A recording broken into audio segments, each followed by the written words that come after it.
What's up, ladies and gentlemen? What's up, ladies and gentlemen? This is Black Man Unfiltered. We are back again another Tuesday where we get it in. Tonight, we got my boy Lance in the building. We got Brian in the building, and we got other guests coming in. We got Brian in the building. He's taking care of something right now. He'll be on in a few seconds. You know what I'm saying? He's taking care of some real leafy material over there behind the scenes. You know what I'm saying? Some herbal essence. Yeah. So anyway, we're going to go ahead and get straight into it, man. We start out the show where we clear our hearts and we clear our minds when we first start. So I'm going to let Lance go ahead and clear his mind about some things that's probably been bothering him all week that we can talk out. Or this is our venting section that we do every week. So Lance, I'm gonna start with you. Go ahead, man. Get it off your chest. I ain't even got. The only thing I'm mad at myself this week because I didn't know about the Brady list. And my brother in jail right now. We trying to, we doing what we can, trying to, get these charges dropped off of him. But I didn't know that it was a Brady list. So anybody who don't know what the Brady list is, every state has one. And basically, it's a list of every cop that's had misconduct. Oh. So you can look up the Brady list in your state. If there's somebody that you know is in trouble, you can go to this list and figure out if the cop that they had interactions with has ever been filed on any kind of misconduct charges at all. And this was a law. I didn't know this. This was a whole part of the Arkansas. This is part of the Arkansas Freedom of Information Act for Arkansas, but it's part of the Freedom of Information Act, and I didn't even know this shit. And that just makes me mad that I had the freedom to know it and I didn't. Well, shit, I didn't know either. Yeah, hell, I didn't know either, and I'll be on top. I'll be on top of shit too.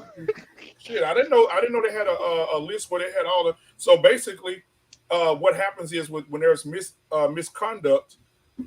You can sometimes you can get a person out of jail because the police officer has lost all credibility. Mm-hmm. So you can get off with that. I mean, for sure. Yeah, I didn't know that. So yeah, we looking into some shit, and I'm trying to get my brother out of jail. But hey, we gonna do it. Yep. And so I wanted to say this while Brian getting ready. There is nothing worse, and I'm gonna say this. And I know a lot of people not gonna like it. I don't give a damn. Go. Get off your chest, Dwayne. Get off your chest, Bishop. There's nothing worse. Let me go down the list. There's nothing worse than a hard-headed, disrespectful, foul-mouthed, deceitful, lying, bigoted black woman. Bigoted. There's nothing worse than a woman that gets up in the morning and the first thing she says is "fuck you." There's nothing worse than going to a convenience store and opening a door for a woman and she look at you like, "Oh, you were supposed to do that." See, I saw a video the other day that really shook me to the core, guys. And in that video, there was a lady standing on the subway in New York, and she was screaming out to the passengers. She said, why won't y'all get up and let me sit down and be gentlemen? And one of the guys on the train said, no, the feminist movement fucked that up for you. I'm not getting up doing shit for you. So he said, so stand up like everybody else. He said, you want to be equal to a man, men stand up on their feet. He said, so stand up on your feet. Right? The video went viral. I'm surprised y'all haven't seen it. The video went viral. It's in New York on the subway. And she was screaming, let me sit down. And the men would not let her sit down. Yeah.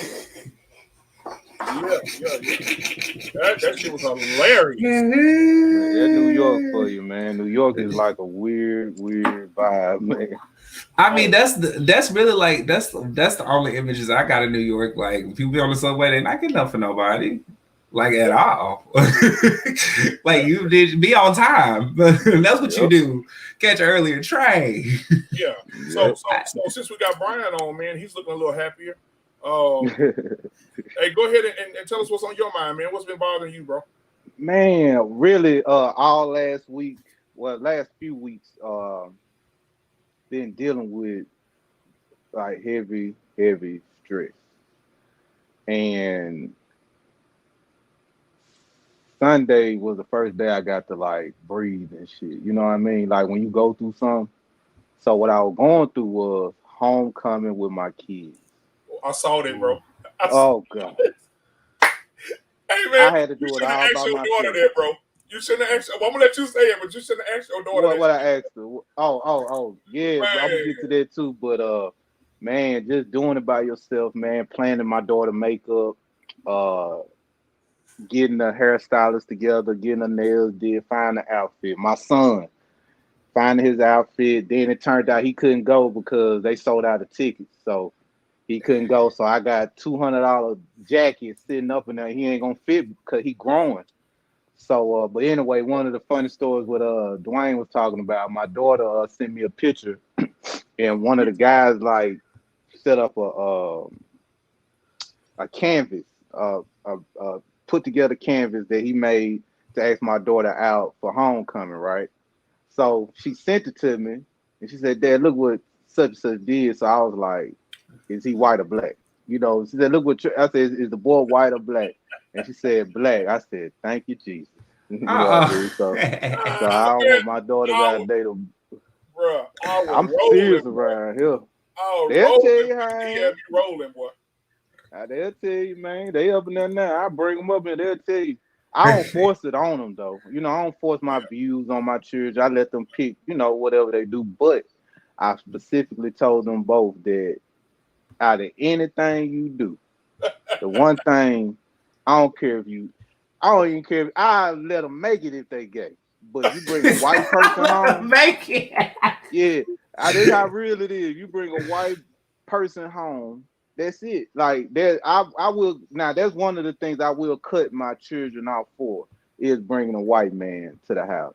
With the gay stuff, I can, you know, be like, all right, whatever. It's something in the food, whatever. It's something they white. It's a fad, you know, you know. But you bring It's in the white daddy and white water. mommy, but you be with white daddy, white mommy, man. You know it's gonna bother me, but yeah, man, it was very stressful, man, and I've been down. I've been like, God damn, but now everything getting back to normal. I get sleep now, and everything will go. All right, man. Hey, well, listen, man. I'm glad everybody had a time to vent. And when we have our other people come on as the show progresses, we'll have them come on, and we'll get into more details.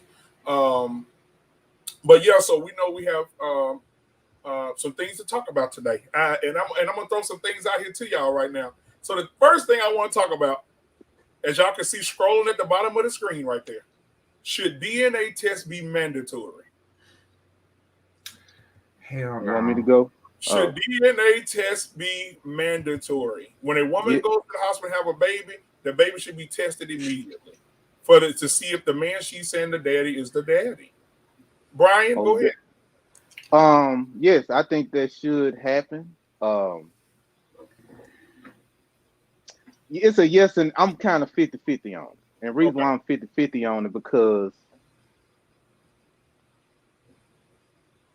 there are situations that I believe that men should get DNA. Matter of fact, I think everybody should get DNA test. Let me say that, but just me personally, Mm-hmm. if I was with a woman, if I'm in a relationship with a woman, it shouldn't be no doubt in my mind that this baby is not mine. So if there's doubt in my mind, that means I don't trust this woman. Right. I never got DNA test on my children. I know what I did. I let off in their mamas. You know what I'm saying? Even if them kids not mine, I'm the fool. I'm one of the fools in America that'll still take care of the baby if that baby wasn't mine.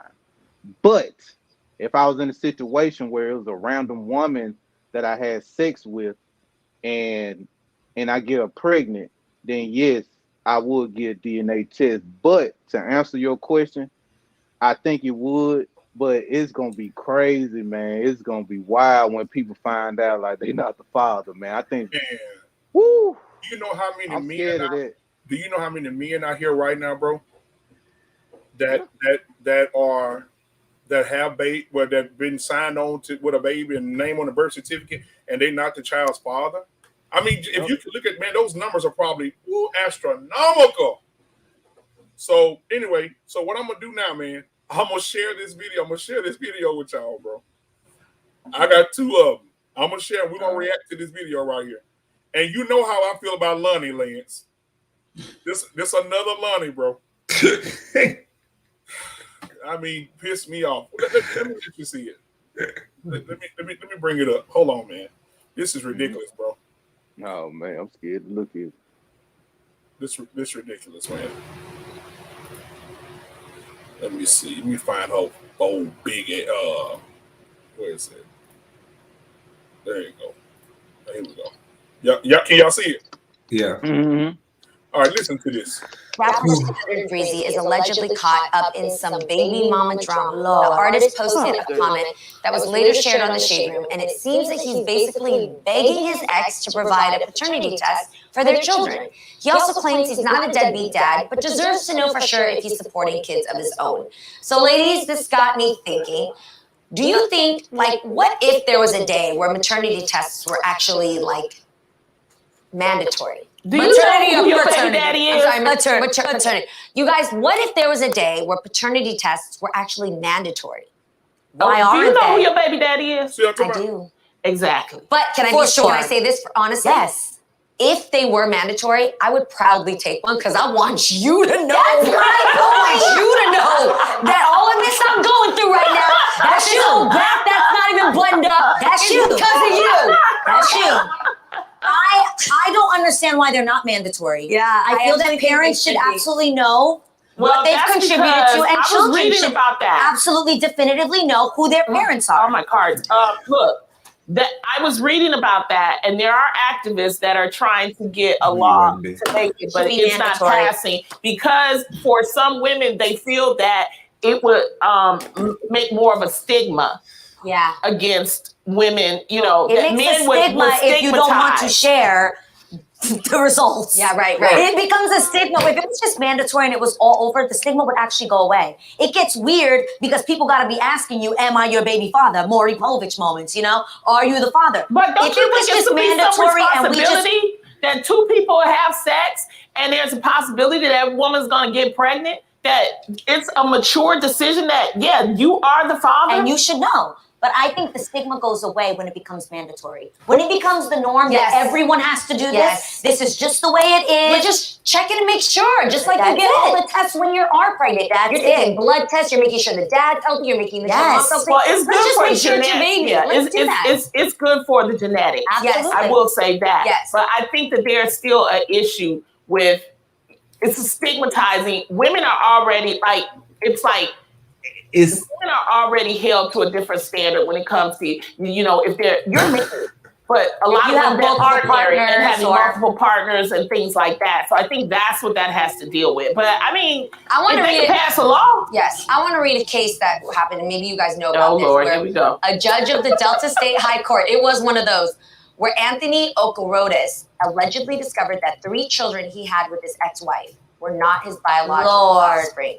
According to the judge in the statement, his former wife, Celia Juliet Ototo, walked away from the marriage when this youngest child, now 17 years old, was just 6. So from 17 till 6, this man has been paying for these 3 kids just because, I mean, he's doing the right thing as a dad. They ain't look like him.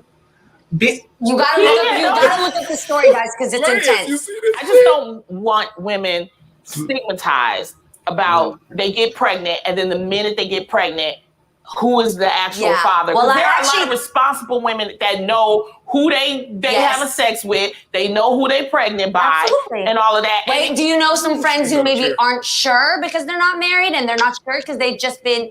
Well, you can be married and not know. Clearly, in this case, you know what I'm saying. But this is my thing. I feel like it's a win-win situation when there is mandatory paternity tests. It's a win-win situation because the father knows his responsibility and the mother now has to hold him to that responsibility. I think if people are married, it shouldn't be that way because you might be doing some business that you don't need to do. And you they need to know. They need to know. I'm gonna stand on that. Bro, Brian, go first. Well, you know, I do agree with the 2 ladies that was saying it should be mandatory, but the other lady now, I'm finna be wrong what I'm about to say, but on TV there always the fat black mammy, and there's always a mammy on TV that goes against everything. That's her. That's her. Yeah, that's her. She's no man. Hold on. There are men that will sleep with her. I'm not gonna say that. I'm not gonna say Yeah, men there are don't men that'll with her, sleep with anything. But with yeah. anything. But she never been in a position of having certain type of men come at her like that. You know what I'm saying? So the man she's married to, yes, she gonna know who the father is, because that's the only man that she probably, be with, right? But women like her is the problem, and is the problem what we seeing technically on social media. Women that don't want to be held accountable. They do not, like, I always tell women, is women do not hold themselves accountable like men hold each other accountable. Exactly. Women will allow their friend that look like garbage to go out, and they be looking crazy, have the outfit ugly, but the woman gonna still support them. So with the big woman that was on the show, what she was saying was like, women don't make mistakes, women don't cheat, women are not, Basically, that's what you she know what I'm said. saying, are not promiscuous in the streets, And if they are, they shouldn't be found out. And yeah, and it's kind of, it's a kind of weird, dicey situation, because I'm pretty sure she has a son. I'm pretty sure she has a brother or uncle. And I guarantee behind closed doors, she gonna say, make sure you get that DNA test. She ain't gonna have her son be with a woman without getting that baby tested first. It's just common sense. But it's the mammy they put on TV that's unattractive. They say these derogatory things. I thought she was gonna make a valid point. I don't think DNA tests should be mandatory because DNA doesn't have strict regulations yet. If you enter your blood in the system, anybody of official authority can use your blood for any reason. That's how they found the Zodiac killer in fucking Cali. Found out that he was actually a cop. He was retired and everything. And one of his kids did a DNA test of 23andMe or something. And then after that happened, like, they found him. But in doing that, they opened up and posed the question, okay, so should we start doing DNA checks for everybody? And I don't agree with that. I think that's very invasive. Now, saying that, I do think that it should be an easier process for a man to get, or a woman to get, a paternity test. I feel like that should be like one of the first things on the dais. Like when you go and have a kid, they say, okay, would you like a DNA test? If a woman says no and a man says yes, then a DNA test is taken, and none of those results should be released at all, except to the parties involved. But the way that DNA testing is right now, it's like the FCC, like, or there's no regulation. Like the people who handle flights and shit, they have their own commission board. Now, most people don't know that. Like, the government has no hand in that at all. They handle all that on their own. And I feel like that's the way blood testing should be too, because the fact that anybody can get a hold to that, and really, with the way cops is, like, they really just take your shit and just kind of throw it, anywhere. Sprinkle it over here on one crime scene, sprinkle it on another. I don't like the idea of that.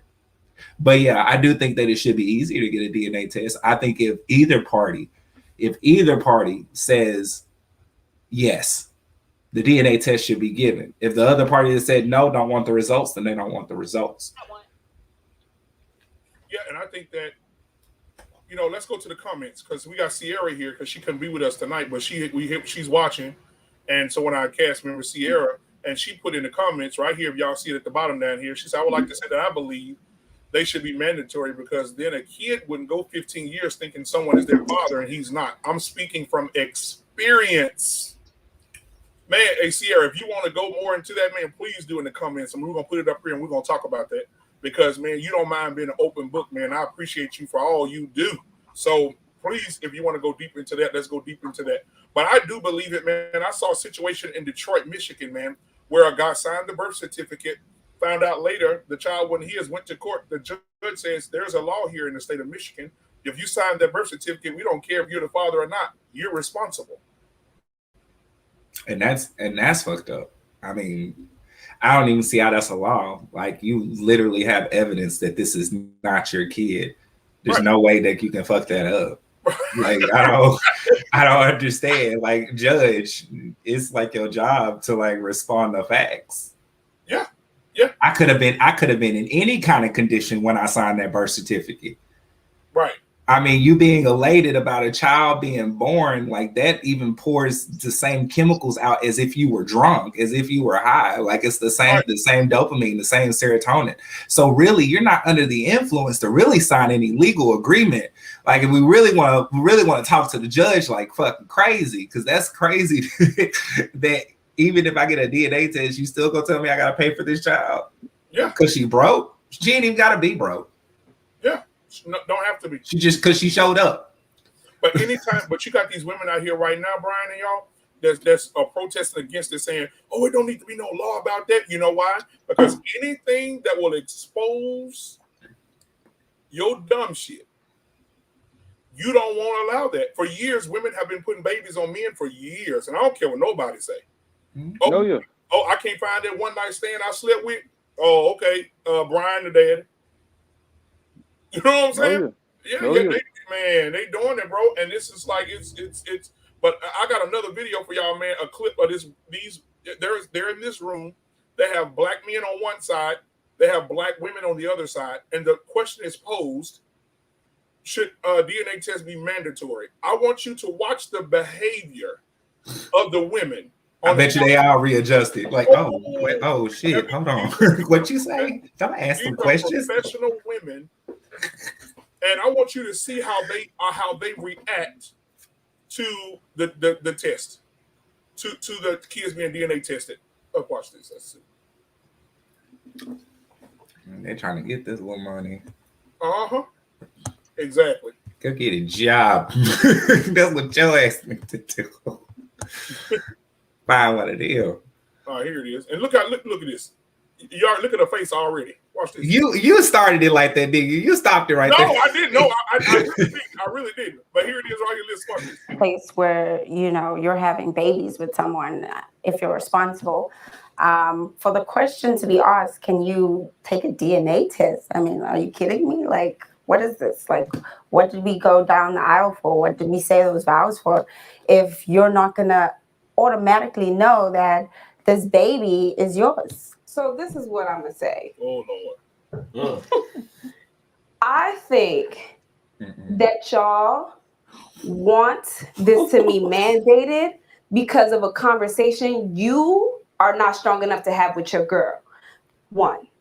2, you requesting DNA, first of all, this is a very gendered question, right? There's no way for a woman, well, let me not speak for every woman. Mm-hmm. For me specifically, there's no way if my man came up to me, I wouldn't feel some type of offense. But fine, if you have the right to know whether it's your child or not, because I know this is my child, right? But to say that it's mandated is where I have a problem. Who is picking up those costs? The U.S. government?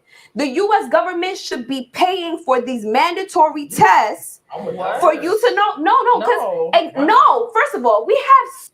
But the U.S. Hold on, let's pause it right there. But the U.S. government pays for Section 8. U.S. government pays food stamps. U.S. government didn't ask one taxpayer, was it okay? Yeah, not a one. But when the mandatory tests come, we thinking about taxes now. We thinking about where the money's being spent. Stop it. You just don't want to get caught up in your bullshit. She went straight Republican. Hold on, who's supposed to pay for this? Right. Yeah. Let's continue. Issues in this country already. To then place that type of payment on the U.S. government is wrong. No. And first of all, healthcare does not cover so many ailments that are like people are dying from. I get not even dying of ailments, just feminine products. Just feminine products. So for you to make that mandatory, that would have to be a government issue. Do you know that? If you want a mandatory test, which I do, you pay for it. I got the money for it. That's fine. So let's make it clear. Because you know that a lot of women. Let me finish my sentence. All right, go ahead. Let me finish my sentence. I personally pay taxes. And I care about where my money goes. I'm not here to pay for so-and-so because there's a confusion about who's the father. That's not my business. Handle your personal shit And for me, I want to fund schools. I want to fund the MTA because the trains are never on time. We got bigger problems. That is a sorry, spoiled excuse. That's a rotten fucking reason. The trains don't come on time. We can use the money that they're going to use to expose lying mothers to make the trains come faster. I just want this her Bridgety ass me. That's a horrible name. I just want her. I want her to say that she don't support paying for abortions either. She doesn't support paying for Planned Parenthood. I want her to say that she doesn't support having sugary foods in schools. I want her to say that she doesn't support any unequal education, and that she supports. I want to see the receipts. Show me the tax receipts where you're picking and choosing. How the hell you gonna say, okay, if a dude ain't got enough money to pay for a blood test, a paternity test, and you want him to pay for that if he wants it, don't you think that the person that's coming in there that's having the baby is probably most likely already on Medicaid? Yep. I mean, if that was a government mandate, more than likely an insurance company would include it in their premiums and their policies. As a matter of fact, they already do. They already include blood tests in their fucking policies. So it's not like it would be very hard to get one. This would just be a matter, and it's not like we would just be so out of tax dollars. We have more people on Medicaid than we have being born every year. So we have more people on Section 8. We have more people on government assistance than we have children being born every year by the type of people who would actually need a DNA test to prove who's the father. So these hoes, I'm sorry, I call them hoes because they came on there dressed like hoes. But these hoes is crazy. Like, how is you gonna say some stupid? Like, I can't believe you just really just have the balls to just say that. Well, Lance, they're not done. They're not done. Hey, I got a question. I got a question. I'm not paying for no go ahead. Are these immigrants African immigrants? Are they immigrants? Because I just want to know. Dude, we got to separate ourselves from those people. That's an immigrant. Those are black. Those immigrants. They come over here. They come over here with that vitriol, with that mindset. It may be one or two of them, but I think all of them. I think they immigrants. I'm telling you, bro. That's the immigrant talk, bro. Sisters don't really talk. Black African women from America don't really talk like that. It's the immigrants, bro. I guarantee that first girl that was speaking, that's an immigrant. I don't hear no accent. Yeah, I don't hear no accent. I bet you Bridget is not from America, bro. She sounds like she's straight out of Philly or some shit. Yeah, it's immigrants in Philly. It's immigrants in Philly. You're right. It is immigrants in Philly. New York is immigrants. That's mostly immigrants on the East Coast. You're right. That was crazy. I can't believe she let that come out her mouth. I can sense an immigrant coon. I can sense it. That's why I ain't going to come there. This whole panel, look, it's called the African Millennials. Look at it. Look at the background. It is. I know. I was checking that out too. So I was just like, hey, African who? Did you just say immigrant coons? Yeah. She is that that's they what's exist. going on. Oh, that's my first time ever hearing that. Immigrant coons. Yeah, fuck with me long. I'm gonna educate you on something. Yeah. They in the politics game, but this is another stuff. We keep going. Yeah, here we go. Mandatory test. When you're saying mandatory requires everyone to do it. Not everybody can pay for it. No, that's you're adding stuff. Hey man, let me finish my shit. Oh, when you say mandatory, that includes people that are having children that don't necessarily have the money to pay for this test. A mandated thing is going to be covered by the government. So that means if you can afford it. But you're not. But here's my thing. So the U.S. government is going to take care of it. We have too many other issues that are way more pressing than you knowing the fidelity of your relationship and whether that be your child. If you personally want to check for your child, that's you. But to say that it's mandatory across the country, that's crazy. And it's inconsiderate. You're saying that you will pay for it, right? Yeah, so if it costs $5,000, you're gonna pay for a DNA test that costs $5,000. Does it cost $5,000? I think a question though. Would you be okay with your wife having you do a lie detector test, whether you cheat on her or not? Why not? What if you were doing something wrong though? I wouldn't be. Exactly. So why would the DNA be like mandatory? God bless you, man. Why are we even at this topic? But this is what I'm saying. This question. No, because you know what's crazy? In a hospital, women. In a hospital, women do ask for a DNA test. People do ask on the leg. They'll pull a nurse aside and be like, "Can you know?" And that's fine. If the question is about it being mandated, so understand what that means. You know why the question on this question? I think for sure that the person that was writing this was talking about they're talking about like when you're requesting it, like it should be mandatory. Where like let's say a dad is like acting like this isn't his child. You should be able to say, "Oh, had this DNA test," and they can't deny it. If a dad is acting like that's not their child, and a woman wants child, no, he cannot. If a court says you gotta take a mandatory test, you have to take it. But if you are mandating it across the country, understand the effects of what that's gonna be. Versus a court order. And are completely different things. So when y'all wilding talking about when you're wilding saying that it should be mandated for the whole country, when there are so many other issues that we have to attend to because of your personal issues with your girl. It's both of us. It's me and you. What you mean? I don't know. So you speak to her. That's a personal problem. That's a personal problem, not a country one. It is a personal problem. You don't know that's what child. I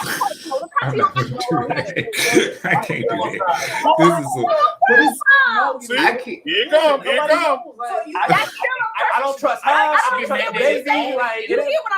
The argument is that it's personal. I think it should only be mandated if you're not in marriage. If you're in marriage, absolutely not. They don't even want it in a marriage. The topic we're talking about. Pregnancies. Yeah, these immigrants, man. Is not is gonna be. They do. They Africans. They weird. Topic question. Come on, man. I don't want to. Even the men, they white women in most situations, these Africans, man. If there's a man outside the relationship, he gonna bring the child. Oh God, Dwayne. The part where that's where it hurts the most. Like, right now. What I'm tripping out about is that ain't nobody talking about the genealogy. Ain't nobody talking about the fact that we can see some diseases coming. They ain't talking about any of the medical benefits. They ain't even mentioned the kid. I don't think y'all understand the black immigrants that come over to America, how far gone they are, bro. Even the men and the women. They listen, bro. There's a lot of them like that. I follow these people. I see these people, man. They are off the chain. That's why, listen, Lance, you're a gay male. You're different from those types, man. That's the LGBT, those people that you see Dave Chappelle going against. It's immigrants. I'm telling you, bro. I don't know if you're an immigrant. I ain't. No, I'm not. Yeah. But look at these. I'm telling you, bro. These East Coast immigrants are off the chain, fam. Like, look how they talk. Do you know anyone that talk like that? Hold on. Have you met any woman talk like that? At all. That didn't make no sense. What about you, Dwayne? Now let me say this. I'm gonna play devil's advocate here. I have heard women talk like this. I've been at events or been in little spaces where women have talked like this. Why do we need DNA tests? Yeah. I'm talking about what they saying though. The gibberish shit. Because most women gonna say, well, he must don't trust me then. It be on that type of level. These women on some weirdo shit, bro. I'm telling you, man, these people are different. No, the government shouldn't have to pay for that. The fuck? They can pay for everything else, though. They don't know, bro. Man. as they slide their EBT card. You ain't finna get my government to pay for no paternity test. You want a paternity test, nigga? You better get it yourself. Man, Like, and I love I love not all African immigrants are like that too. Let me preface that too. It's a lot of cool African immigrants. My old lady, she part African. She got nigga, but she part African. So I say I'm gonna do better on speaking about them Africans. But they are the same, bro. Man, they don't fuck with us, man. They really look the couple of my new, especially I got to know a lot more of them in Dallas. I had only ran in like 1 or 2 in Arkansas. When I moved to Dallas, damn, they was one of the reasons that really made me hate Dallas because they a whole different type of code. Yeah, them motherfuckers will stab you while they talking to you. Like, I don't fuck with them, man. I fuck with a few of them, even when I've been to Africa, man. They show me mad love, but I'm really tripping that she just like made that a whole personal issue. That's between you and your girl. No. If you get public, look, if you currently in housing, if you are currently getting assistance, you gonna bend over backwards for this government. Like, there's not just gonna be one parent bending over backwards for the fucking to appease, the government. Like, hell no. Like, that's why I'm like, both of y'all need to suffer. Yeah. Goddamn it. Every month we need to be looking at your finances. Every month. To make sure you ain't getting no extra, nothing out of nothing. Every time you open a bank account, the government needs to know. Because if you want the government in our business, then let's do it. Let's drop the fucking mic and let's open the fucking barn door wide open. Because you can't just have some. That's that Bible culture. You have a little bit here, a little bit there, a little bit here, a little bit there. No. We know the government's invasive. Like, shit, you want them to come on in, let the sun shine in then. That don't make no sense. She just made that a whole personal issue. Like, there's so many other important things that come with DNA testing. I'm only against it for one fucking reason, because I don't want the government in everybody's business. But if you volunteer that and you sign up for housing, you sign up for fucking food stamps, yeah, you need to sign up to get your life completely read to you and have somebody telling you what to do. Because what they're doing to these men, that don't make no sense. That's just unfair. And it's stuff like that. It's stuff like that that makes me, because you notice they didn't say there's a policy in the making.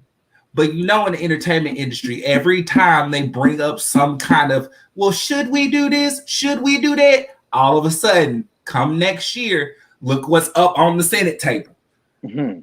Every single time. And I really want to fight against this. Like, I really I want to get involved and do something about that. Cause I already know if they're putting it out on the Black demographic, they're already trying to plant the fucking seed. That makes sense. I see what you're saying. Yeah. And that's a horrible seed to have planted. Yeah, we don't the bigger picture. Yep. And so let's go to the I didn't think about that.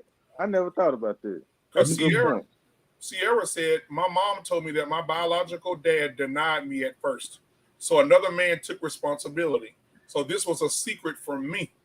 For the longest, I thought someone else was my dad until I was in high school. Dad, that's fucked up. It is fucked up, but how can you have that conversation? Like, I like, as a parent, I don't even know how I would start to say, because it's not something you can explain when they really just like a kid. Well, I say that we know now kids handle shit better at ages 5 and 6 than 16 and 17 now. Like, we know that psychologically they absorb more and they handle everything better. Like, a kid that's 7, their mama died, can handle it way easier than somebody who's 27. But like back then, I don't know how I would have really had that conversation. Hey, on some real shit. This some real shit. I'm in a situation like that right now. It's a girl that I impregnated probably around 2008 or 2009. And she was supposed to get an abortion, but she never did. But she hit me up like around after the baby was born, said the baby here. So I never heard from her. I tried to get in contact with her. I tried to see what's up with her, stuff like that. during that time, I was going through court proceedings with my son, you know, trying to get custody of my son. So in the midst of that, I sent my lawyer to send some papers, to serve her papers so we can get a DNA test. And so I can, you know, be in the baby life. She never got the papers, right? So I say about 2 years later, I'm just fast forwarding. We end up meeting or whatever. But I met the child. She never told the child that I was the father because she already told another man that the child was the father, right? So the baby was probably like maybe 5 years old when I saw the child. I'm gonna say 5. I moved here. Yeah, I want to say about 5 years old. So the child completely thinks this man, her husband, is the father of the child. So we both came to agreement, like, listen, it's on you how you want to do it. You know what I mean? Like, I don't give a shit. You know, you can do it either way. We can wait until the baby get older or keep it like that. Basically, the girl was like, I want to keep it like that because I'm married. He got money, woo woo. Does he And it know? was cool. Now he don't know. See, So that's the problem. Hold on. So let me fast forward to 2016. 2000. Now I don't know the child mind. Now, let me put it like that. I never took a DNA test on the child. So let me put that out there too. So a hospital reached out to me. Something happened to the child, and it needed blood, and they wasn't the blood type. So they asked my blood type, and I told them. And I think me and the child had the same blood type. Yeah. So it's gonna be one of the parents. Yeah, it's gonna be one or the other. So none of them didn't have that blood type. I was the blood type. So I ended up giving blood here in Dallas, and they shot it down there or whatever. But that was all I know about it. You know what I mean? So I don't even know a child mind. I tried to get a DNA test. I tried everything. I got the lawyers involved. I'm talking about even during that time. But like my grandmother told me, she said that sometimes it's best to leave it what it is until it's, you know, that when it comes to you, make sure you got all your documents, which I do. Make sure you got all the messages and stuff like that. I might be leaving some stuff out. If she was to hear, she might tell a different story. But that's how I think what it was. But the baby might not even be mine. You know what I mean? So I never got a chance to take a DNA test because she did tell me she was fucking with me and another guy, the guy she's married to at the same time. So I might got a little baby girl out here. So she's got a couple of chapters that she needs to reveal when it comes to this. So it don't even got anything to do with her kids. But the baby's in a good life. The baby living a good life. A good lied life. Yeah. Right. A good right. lied All life. I'm gonna be like, hey, I tried. You did. Hey man, you know, and I ain't gonna stress myself about it. You know, yeah, I ain't about to stress myself about it. Here, yeah. I got 2 babies I gotta take care of, bro. And man, like you said, when they grow up, you tried, bro. Hey, I want to introduce y'all, man, to my brother from another mother over here, D Hunter, who's in the building tonight. What's up, man? What How up, y'all bro? doing? Oh, hey, man, much, so you can tell us about yourself, man. Introduce yourself to the people, brother. I'm Dwayne Hunter. I'm originally from Rayville, Louisiana. Yes, sir. Grew up in Las Vegas. Been residing here in Dallas, Texas since '99. Me and my wife run a trucking business here. Been running the business about almost 10 years now. 9 kids together, blended family, blessed family. Okay. Pretty much it about me. You know, watch sports. Of course, follow my boy Dwayne. Yes, sir. Appreciate you, man. Definitely supporting him. Like I said today, I support facts. Yeah, yes, sir. We had a battle today, brother. We had a battle in the comments today. We're gonna talk about that in a little bit, but we had a battle. Me and him had a battle with today, man. But we'll talk about that later. So Sierra just put something in the comments, guys. She said the person who claimed me didn't even take care of me. Man, how y'all feel about that? So not only was he the fake daddy, he didn't even do nothing for her. Just the luck of the draw, man. Sometimes, you know, it's sad. It's a sad situation, bro. You know, it just, you know, when I see situations like that, man, I kind of understand why people the way they are, going through, that's a traumatic situation, especially you dealing with a guy that's still not taking care of, and he wasn't a father. So what the real one could have took care of me. Yeah, and look, she Right. just put that. You just see, you were saying that. And Oh, look what she said. She said psychologically it was fucked up. The biological dad could have taken care of me. He would pick up my sister and buy her things and everything. So I'm like, all this could have been done for me. And the yeah. whole time she thought the other dude was her dad, but her and her sister had the same dad. Yeah, I'm looking at the question, man. Should DNA tests be mandatory? I think it should be a mandatory thing because at the end of the day, I was that kid, man, that didn't know my biological until I was like 13. I thought it was someone else, and I don't care what you can buy a child, what you can do for a child. If it's not that biological, that child is always going to know, who do I look like, who do I act like, who do I resemble, Yeah. And I think at the end of the day, we sweep a lot of things up on the rug, man, and I think every child deserves that right to know who the biological father and biological mother is, regardless of their lifestyle. Yeah. Ooh, that's tough, man. Hey, Sierra, man, you strong, girl. I can't wait till you come back next week because we definitely gonna talk about that, sis, man. That's tough. That's the shit that make you. That's the shit that make you stronger, though. That's why I say, kid. That's shit that kids should be handling. People think adults know how to handle every. No, it's the kids. No, the kids exactly. actually realize the smallness of the situation. They're like, oh, okay, so I got two dads. Like that's it. That's all that would fucking happen. I have literally seen it happen in front of my eyes. They be like, okay, so your dad ain't your but dad. it made boy. people Like, stronger though. Like when people go through stuff like that, like I know, like for me, example, I had a pretty decent life. So, but when I meet people that had an opposite life for me, like just hearing him or hearing Sierra or whatever, that make people successful. Also, it make a lot of people successful and strive to be better.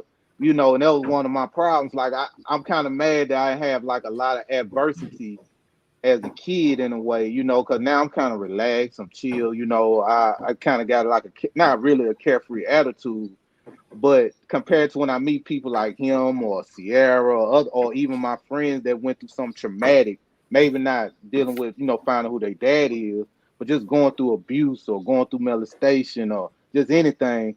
And I just see just the resilience and how strong some people are, you know what I mean? So I always just see a difference in my strongness compared to other people's strongness, you know what I mean? So I salute to anybody that went through some stuff like that, man. Yeah, and I'm not trying to get off subject, but I think that, one day I told, I think it was my sister, I said that I think that when they took the bully away, that changed the game. Changed the game. But and it's like, why would you want bullying? Because back in the day when somebody bullied me, the confidence was, my grandfather would say, son, if he put his hands on you again, you got to have enough strength and confidence to defend yourself against people that come against you, right? Yep. So he said, if you come, and they used to, and you know how the old men used to be? If you come home another day with your shirt ripped off of you or your eye black, I'm going to whoop you. I'm going to whoop you. Mm-hmm. And so I would go to school and I'm looking for the dude. If he come at me today, it's over. And so now, we don't have the bully anymore. So you took the bully away, and look at these kids now, bro. I mean, it's just like, I don't know, bro. I didn't want to get off subject, man, but I'm just saying, when you take the bully away, like y'all saying, being strength and building strength, that's what made me bring it up. When you got to build strength and confidence in yourself, those people that push you and bully you, you had to stand up. You had to get your chest up. That built character. Right. It does. It builds character. So, but now they got the no. And honestly, the closer the bully is to home, the stronger you become. Especially when it's outside shit, home is like your refuge, it's your escape. Like for me, my escape was school. Right. Like I knew I could take anybody there because I knew I could take a lick. But like shit, so I know as soon as they hit me, I'm gonna hit right back. Like it ain't gonna even be a problem. Yeah, but it was character.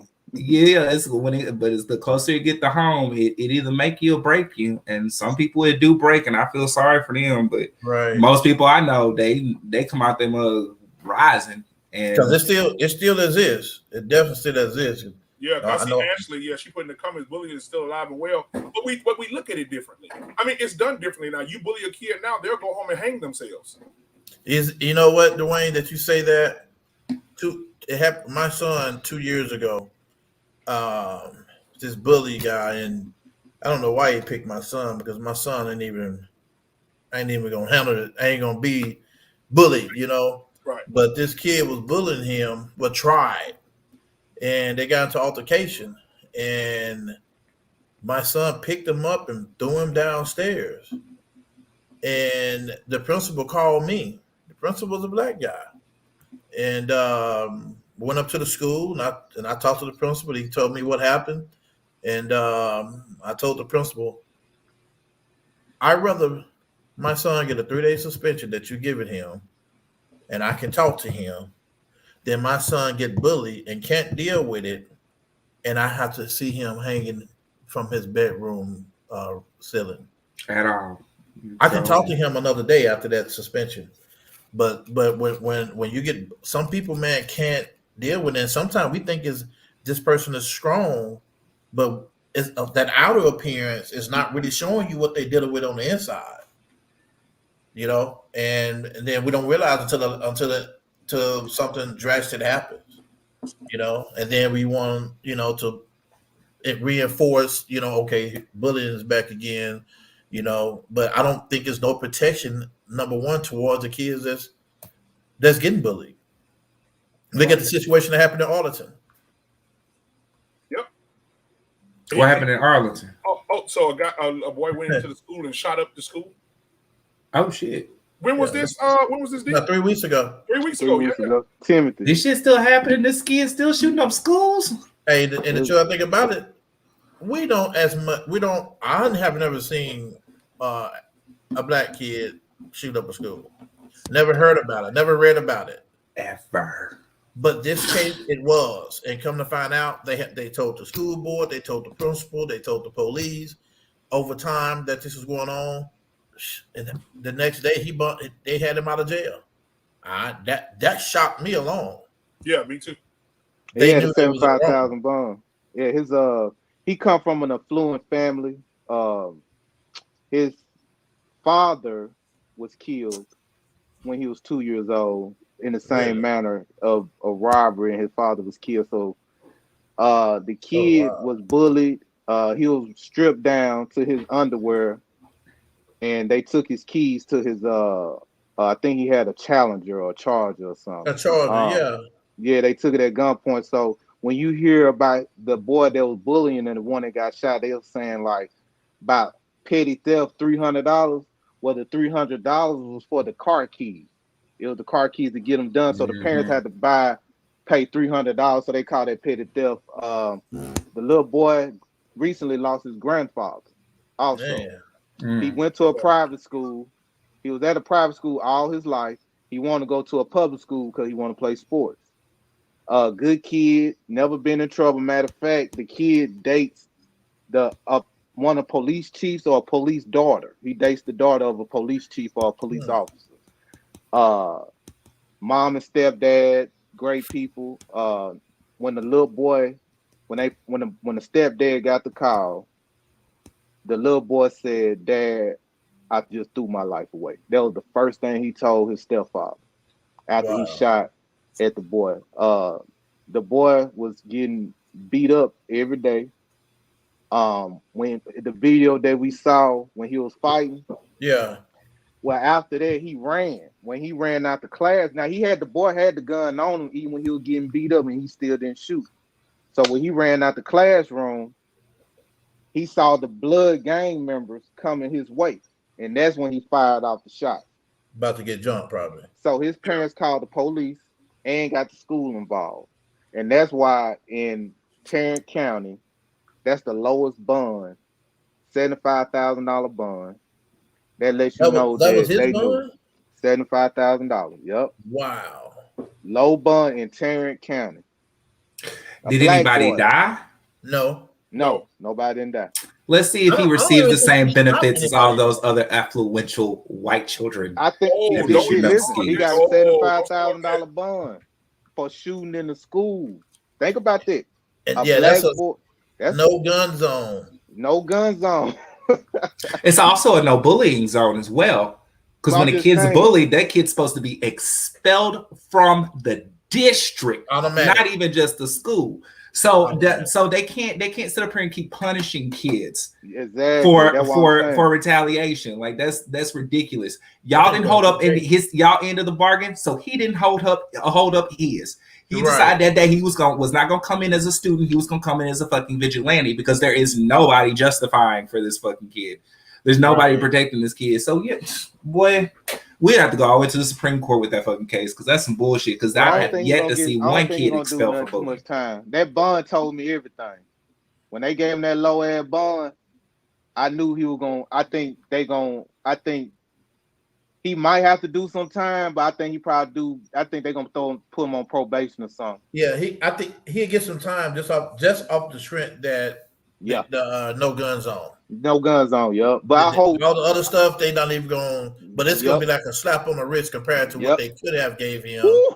Boy, woo! I thought they were gonna have $1 million bond, bro. If they've been reporting it, no bond. If they've been reporting it though, if they've been reporting it, that's negligence. Yeah. That's the school's fault. That's not even his. Right. So I mean, but they'll probably try to put it on the parents, like, well, he got this gun. Where did he get it from? Well, it was his grandfather's gun. His grandfather was in the military. So there wasn't even anybody even watching over it at this time. It's not. Well, you gotta think Texas.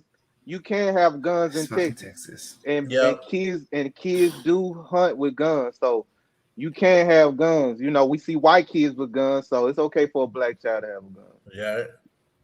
That's bullshit. That's crazy. Hey, now you see this? What Sierra just put? Sierra just said in the comments, bullying has taken a level now. Yeah, like this kid in Ruston was held down and sexually assaulted by boys in his school. The bully stuck a pole up his butt. That's not new. That just used to be some college shit. But it's not new though. Yeah, that ain't new. That's in jumping in sorority crap there. Yeah. They do that all the time. Yeah, it happened to one of my kids. I think I'm gonna have to be on the news. Yeah, man. I'm gonna blame my child. I'm like, what the fuck, nigga? I taught you better than that motherfucker. You gonna let somebody spread your ass and up your ass? Like, I'm gonna be mad at my child more than anything. Right. Yeah, I'm still gonna be ignorant now, but shit, nigga. But think about it though, man. Come on, B. Think about it. If your son walk in the bathroom and 5 dudes holding him down, bro. You know what I'm saying? I think that's what happened in that situation. He ain't gonna just sit there and boot over and just say stick the pole up my butt. Now. Yeah. Well, he better fight to the death then. Shit. Hey, better fight to the motherfucking death. By the time I'm laying down, I'm already dead. I'm already dead. That's what I'm saying, man. I told mine, man, you better lay it down, Jack. Man. But just imagine something though, man. Take this for instance. Just imagine if that kid would have went home after that happened to him. Went home and got his daddy's 380 or 9mm, walked into that school and shot every one of them kids, bro. It can happen. You know what? I mean, do you put this child in jail? Like, does this child need to spend the rest of his life in jail when he just had a pole stuck up his butt the day before? Yeah, that's what I'm saying. Shit, he better do something. He better kill. And Sierra, that's a tough one. Yeah, Sierra just said that was recently too. That just happened. I believe. Yeah, I believe. And Ruston, man. Hey, I'm going to jail, bro. I'm going like that angers me, man. Like, I think my wife would be trying to figure out how she want to break it off and let me know how, but without me tripping out, bro, because we're gonna ask questions later. Yeah. Talk to me over the phone. That's what you're supposed to do. Yep. And so Shaterica, okay, so my sister just joined. Hey sis. So she said, I tell my baby every day, kids are not going to stop trying to bully you until you make an example out of them. This is my sister. I'd rather him get suspended for fighting than hurting himself or someone else. All day long. Yep. Exactly. I tell my kids, when they see somebody getting bullied, man, like, go up to the bully, hey man, chill out, homeboy. Right. He ain't about that, because if God forbid that kid come back with the gun one day, he gonna look at you and remember that you helped him out. He gonna spare you. Right.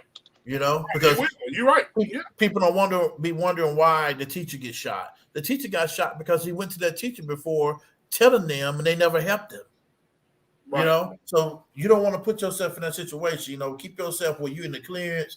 They're laughing at him about it. You know, because if we look at the fact of the physical with bullying, man, the mental is worse than that. Yeah. And you know what? Now I want to play devil's advocate here. I want to flip the bullying, because now a lot of parents are saying, and I can't stand this, bro.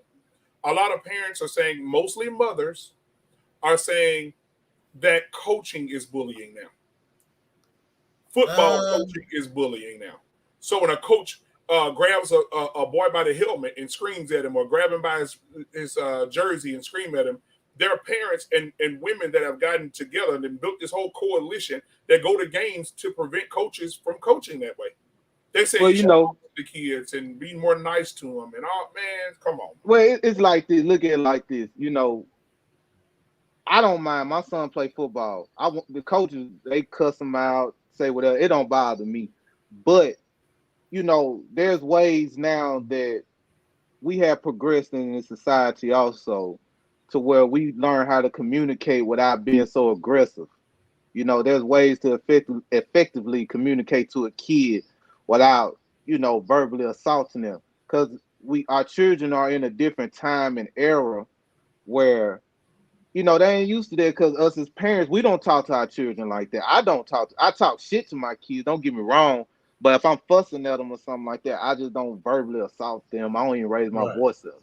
You know what I mean? So we're in a different time right now. So I can see why parents feel a certain type of way, because they don't talk to their kids like that. And there's other ways, like even when I mentor children, I don't have to like get in their face to get them to do something. You know what I mean? So yeah, I'm with you on that. I prefer the hollering, but I also can understand we're in a different time right now. These kids are not built like we was in the 80s and the 90s, where we weren't killing ourselves because we were getting bullied. We weren't doing these things, but you start to see that change and that trend like around the 2000s. Now, we had Luke Woodham shoot up a school. Don't get me wrong. I'm just saying there's this increase of kids killing themselves. We gotta look at what's going on, and we soften our kids a little bit. You know, we move in better neighborhoods. We put them in better school districts. We making more money. So some of our children are in environments where they have to fight all the time, or they have to be bullied all the time. You know what I mean? Like, so our children are just living in different environments, so they're not used to that type shit. Just be honest. Right. And see, when I grew up, there was this guy in our little small town that me and D from. His name is Coach Terry Brown. And Coach Terry Brown, when you play for him, I played for Coach Terry Brown. When you play for Coach Brown, the kids today couldn't handle that. Nah. You know, I remember Coach Brown said do push-ups, and every time I went up, he hit me across the ass. Bow, bow, you know? And I didn't look at it like, oh, he gonna kill me. Oh my. But the thing is, like Brian just said, kids can handle it now, you know, but Coach Brown coached my daddy, right? He was my mama's PE coach, right? And then I grew up in the school. He was my coach, my brother's coach. So, you know, you had these relationships, and you be like, I'm gonna tell my mama. He said, I helped raise your mama. You know? So that's the kind of relationships that we had growing up. And Coach Brown didn't take no, man, he will pick you up and grab you by the helmet and man. And to this day, if I see Coach Brown, hey man, I give him a hug. That's my guy. You know what I'm saying? Because he get you out of trouble. When you see Coach, to this day, you still got a little fear in you from Coach Brown a little bit. When you see him walking around, you're like, oh, they go Coach Brown, you know. But it's a positive thing. And one of the things, man, like I said, these mamas, I was coaching football before this whole COVID thing hit. And some of the kids, the smaller levels, not the big, not too much the larger 13-year-old, 12-year-olds, but the smaller 8, 9, 11, the mamas would, the son get hit, shit, they don't allow them to recover. They coming out there with Powerades, picking them up off the field in their arms, holding them. Somebody, my son can't play no more today. He got a headache, his arm hurt. I'm like, oh my God. Yeah, like, you gotta get that shit straight before. That's why a lot of coaches, let them know right off top. Yeah, you gotta let them know off top, and if they can't do that, they gotta go. So you gotta check this shit in the beginning. Now we you know what I'm talking about, though, babe. You like that football. Nah, them coaches get that shit, nip that shit in the bud. Right on top. We're going top. shoot an email out right from the beginning. Yeah, because what's that show on Netflix where they got the kids, the little Pop Warner football, the coach. Snoop Dogg. I'm trying to remember. No, not Snoop Dogg. It's another one. But the first day of practice, he said, "Ma'am, mamas, listen to me." He came out there and looked them right in their eyes. He said, "This is my team. I coach this team. Your son get hurt, you're personnel to handle it. We don't need to feel. Don't come across or don't come talking to me about your son. Do not come say nothing to me. Stay in the stands where you're a fan. You're not a coach." Right. And he said, if you come out on the field, when you come get your son, you put him in the car and don't bring him back to practice no more over here. Yep. You know, you got to shut it down. No. But Sierra just said something. Listen to what she said. She said they are looking at how kids are dying at practices on the field because coaches are too tough because the coaches are being pressured to win or get fired. It's schools under fire for this. So now parents are getting even with that, they do better with that now. You know what I'm saying? They have gotten better of not running kids into the ground no more. A lot of these kids that's dying, they probably was unhealthy or had some conditions that the family didn't know. But even like my son's football team, they make sure they hydrated. They let them get water. They don't run them to the ground. See, but just like I say, when we was coming up, we survived. Yeah, we survived. There wasn't too many people that were falling out in the on the field. You just gotta think these children right now are just a little immune systems are weaker. So now they doing better, and it's good that they doing, but now they ain't, the kids that's falling out that I know, they just had health problems anyway. And you know what? You're right. Yeah, you go ahead, D. Go ahead. No, I'm just saying, right? Oh, so you know what, man? Brian, you just said something, man, that's just straight true, bro. I remember being a kid and my mama, it'd be 100 degrees outside. My mama would turn the van off and say, "I'll be right back. Y'all stay right here." Windows up. Right. Goddamn right. Do that now. You want to get Dude, in Louisiana, you know how that weather is, boy. It's hot. And so in the van playing Uno, chilling, nobody dead. You leave a kid in the van now and see what happens. Man, you come back, they tongue hanging out, they dead, they turn blue. Man, you're right. Them immune systems are weak, bro. Hey, Dwayne, and if you is dying, you better not call nobody. You better not call nobody.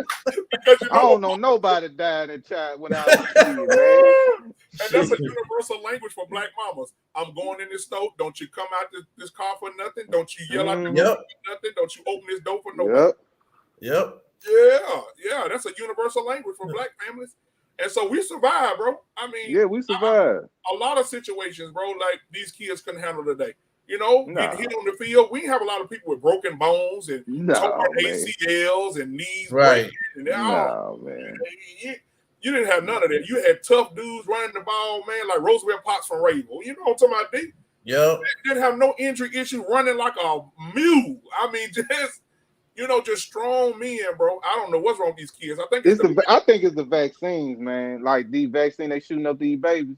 I think it's weakening these kids' immune system. It's something. I ain't smart like that, but it got to be something. Like how can or the food that the kids are eating? How can we flip that switch? It's all that stuff they putting up in this food now, man. That's why you see the kids bigger. They bigger now, but they softer. Yeah. I see. You know what? Man, let me tell you something, bro. I coached this dude, bro. He was 6'3", every bit of 6'2", 6'3", bro. And he was probably 305 pounds. Dude, he was 13. Had him on the line, bro. He played both ways. 6'3". Dude, I couldn't believe it. His granddad, I say, every game we played, they made us check the records for him. They wanted to see his birth certificate. They wanted to see everything. Because he go on the field like a giant. The kids are like right here on his chest, and he looking down at them. And I'm like, oh my God. But guess what? Man, the 10-year-old boys, man, the size of Arsenio Hall was pushing this dude over, bro. Like just big for nothing. No reason. Nothing. Just big for nothing. And I was like, dude, you can't pick that little boy up. And he's like, I don't want to hurt nobody. What? They gonna hurt you. And I say, let me talk to your mama. I said, your son don't want to hit nobody? She said, yeah, I'm trying to get him out of that. you know, he don't like hurting people. He don't want to bang with nobody. He don't like to hit people. I said, oh my God, your son is 6'3". Do you know your son can have a great career in football if he just, oh my God. Where daddy He at? probably hurt some people before. Yeah, or like you just said, D, what dad did. But like Shaterka just said, she said these kids are a whole different breed. When we were growing up, we lived in the heat and had to drink water from the water hose. Yes, sir. Yeah. These kids today go outside for 5 minutes and they got hot. You right. She right. You're right. My kids go outside, they run around playing. 5 minutes later, come back to the door, and I tell them what my mom used to tell me: either you in, or you out, or you out. You know, I mean, it's simple. They tell me we want some water. The spigot right around the corner. We used to turn the spigot on outside and drink out the water hose, man. Yep. These kids want cups with ice in it, with a straw in it, with a cap turned on it, with their name on the front of the cup. Dude, and if you want no water hose, put your lip right there at the faucet. Yep. It's just different times, man. It's just different times, different situations, bro. It's because of us too, though. It's because of us because we want that. We drink water out the bottle. We don't even drink out the faucet no more. We drink water out the bottle, so the kids want to do the same thing. Yeah. Yep. And my 18-year-old, I say, baby, let's go out. You gonna go outside? When she was 17, I said, you wanna go outside and play or whatever? 16 years old, you go, no, it's too hot out there. And so I'm like, Lord have mercy. One day I saw somebody put on Facebook, do black kids even know how it feels to be chased by dogs? What? No. I mean, back in the day, man, we'll be teasing the dog. That dog jumped that fence, we gone. Boy. At least in Louisiana. Yeah. Big man. Somebody just walked in the room, Brian. You your favorite person, boy. Watch this. You ready? Your favorite person just walked in the building. Watch this. Let's see. Dr. Higgins in this thing. What up, Ms. Higgins? Hey, how are y'all doing? Hey, can y'all hear me? What's going on? Yeah, I can hear you. Okay. Yeah, but I'm good. Yeah, we were talking about bullying then versus now, and how kids are being bullied and beat up on now. And back in the day, bullies made us stronger. Now bullies make kids kill themselves. You know, and I think certain type of bullying is healthy. Because, I mean, especially when it comes to coaching and stuff like that. We were talking about Coach Brown and Coach Lewis. I mean, our principal was a coach. And he used to, you know, he had that voice. Get down this hallway before I bust you in the mouth. You know, it's just different. It was just a different time. Now you do that, they want to report you to the school board. They want to report you to they want to get you fired. They want to cancel you because you're too hard on the kids. You know, one lady told me when I was coaching, she said, you don't have to yell at my son like that. Why can't you just call a timeout and just go tell him what you want?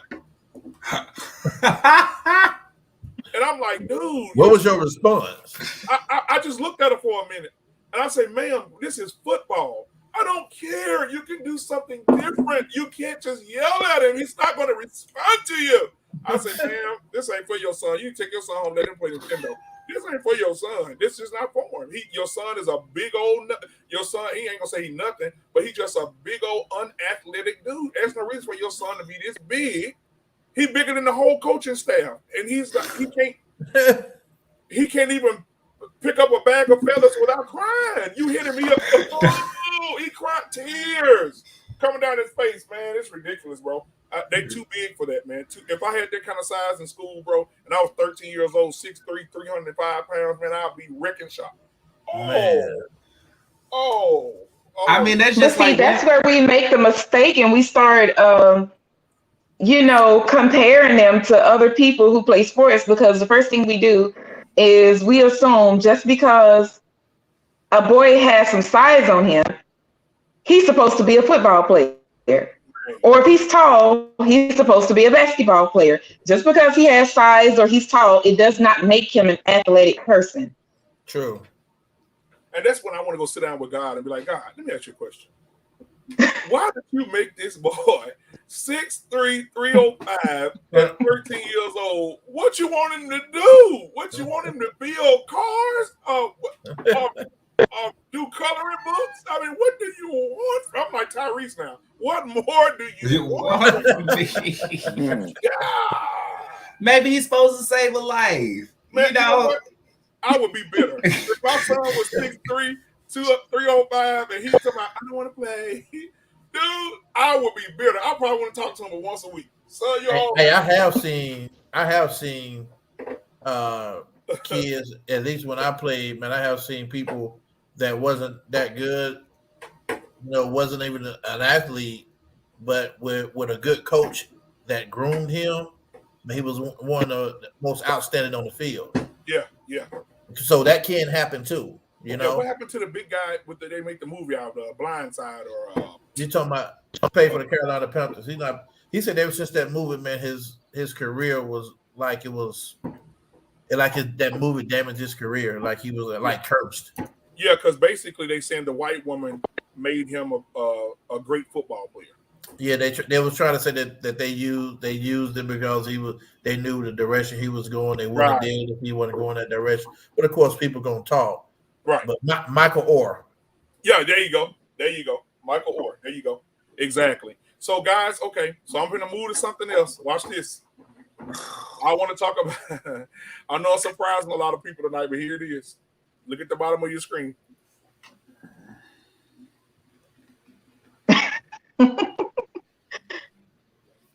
So listen, all right.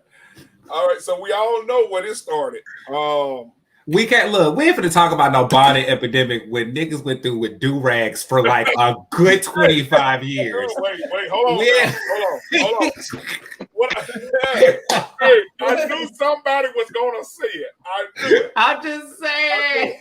But see, okay, so for the people that may not have seen this, I'm gonna share this with y'all. This for the people that may not have seen this. This is where it started, right here. Oh yeah, you can do that one. That ain't a V-net. This is where it started. Hey, my sweet babies. So, my baby. It took me a minute to say what I'm getting ready to say because I want to make sure I'm not saying it judgment, and I want to make sure I'm saying it from a place of love. Y'all, some of y'all have given me the title of auntie, and I'm honored that y'all do that, right? But there are times where auntie got to talk to her babies, say some real shit. So yesterday, I was in the airport in Atlanta because I'm in Jackson, Mississippi now at Chuckles Comedy Club, right? And we got 3 shows tonight. We got a matinee at 5:30, then we got 7, then we got 10, right? And I'm excited. I always love going to the stage. So when we got to the airport yesterday, I was excited, like, all right, baby, let's go get them in Jackson, Mississippi. And as we began to walk through the airport, I saw so many, actually too many to count and too many for me to tap. But I saw so many of our young sisters in head bonnets, scarves, slippers, pajamas, blankets wrapped around them, and this is how they're showing up to the airport. And I've been seeing it, not just at the airport, I've been seeing it at the store, at the mall. I've been seeing sisters showing up with these bonnets and headscarves and their slippers. And the question that I'm having to you, my sweet babies, when did we lose pride in representing ourselves? When did we step away of let me make sure I'm presentable when I leave my home? Let me make sure I'm representing the family I created so that if I'm out in the street, I look like I have pride in myself. And I'm not saying no full face of makeup. I'm not saying no full front lace frontal. I'm not saying none of that. All I'm saying is, could you please comb your hair? And if you don't want to comb your hair, they got enough shit out here now, baby, where you can style yourself up and look like you have pride. I'm not saying you don't have pride, but the representation that you're showing, someone would have to ask you to know that you had it. So my sweet babies, for the ones that do call me auntie, I love you for real. Even the ones that don't, I love y'all asses too. But the babies that say auntie to me, please listen to auntie. always have pride in your representation of you. It's not to get a man. It's not. It is just your representation of you, my sweet babies. So I'm just giving y'all a warning. If I see you in the streets, in the airport, in the Walmart, and you got a bonnet on, and you got slippers on, and you looking like, what the fuck? I need to go tap you and say, hey, baby girl, show you what you worth. Show you what you deserve. So all of those posts that you see celebrities putting out there saying, hey, queen, hey, queen, hey, queen, can we start putting it into action? So I'm asking our wiser sisters, when we see our little babies out there looking like they just don't care, and I'm not saying y'all don't, it looks like it. Can we just tap them and say, baby girl, you deserve more than what you're showing. Represent you with pride, my babies. And that may be a part of us helping our community. Because if you look like you don't give a damn, how you gonna be treated? So when I say, hey, queen, I can only say it to the sisters that it belongs to. Because a lot of us are still in queen training. So if you're in queen training, stop being fearful of taking your position. And queens don't walk around with bonnets and headscarves and slippers and pajamas. That's for the house.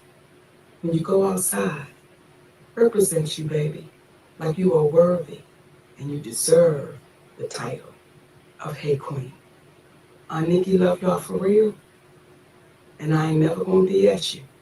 Stop wearing them damn bonnets and headscarves looking like don't nobody give a damn about you, nor do you give a damn about yourself. Because you beautiful. So represent it. I love y'all for real, my babies. All right. That was beautiful. She right. She right. So Lonnie, I was so we'll start with Brian on this one. Brian? I'm gonna be honest, bro. I never cared about the bonnet. It never bothered me. Um, I don't personally see nothing wrong with it. I see guys just like people say about the do rag, but I just think, man, we it seems like everything that segment of society do, we gotta look at all black women like that. That's a small sector of women that does that. Like, to be honest, and that's the ratchet. Every black woman not ratchet, so that's why it don't really bother me, man. And I remember there was a situation in Houston a couple years ago where they was complaining about women coming to the school picking up their kids in bonnet, right? So they were trying to pass I ain't gonna say a law, but a rule saying that you can't pick your kids without a bonnet. So let's say a black mother goes up to the school and try to pick up her child with a bonnet on, or let's say they say it was a dress code, like they'll come up there with tights or whatever. But let's just say a mother goes up there with a bonnet on and dress kind of, sleeping clothes or whatever, and the school do not release that child to that mother.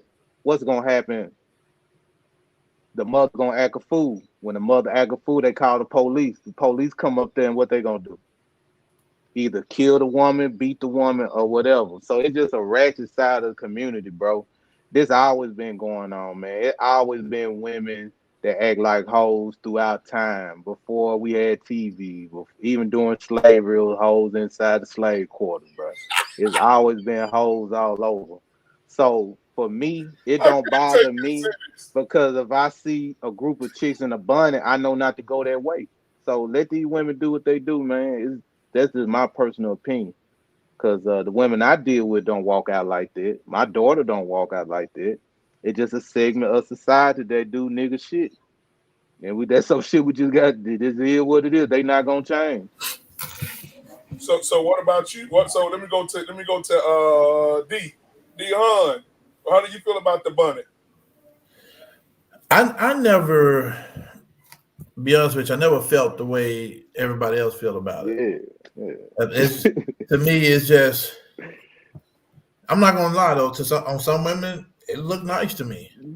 Don't it, bro? Hey. So you with me, bro? It just shows a woman identity to me. I have always looked at it that way. Me too, man. Me too. So what about?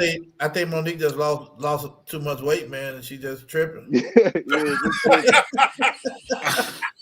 There's nothing wrong with the bonnet, man. Oh I ain't gonna get on the women about wearing bonnet, man. I'm gonna let y'all have the rest of that, man. You know, I ain't finna. Ladies, wear your bonnet if you want to. If you whatever. Hey, hold on.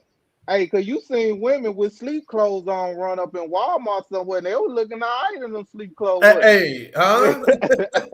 Okay. So we ain't. The little Tweety Bird pajamas, one size too small. You know what you was doing. You dressed up in relaxer. What you say, Bird? Come back on. No bra, no panties under them thongs, boy. I love it. My little son, we watch that shit. Oh my God. Go ahead, Dr. Higgins. Go ahead. We need you. Oh, you muted, baby. I got you. Okay, go ahead. You were muted. Go ahead.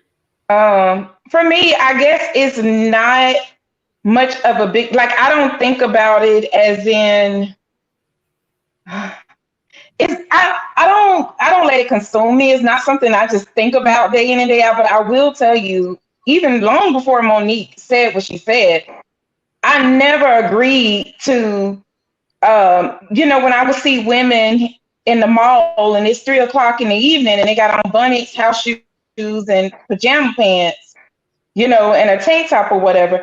I mean, I never cared for it. To each his own. I don't leave my house with a bonnet on. I tell my daughter the same thing. When she leaves the house, have on a pair of earrings. I don't care if it's studs, if it's some little loops. That is just something that I was told when I was coming up, and it just stuck with me.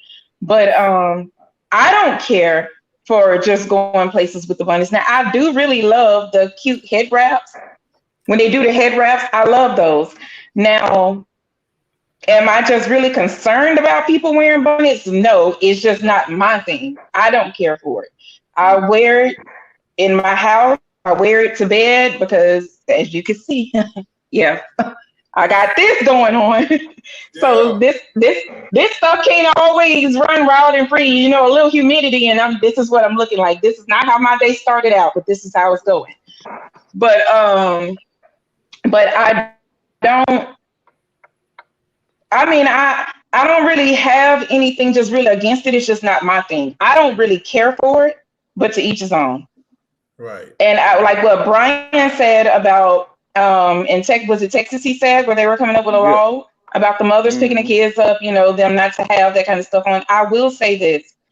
I do believe if wearing a bonnet was common amongst white people, I don't think it would have been that big of a deal. I think it was a big deal at that school because you knew it was Black mothers who were wearing them and picking up their children. I do believe if it was common amongst white people, that wouldn't have been a big deal. I just don't. And then you have to think about it too. Our hair is different. Like I said, when I left the house this morning, this is not how my hair was. This is how it's going now. So our hair is different. Humidity and all that kind of stuff do things to our hair for those of us who are natural. So, I mean, maybe that's their reason. I don't know what their reason is. It's just not my preference. I don't care for doing it. I don't want my daughter doing it. But, again, to each his own. Yeah. Lance, what's up? What you got? I mean, I feel like it's deeper than that. Like, I think we automatically like pair the bonnet and make it like synonymous with like ratchet behavior. Yeah. I think that girls do that too. So I think like when they put on that bonnet, like it's like Super Mario when he get the little P and it's just like it's just up in the air and it's just like all of a sudden you're a different person. I will say that sometimes the way that you dress or the way that you hold any of your appearance, not only is it a reflection of you and how you might feel, but it's also a reflection of what you want to put out. Some people try to act like they don't care because they really do. Some people look in the mirror and they say, I'm ugly. Like, I don't give a fuck. And they throw their bonnet on and they walk out. And they walk out with that spirit. That but it's crazy that like anybody could get on a Black woman for wearing like bonnets or any kind of headgear when y'all constantly been trying to tell Black people how to look since day one. And really that's where that shit started, trying to keep that perm right, trying to keep them edges tight, all that shit. We were not even meant to have that kind of hairstyle that we would even really need a bonnet. The only reason that girls who like wear rock froze, like Dr. Higgins, like even wear a bonnet so it can make sure it stays moisturized and make sure it stays looking nice, make sure it's protected from the elements. But I mean, like on like a case by case, like, you know, my cousins wear bonnets. Ain't none of them got it. Well, one of them do. One of them ratchet. The rest of them ain't. No. I mean, and they ain't even got that kind of attitude. But I do think sometimes people just look in the mirror and they're sad when they see themselves, and they walk out the house with that spirit and that mentality that's been created, the picture frame that they put us in, and we just walk right in it because it takes too much energy to like look inside and get out of the picture frame. So I mean, I think it's deep. I think it's deeper. But like D and Brian said, I ain't never met a nigga that ain't gonna holler just because you got a bonnet on. Like at all. And some women do that and think it's like a shield. It's not. It's not. And that bonnet, it keeps the hair out of the way sometimes. I mean, yeah, there's practical reasons for putting on a bonnet, but it keeps it back. A lot of them girls wearing them ugly ass bedazzled caps that nobody say nothing on. Well, they got rhinestones all in the top of their head, like they. But you know what? The way people feel about, the way guys can feel about females when they wear bonnets. Just think about how people are judging Black men when they see them with do-rags on. What do you think people are thinking about Black men when they see them like with do-rags on in public? They automatically assume they're a thug. You know. Off top, they just automatically assume they're a thug just because they have a do-rag on, not thinking about, because they don't know that about our culture. They don't know anything about our hair. You know, some of them wear because they're trying to get waves or whatever the reason. Maybe they got some fresh braids they're trying to keep laid down or whatever, but they don't know that about our hair. We can't constantly heat our shit. We can't constantly just keep doing shit to it. We gotta put our shit in protective styles. Like they don't even know that's what dreads are. Like that is a protective style for your hair. Like, and they don't get it. But you know what? It's low key. I say this all the time. I think Black men, and I mean, if y'all disagree, that is fine. But I think Black men are. I'm not saying they are to blame. But I will say a lot of the things that Black women do is because of Black men. As far as their appearance, I think, see, now guys are okay with natural hair, but there was a time to where I would have been nappy headed. You know what I'm saying? So now we're in an era to where Black guys are okay with natural hair because it's this whole pro-Black thing. So we love natural hair now. We like dark skin now. I remember when I was coming up, I was a burnt biscuit. So I'm just saying, like, the things that our Black guys do, if you made us feel like we were prettier with straight hair, we wore straight hair. If you made us feel like we were prettier, if we had hair flowing down our back, we put on a wig, we put in some tracks. We do all of these things if you made us feel like those things made us prettier. And I say us because even though, I mean, I don't wear wigs or whatever, but I just say us because I just like to include myself in it. So I'm not pointing fingers at anybody. But I feel like a lot of things they do is because Black men made them feel like those were the things that they like. Those were the things that would make them attractive. Like I said, you see somebody with hair like mine, back then we'd be nappy head. But now guys love it. Black guys love it. So I think that has a lot to do with the way women, carry themselves. Like all of a sudden now, guys have problems with these long lashes. And there was a time that was okay with some of them. I mean, I'm not going to speak no more on those lashes. Y'all seen it. But I think that has a lot to do with how Black women, carry themselves as far as their physical appearance. It's about what Black men are drawn to, what they want. And so once you make us feel like these are the things you want, this is how you want us to look, then we do those things. We straighten our hair to make it like you want it, so we don't be a nappy head girl, And that's just my opinion on it. It also is like the shopping area, the church, the school, the supermarket. That's not the audience anymore. We prep, prim, and get ready for an audience now. I don't think a lot of people give like really two, maybe not even 1.5 fucks about what they look like when they come outside now.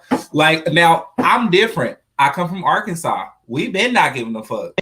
You can any day you can catch a girl in Aeropostale motherfucking pajama pants in Walmart, black, white, and then it didn't matter because the standard when it comes to like beauty in Arkansas is very, very like not the way that like other metropolis areas are. We live in the country. I will say I look like a different person than I did before I went to Dallas because the focus was so on how I looked. I really couldn't help but be affected by it. And honestly, it kind of pulled me in. I was drawn to it. And it really, I liked it because there was a bunch of people at first. I thought there was a bunch of people around who actually cared about how the way they carried themselves. But when it gets down to it, it's really everything's a mating game. Anytime a dude or a girl do anything and they step outside, it's for the purpose of attracting the opposite sex. Even if they have somebody at home, everybody wants to feel like they're being, they're appeasing to other people. And look, like it's like a natural thing. As you get older, like the more and more older you get, like you still want to feel like you kind of got that attention, Not that you necessarily want to give it to anybody or entertain that shit, but I mean, like, you still want to feel like you have it. So yeah, your girl might get up and she gonna dress really nice and go out one day, and you really ain't got a reason to be suspicious because she's just being a woman. Just like some days you want to put on the fresh, throwback tee, and the Crispies. Like you gonna go outside because you just want somebody to tell you that you look nice. You looked in the mirror, you said, "Hey, I look nice. I want somebody to tell me that today." Like it's so much more like inside than I think people, and I think the media tries to make it seem like it's somebody's fault. It's always the media's fault. Yeah. And they used to be the only media we had was each other. You wanted some entertainment, like girls, like Sierra said, we had to go outside to see some shit go down. We can just turn on TV. We can just pop on the phone. We can just have all our friends access right there. We had to wait outside for our friends to come outside to spend 30 to 45 minutes with them. And the last thing, I don't know about Dallas, the last thing we thought about was really how we look. We were just glad they got a chance to come outside. We were glad we got a chance to go to the movies. So I don't know. It's different. Uh-oh. Hold on, y'all.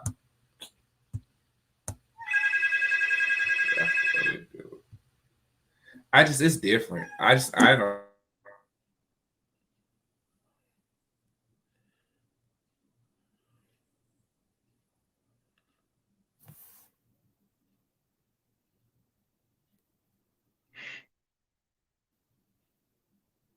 Dwayne, we can't hear you.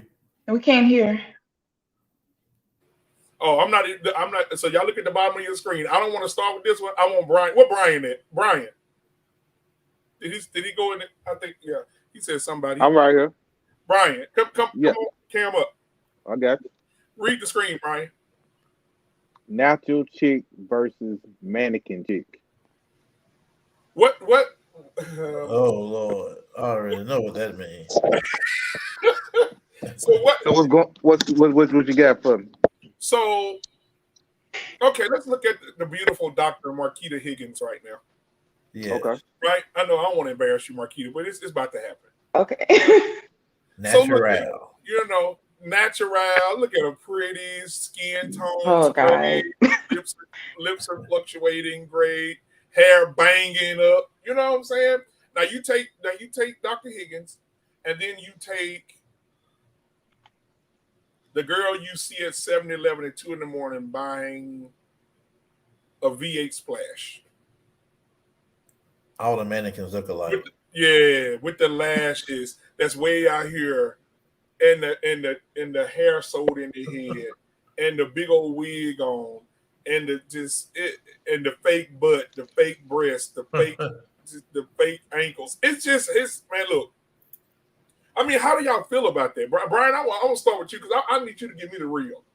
Like, how do you feel about the enhancements of these women going to get these big old breasts, big old butt, and don't know the effects of it, long-term effects of it? It could affect them health-wise, right, in the future. Yeah. But also just being a mannequin. Like, you don't even know what's what now. And some girls get it to the point they be so bad built. You know, I seen one girl got her butt done and her breast done and her head. I don't know if she did her head. I used to work with her, and she was looking like a Glade plug-in. Like, she looked horrible. It was all over the place. It was bent all up. And so, I mean, what do you think about it, though, B? I mean, I don't know. I had sex with mannequin and natural. You know,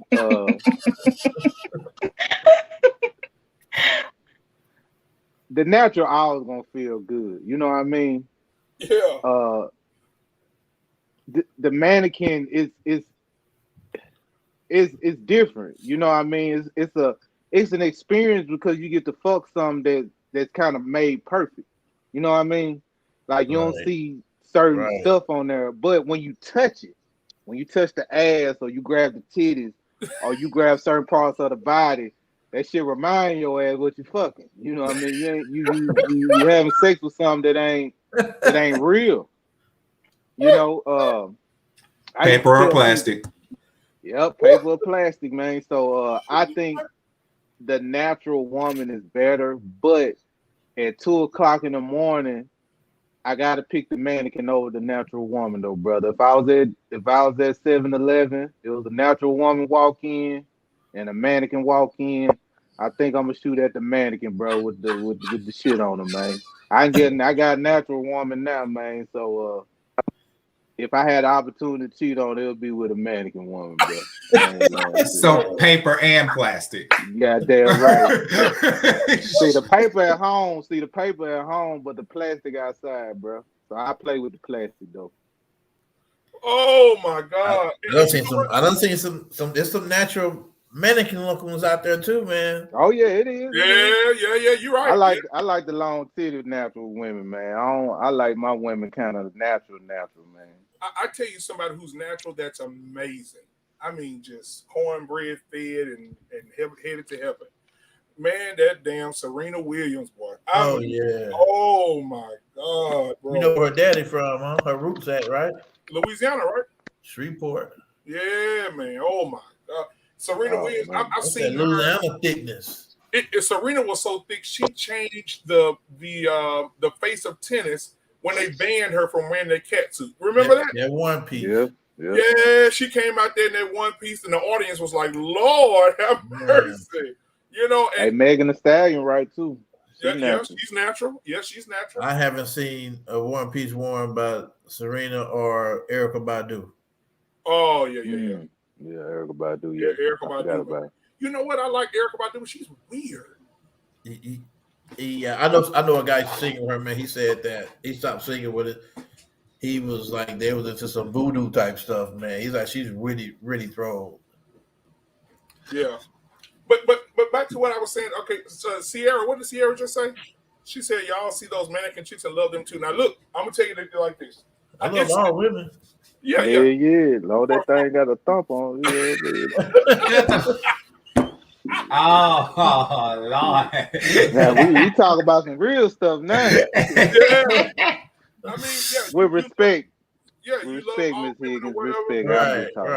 Yeah, and I think the Bible say God made woman for man. Man right. That's why I cheat. Oh my God. Oh my God. Man, that's ridiculous. man, that's the most truthful dude I've ever been in my life. Look, we take what we want out the bottle. Right? We take the parts that we can deal with. See, and this is the black men that I know. Cause I had a long conversation with somebody yesterday. This is the black men I know. Like the black men, whoever these, I'm not even gonna judge them because they're not even in my circle. I really didn't even know black dudes I didn't even know black dudes talked about black women like this, like worried about petty shit. Like from what I knew, I come from a school where they didn't really care. Like they were just happy that you were letting them in. And I'm really tripping. Like where does all this like damaging conversation come from? Because I've never personally seen a black woman not really be like appreciated until they get married, honestly. I mean, but same thing for men too. I mean, I don't think married people appreciate each other very much. That's all I'm saying. But yeah, I don't know no dudes that's just like, oh, I can't fuck with her. Her nails too long. Shit, how big are her eyelashes? Oh, hell no. Like I've never seen that reaction in my life. I mean, if you're trying to hit it, then that's fine. But if you ain't, it's a different. After you hit it, you see all the problems. Yeah, I tell my daughter this. I tell my daughter, I say, don't be Batman one day and Bruce Wayne the other. And what I mean by that is, you don't want to go out. A man sees you, and you're looking beautiful, and then all of a sudden you get home and wipe all that stuff off your face. You know what I'm saying? And he looking at, he's looking at Halle Berry in the club. And then he get home and roll over in the morning. He looking at Chuck Berry. You know what I'm saying?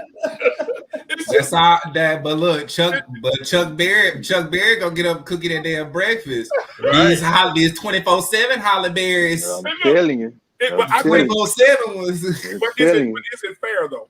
I think that we become. I think that sometimes you can be known as an imposter, because I've seen some makeup tutorials. Oh my goodness. That shit is fun to watch. I just think it's it's fun to watch. The Asian ones. Them Asian ones be the best ones. They didn't got the fake nose pop off, chin pop off, lip pop off. I'll be like, whoa.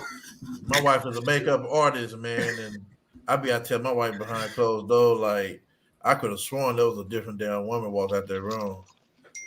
Like, oh my goodness. You see this? Now, when I watch this.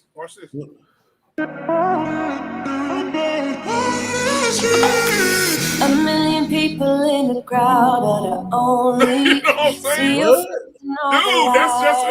That's an imposter, bro. They're not too different though. She still look good though. She still look good. She took off her horse hair. Y'all, that's still fun.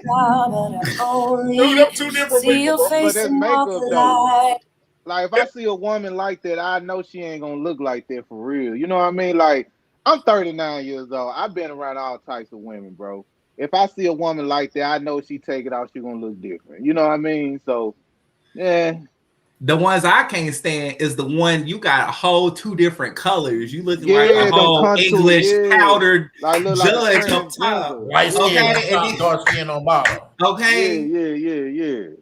Light brown to crispy. I don't understand. Like, why you can't get the tones right? Like, why you can't make it look like? Why you looking like Nicki Minaj in the afterlife? Like, I don't understand that.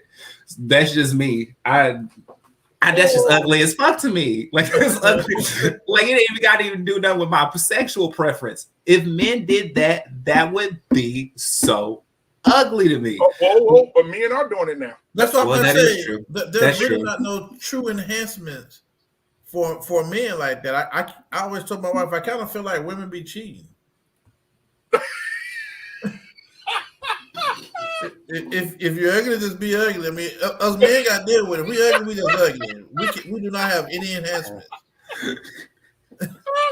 All we got is the gym. That's it. Dude, I know y'all. That's it. Gym. I like women that do that though. I ain't gonna lie. I like women that like to look good and shit, man. That's because you cheat. You want to sleep with 3 different women every week. Motherfucker, they y'all role playing. I ain't got no problem with it. I ain't lying to you. Any woman out there wearing makeup Do your thing. As long as you real. That's the thing. Like I think we all like judge people. We all judge each other when we see each other. Black, white, it doesn't matter. Yeah, we do. But giving yourself the opportunity to first know yourself well enough. I know I'm judgmental as fuck. But in knowing that, I know that I have to take that extra step to get to know this person because I need to verify my own self. I verify my own findings. So like, as long as you're open enough to do that, like I'm the kind of person I can sit and be petty and talk about a gang of people, but I will go over there to a gang of people, get to know them, and tell them I was talking about them. I was like, yeah, we was show. Look, I feel stupid. Y'all like that. My bad. Like, and Joe, you already know I straight up do that. I will talk about you to your face. Yes. I would let you know my judgment and everything. And that go back to what Monique said though about the motherfucking headbands and shit. Like, I think with social media, like judgment's really, it's judgment with no follow through. And I think Black women just stopped giving a fuck. I mean, honestly, like it's just like they go out. I mean, people ain't really checking like that anyway no more. I think that's one of the reasons people stop going to church too, because it's just like I come here, my heart's in a serious place, and you talking about how short my skirt is. I'm a slut right now. Like, okay, but I came a slut who came to church. Right. Like, damn. Like, you are. You know, I don't know how true it is, guys, but I end up hearing this or seeing this article on some sites I was reading. I'm always reading something. But they said that the long eyebrows came from the Japanese, right? And they said the lady that used to pimp the Japanese women, the prostitutes, she would use the eyelashes to block semen from their eyes. Well, I know that sounds funny, but I'm telling the truth. I read the entire. I'm like, what? So not only do they look like windshield wipers, they actually are windshield wipers. Cool. All right. They wiping water. Oh my God. Swish, swish. Well, the Chinese must have stole that from Africa then, because even before we were slaves, African women, even look at certain hieroglyphics, African women used to put feathers on their eyelids also. And I don't think they was selling pussy. So I just want to put that out there. So Chinese steal everything from black folks too. So I just want to put that out there. They stole karate from us too. They stole karate from us too. We and yoga. Karate. And yoga. Everything. So I just want to say correct me if I'm wrong, Dwayne, but I thought black people was the first over in China. They was. I did not know that. That's why you see statues of us in certain parts of China. Yep. And that's why I got pictures. Hold on. Go ahead. Go. That's why when they dig up these old Chinese artifacts and these old Chinese statues, and you see the big old lips and the big old nose and the big old eyes, like in Egypt, I did not know. In Egypt, they intentionally blew the noses off of all of the statues, so they wouldn't know the color of that or the nationality of those people that those statues were built after. Really? Yeah, the noses were removed, right? Blown off, destroyed. If you go into the museums, you actually see the nose off of all of the Egyptian statues. In Egypt? Yeah, even the Sphinx. If you go look at the Sphinx, you see the nose is missing. Mm-hmm. That was removed. Yeah, that's a black culture, though. I mean, like that's just black over there. Yeah. Well, not no more.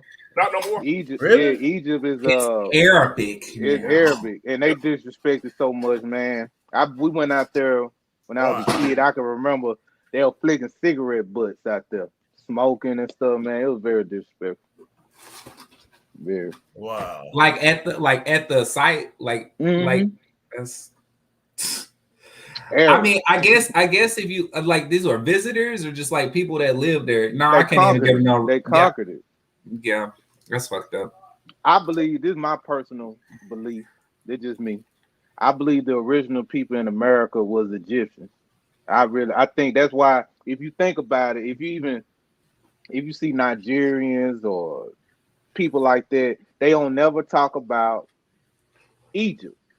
But black people here, we always talk about Egypt all the time. It just seems like we always more connected to Egypt for some odd reason. Uh-huh. And Egypt is a special place where they still can't figure out how they built the pyramids. Right. They can't get over Really? it. They can't figure it out. And guess what? Technology too. The Think technology. about this. Those pyramids been sitting there. We're finna go. Let's go to the history lesson for 30 seconds. Those pyramids been sitting there for what, 2,000 years, 3,000 years? That's what they haven't moved, haven't been broken, haven't been blown up, nothing. We got twin towers, a plane hit it come down. Wind push a building, it come down. Hurricane come. How many storms, sandstorms, or storms or floods came through Egypt in the last 2,000 years? Yep. And those pyramids are still there. And the next to the architecture is so amazing. You can't even put a piece of paper through the cracks of it because it's so put together mathematically. Like it's amazing. Amazing. What is your opinion about it? You think it's straight architecture or? Man, look, that's a deep conversation, brother. That's a whole show right there. I think they just leveled the land.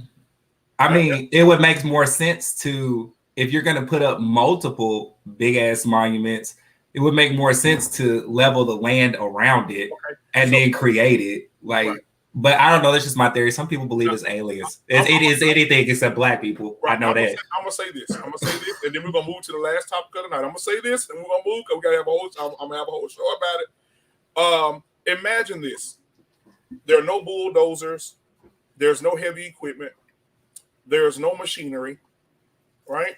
Also, in the Egyptian heritage, where they built these things at was in the middle of nowhere in the sand, right? So where they had to get the bricks from or the mortar from or whatever, they had to walk 60 miles, 70 miles there and back, right? Each one of those stones, if you guys want to research this, all of them weigh 10 tons. How? Because you have architecture, construction men now, they said it's not possible even with machinery to move that type of stuff up a cliff like that without using major equipment. So how is it possible that you can take 10-ton bricks or whatever they call the bricks there and stack them all the way up mathematically so perfect that you can't even slide a piece of paper through a crack of it? Like, that's amazing to me. How did they move it? How did they pick it up? No machinery, no nothing. They created it. You know, I'm going to leave it right there. That's a whole conversation for a whole nother day. So this is the last subject of the night, man.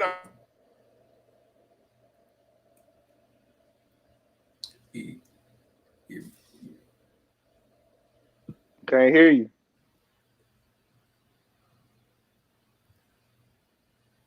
We can't hear you.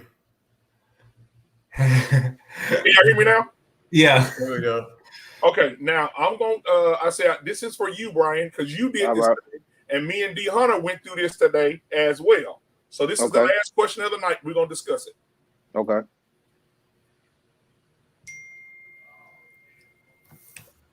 Are we supposed to be listening to something? Nope. Look at the screen at the bottom. Read it. Hold on. Wait. What is it? Oh. So, Yeah. We're going to start with Dr. Higgins on this one. No. Wait, Dr. Higgins. Hold on. I got something for you. Hold on. I got something pulled up right here. Watch this. Yeah, man. Woo.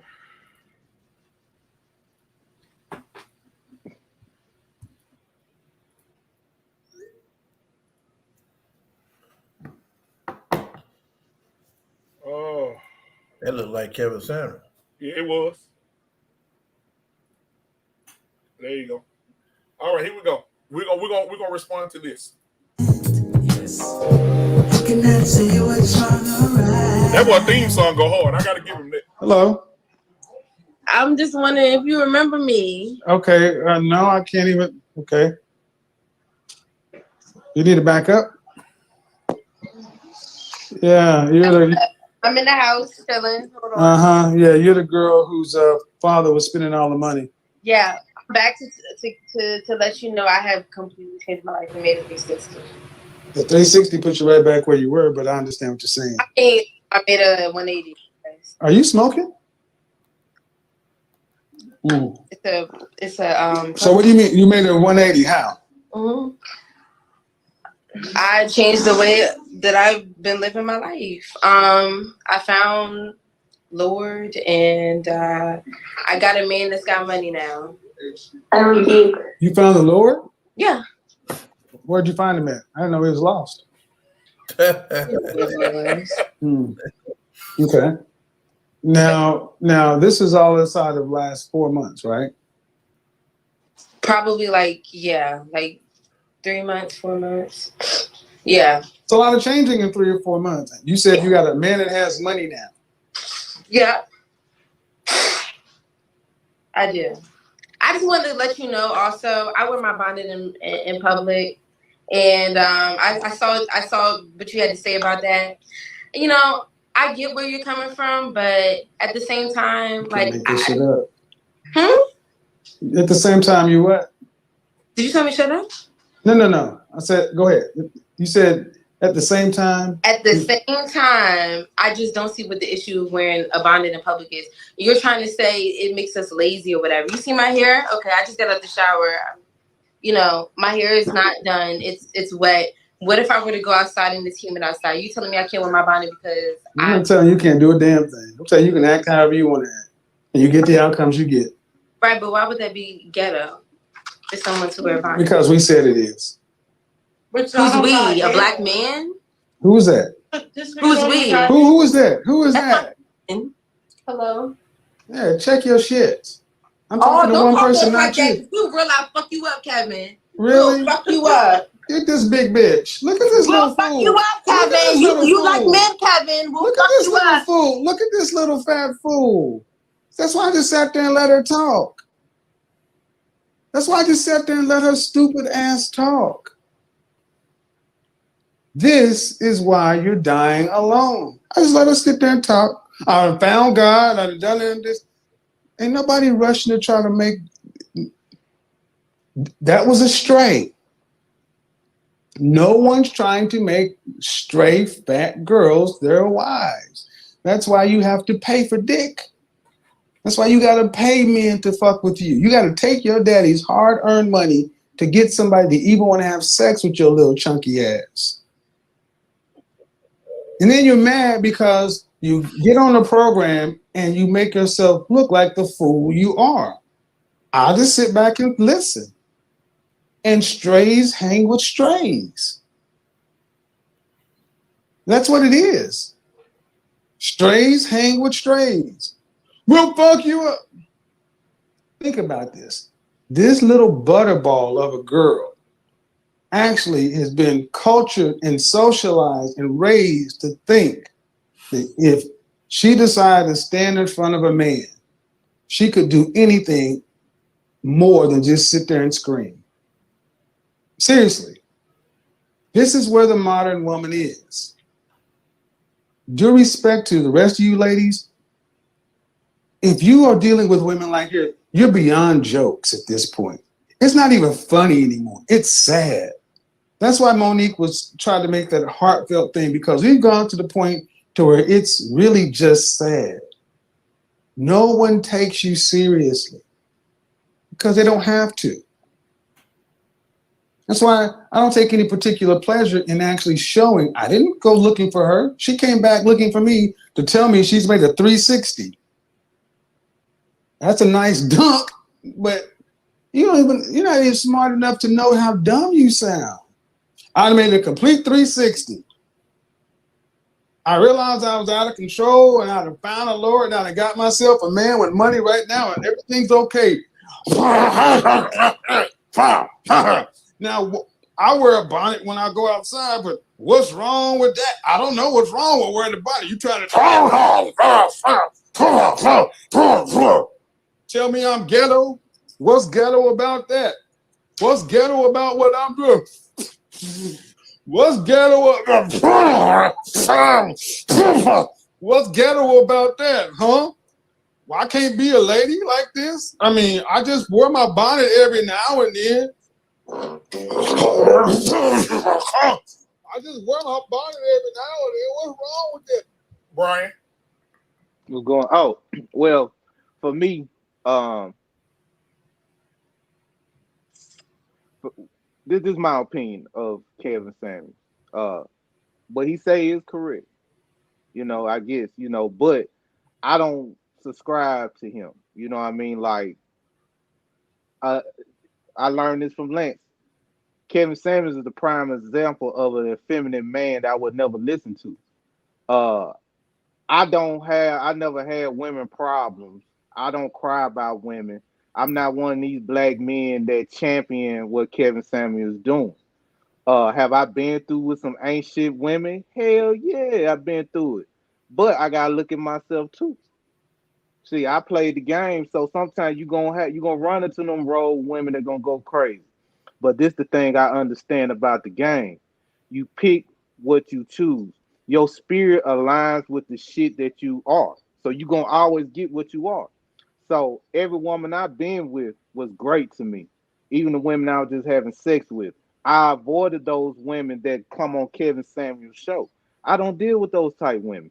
And that's why it's weird for me to see men praise, oh, Kevin Samuels, man, he's the God. But I understand these men never had women that offered them sex. See, a lot of these guys that praise Kevin Samuels got to beg for pussy.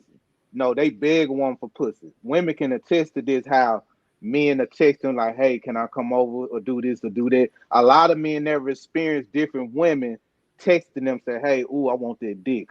Ooh, woo, this, woo, this. A lot of men never experienced women that want to make sure they good in life, make sure they eat. See, they niggas forget about this shit. A lot of these niggas ain't got no conversation for a female. So you see a bunch of men that follow Kevin Samuels because Kevin Samuels macking on these niggas, just like Derrick Jackson was macking on the women. That's all it is. And it's just a bunch of bitter black men, not all of them, but majority of them, just a bunch of men that probably wasn't getting the bitch they want. And they always say, well, she always chose these type dudes. She don't never choose me. I'm this, I'm that, I'm this, I'm that. But guess what? Those type guys, she choose people like me. I don't complain about women at all. I know what women do. I get it. It's just not my thing. So for me, bro, I don't rock with that Kevin Stan. I get it. What he say is real, but it ain't about the women I deal with. I don't deal with those type of women. What's a modern woman? Every modern woman I met, from the ratchets to the bougie, they always fixed my plate. They always made sure I was good. If I needed some money, matter of fact, if I go broke right now, a woman gonna help me. So what it look like for me to disrespect it? You know what I mean? So that's why I used to always get on here and say it's kind of sickening how a lot of us are in relationships and we still have this view of black women. See, a lot of y'all are married, a lot of y'all got girlfriends, and for black men to still have this view of a black woman as if she's ratchet, that's weird to me. And I could never get on here and just applaud or look up to an effeminate man like Kevin Samuels. I wasn't around no men like Kevin Samuels. I wasn't around no men. I around strong black men. Kevin ain't no strong black man. Kevin wouldn't be able to sit at the table with my uncle and my granddad and my daddy. So that's the type of man. So Kevin ain't my type of nigga, but I get it because he can mac on the nigga. He macking on these niggas real good, like Derrick Jackson was macking on these single bitter baby mamas. D Hunter, Lance? Go ahead, Lance. I'm just laughing at Brian response. Shit. I'm just saying, a lot of niggas just ain't got it. Women choose who they want, bro. I'm sorry, Lance, but women choose who they want. I'm not the prettiest dude in the world. My teeth fucked up. I'm broke, but I got conversation. As long as you can wiggle them hips in a woman, man, you get what you want. Conversation rule the nation. Yes, sir. Now, niggas ain't got conversation, bro. I'm gone. I go to work. Now, let me. I'm gonna push back on that, Brian. Let me tell you why. Because every dude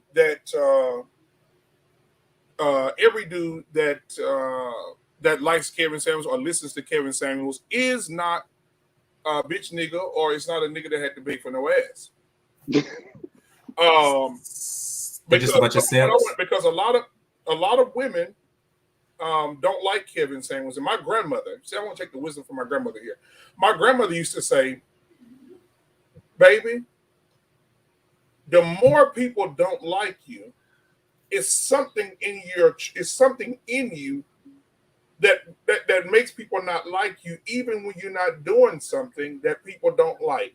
She said, son, even if it's 1,000 people that believe in something and you believe in something, she said, you stand in what you believe and you never worry about anybody else. She said, you speak your truth. The Bible says, I don't want to go by biblically, but I can do it. The Bible says in the end days, right will be considered wrong, wrong will be considered right. Right?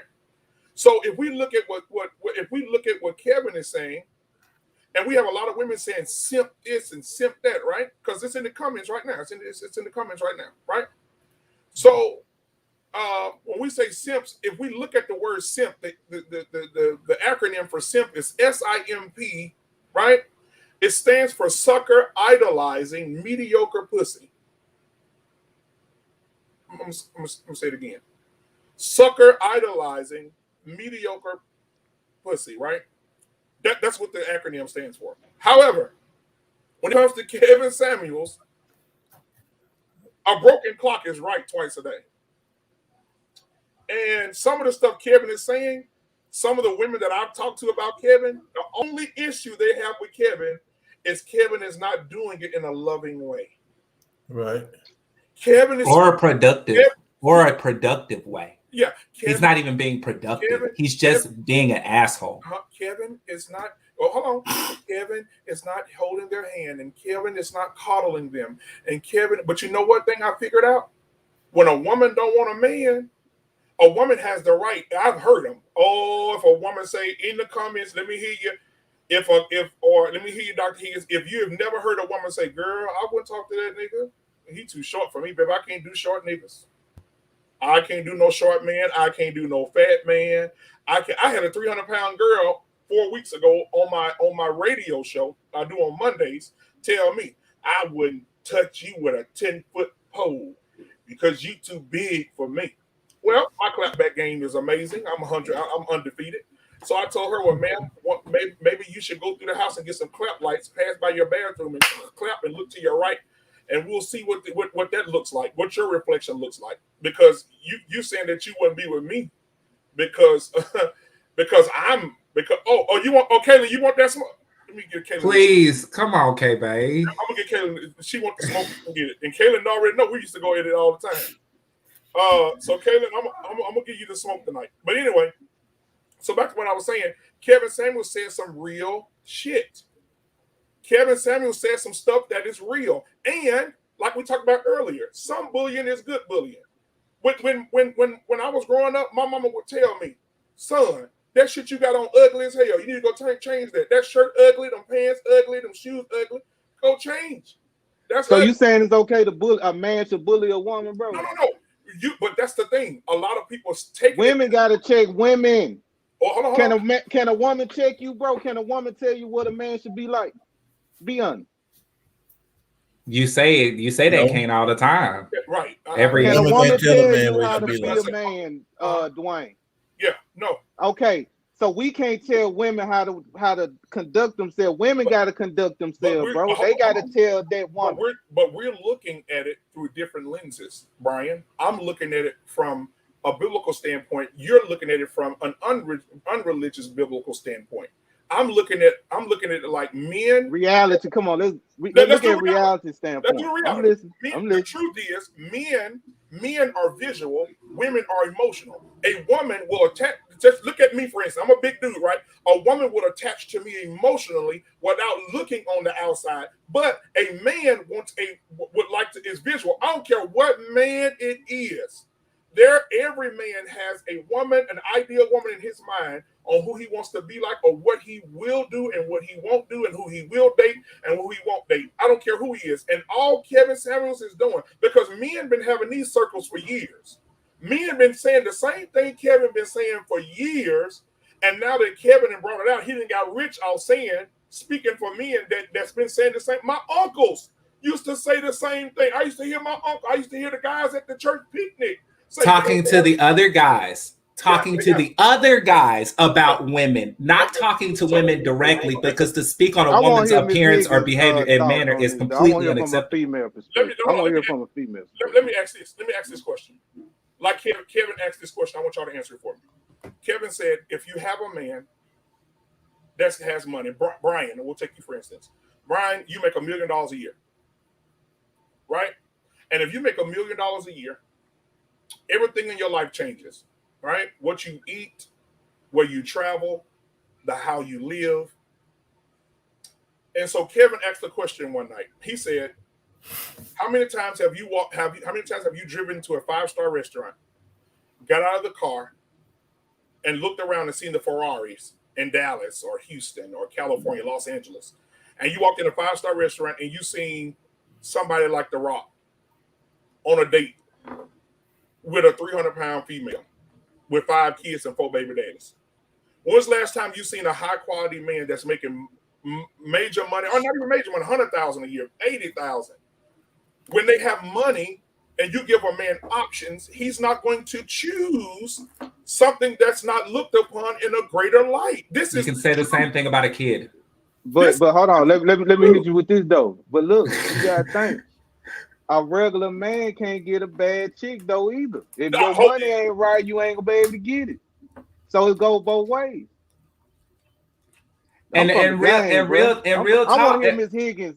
I do, because she's been waiting patiently. She really has. Can't hear you, Dwayne. Yeah, go ahead, Miss Higgins. While I get Kayla on, she can get this more. Even though he did ask me to speak first. Oh, I'm sorry, baby. And he forgot. No, but seriously, I don't really watch Kevin Samuels' video. I do think the one that you just put up was a horrible example, because even as a woman, first of all, I wouldn't even be on a live video just getting out the shower with a towel wrapped around me. I wouldn't even do that as a woman. Exactly. So I do think that was a horrible example, and we cannot take that example and apply it to a vast population of women, for one. Two, I love you. I love the woman that I am, and for that reason, Kevin Samuels does not, his ideas of what he think about modern women does not define me. I don't seek his statements or opinions or ideas about women for validation, for one. 2 and 3. So I really, to be honest with you, I really don't care about what he's talking about. It do seem to be women who are like the woman whose video he posted, that even I as a woman was looking at that like, okay, now that was a horrible video. What Lance said about he's not being productive, and he's not, but the thing is, being productive is a subjective term. So he's being productive in a sense of selling to men, but he's not being productive as far as helping women, because what is happening is there's this divide. Mm-hmm. And this is what's happening. But like I spoke last Tuesday, this is what needs to be happening. But we can't do that if we're still pushing this agenda that Black women are ratchet and Black men, they ain't it. I know some good Black men, just like y'all know some really good Black women. I know a lot of good Black women. So the women that he talk about are not women that I deal with, that I know of. So I feel like that stuff he said, it doesn't apply to me and several women that I know. That's what I'm saying. So I will say some of the things that he say is right, but at the same time, I'm not saying he's wrong about everything he says. But what I'm saying is, even when you look at women, just so I can click, when Brian mentioned about the bitter men, he did say not all of them, and that is true. So where was I? But anywho, I don't know. It just doesn't apply to me and many women that I know. I like I said, he's not wrong about everything that he says, but I do think he's productive when it comes to selling to women. Now, Derek Jackson, yes, it was the same thing. That's what he was doing. It was about women. But I long let go of Derek Jackson because it was irritating me. So any situation that came up, even if the woman was wrong, he found a way to flip it and make her right when she wasn't always right. It was always that's exactly what it was. So the thing, Higgins. I ain't gonna lie. I'm waiting. The thing is with Kevin Samuels, maybe he's had some horrible experiences, and that's what it sounds like. He's had some horrible experiences because I'm pretty sure he's met some good women, but his experience will not allow him to see this woman as a good woman. He's gonna find any flaw in her just because of his own experiences, and that's if women is his thing. I don't know, but I just can't understand. First of all, I don't even understand who got time to sit around all day and point out flaws of Black women all day long. I don't even understand it. Well, they just released they just released how much he's making a month doing his videos. He's at 300. He makes 300 grand a month. And that's so horrible. That is so horrible. I'm sorry. I want to say this too to all the women out there. He makes how much? 300 grand a month. I ain't mad at him either, man. But I love it. Hey, guess what, Brian? Brian said men applauding Kevin Samuels, but he's funded 100% by Black women. He's funded 100% by Black women. Black men are not paying for this. Black women are. So when we say the men are applauding him, yes, the men are applauding, but they're not the ones. When you go on his show and watch his show at the bottom, when you see $5.99, $600, $80, $50, you see Black women funding that are just as damaged as the men who buy into that stupid fucking bullshit. Right. The thing about it, men can love it, but they're not going to pay for it. Right. They're not. They can love what he say all day long, but they're not going to pay for it. They're not. But there's a lot of things with women, though. Kaylin, I sent you the link in your messenger on Facebook. I don't know what you're running for. But anyway, so again, when it comes to the whole Kevin Samuels thing, like you said, a lot of men are applauding, but women are supporting his show. So we can't say all the men are the ones who are falling up behind Kevin Samuels. No. Women, wait a minute, but that's not the point. Women supported Trump. Did they make hiring him as president? Like, right? Like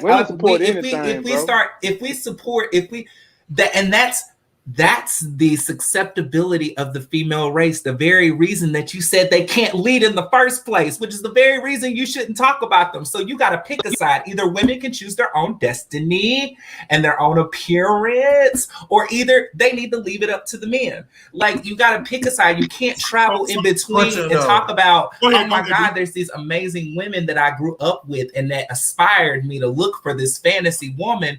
I mean, but the fantasy woman doesn't exist. I mean, you've even stated that in your own past experiences. No perfect person exists. And if we want to go biblical, Jesus already, and God already told you that.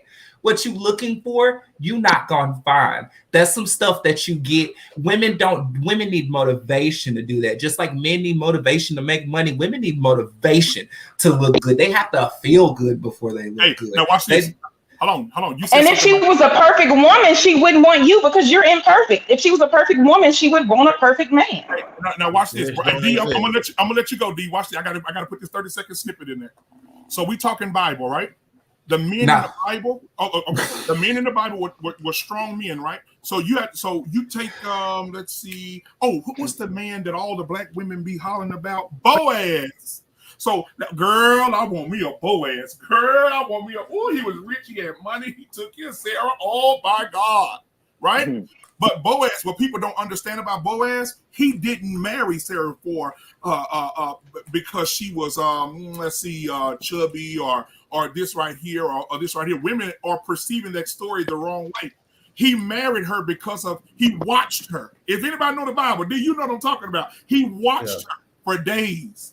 And he watched her work ethic, right? He watched how she was the first one up in the morning, the last one to go to sleep. He watched how she served. He watched how she took care of the elderly. He watched her work ethic. He said, you know what? I want to invest all my land, my cattle, my money, my wheat into this woman because she broke and ain't got nothing, and she's working for nothing, and she's appreciating the little things. So let me marry her to give her the big things. So everybody has a preference. Women today are entitled. Let's be real. Men are too. No, man, no. But wait a minute. You make that I gotta statement. You disagree on make that, that dog. statement about a man waiting patiently to see the true value of a woman, but yet we sit up here and judge a woman that we literally watched for 45 seconds, and she literally looked like she was baiting, trying to be a ratchet person. Like it looked like there was effort in it, and it really just looked like she was trying to get on just to call him gay. Which, not saying I'm the authority on homosexualities,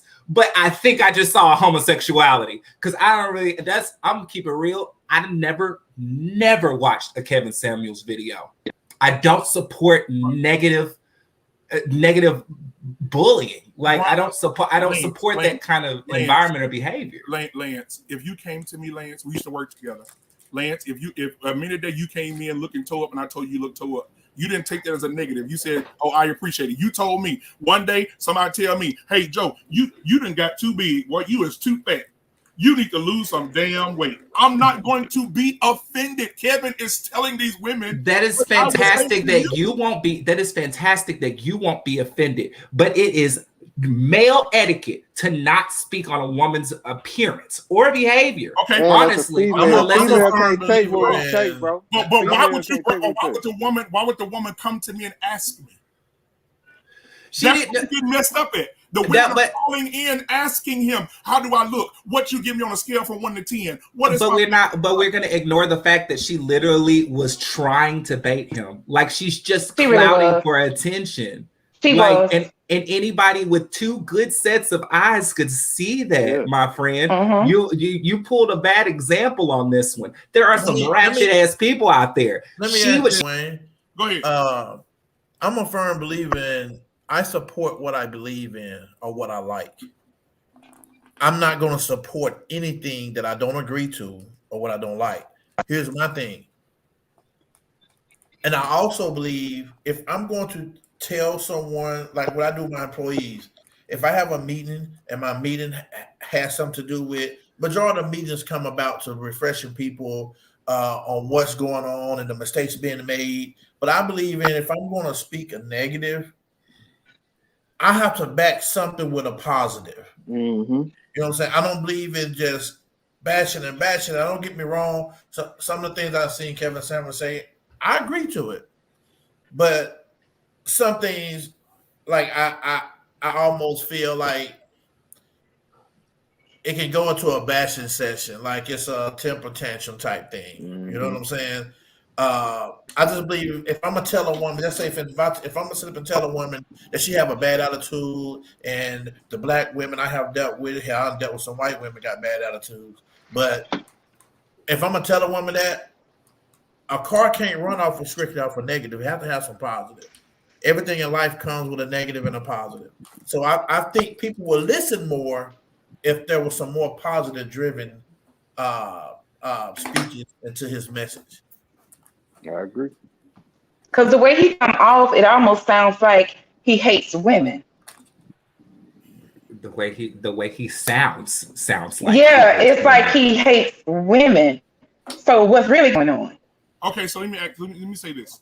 So before Kevin Samuels, let's take Kevin Samuels completely out of the. What'd you say, Lance? I said we ain't gonna talk about this man's sexuality though. We're not gonna talk about the fact that he just he basically bullied a black woman on there, and he thinks there's absolutely nothing wrong with that. Like you came from a woman. Yeah, okay, that's fine. But the kind of woman he came from may not be the woman he's talking about. But watch this. That's true. Or that might be what's wrong with him. It could have been his, like I said, his past experiences. Maybe he's had a bad experience. Guys who had bad experiences with their mom tend to be like that towards women, because the woman who was supposed to love them the most and be there for them were not. And so they have. That don't make him wrong speaking on his experiences. Maybe he should put it in that way on his experiences. You know, but he's saying, a lot of people judge Kevin Samuels on 30-second clips, but they don't watch his entire show.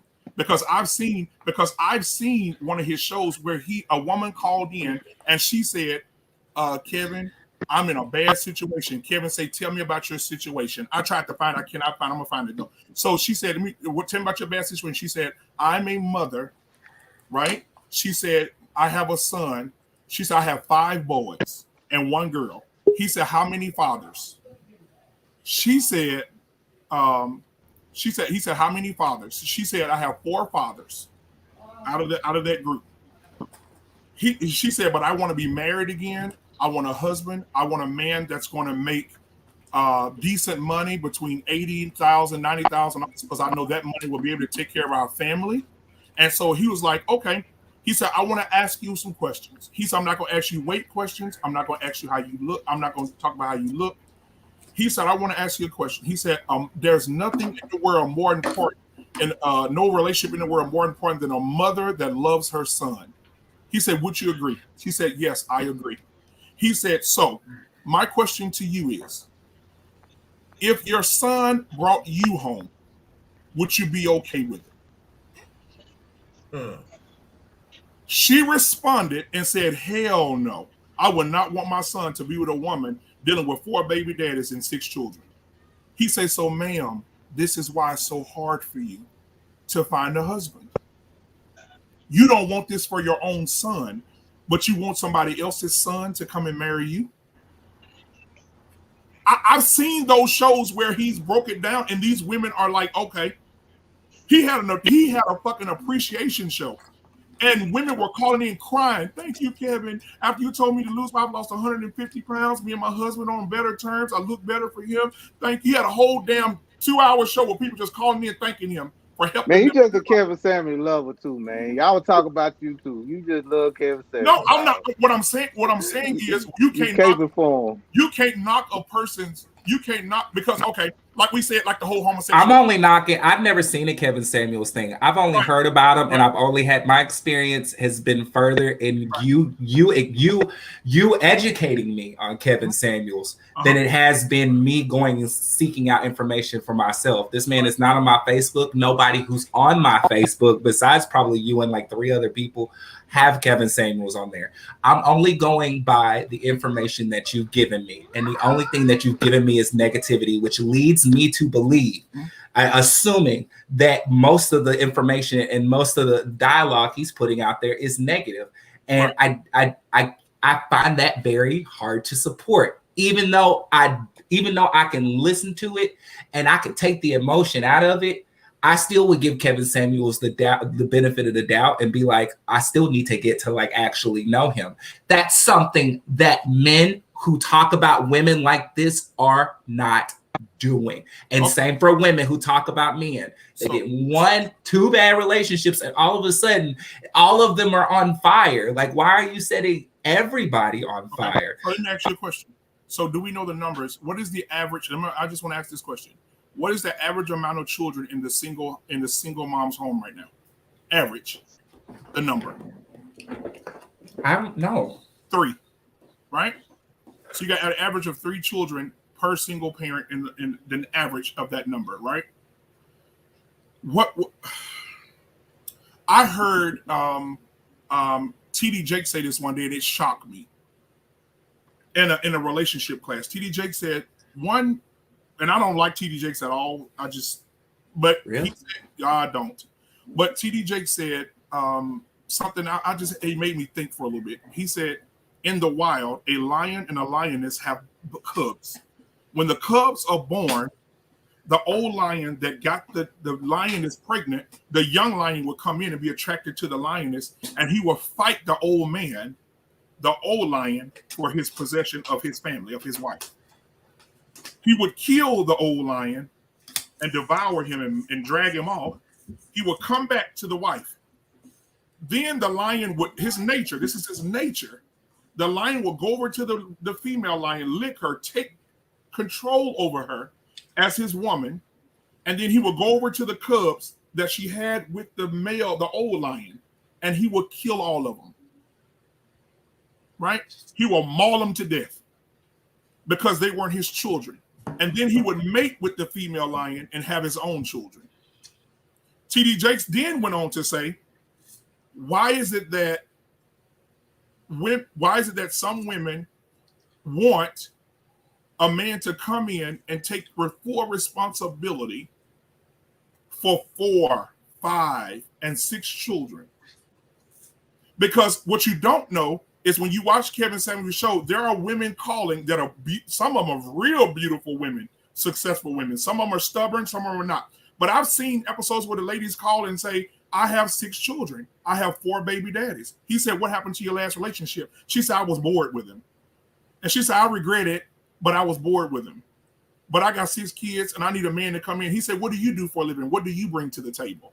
She said, well, I make $45,000 a year. He said, so how much are you looking for him to make? Oh, to be with me, he got to make $150,000 a year. Any less than that, he came and looked my way. Why are your standards so high? Because the church told us to. When the man, no. But when the man has to come in and accept so many responsibilities at your house, he got to take daddy responsibilities for 5 kids. That's that man's choice, though, Dwayne. These are not. That's the man's choice, bro. But what I'm saying is, the man, who making the decision? Yes or no? The man making the decision. It's the man's. I'm not saying choice. the man is. I'm not saying the man is.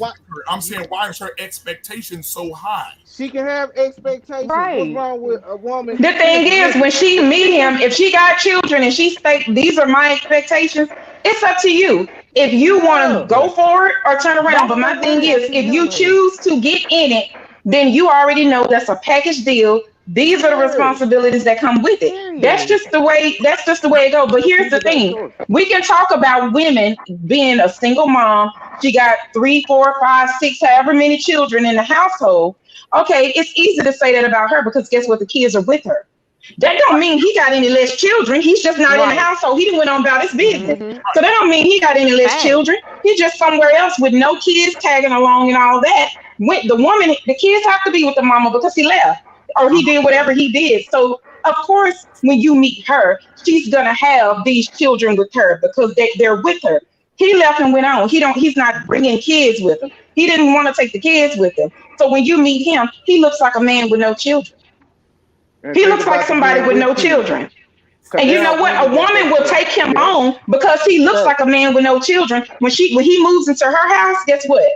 She don't have to deal with him and his kids because his kids are somewhere else. All she's taking is him. But see, when we get a man has to come along and be with us and our children. He don't have that issue. He don't have that issue. He can find anywhere to go stay because it's just him. It's easier for you to find somewhere to go stay with just you than for me to have to haul off and find somewhere to stay with me and my children. Now, Miss. So that's just the way. I know what I'm saying is we can't bash the woman because she got kids in her house. What do you expect her to do? He left when he didn't take any kids with him. And he probably got 10 baby mamas. I'm gonna do what Brian did. I'm gonna do what Brian did. Okay. Some, but not all. That's true. Hold on. In many situations, like I'll take myself. I'll use me as the example. Okay. When I divorced my wife, I immediately wanted custody of my babies. There was no, you take the babies and I be by myself so I can single it up. When I wanted my babies immediately. So I looked into how to get my children. I found a way to get my children. I stacked my bread because it costs a lot of damn money to fight for your babies. So I had to stack my bread, and I stacked my bread and I went and got my children. But right? those men ain't doing that. Now, hold on, watch this. Now, majority, most men ain't doing that though. You speaking on you specifically. A lot of men are not doing it because they don't have the bread to do it. A lot of men are not doing it. Just say, for instance, a lot of women are using the children as a motivation to stack their pockets. Not all, but some. Because what woman gonna say, oh, come get your kids and take your kids with you? I've seen it. I've seen men want to see their kids. I've seen men want to see their kids. I've seen my cousin say, I'm going to go see my kids. And then she said, oh, you can come down. He drive down. I'm going with Brian, like what he said on the last show that I was listening to. If you going after the bottom feeders, like the ratchet people that Kevin Samuel was making an example of, you can't, most of these babies is not being created in marriages. They're being created in situations where, hey, I met you, you look good, I want to have sex, we create a baby. If you're going after the bottom feeders, that's what's gonna happen. If you're going after educate, we all learn lessons in life. We all have been through situations in life that's made us better people. Now, like you said, you were in a marriage, you went after your kids when you divorced your wife. How many situations do you know that's happening in? We speak in majority of black men though. That's not happening all the time. And the problem that I have with Kevin Samuels. Let me stop you. If we look at the numbers, because I'm a statistic guy. If you look at the numbers from 2019 to 2021, 2019 to 2021, more the 20% more of fathers are getting custody of their children. So it is happening. Men are going to get their children. They're getting them. They're getting. I got mine.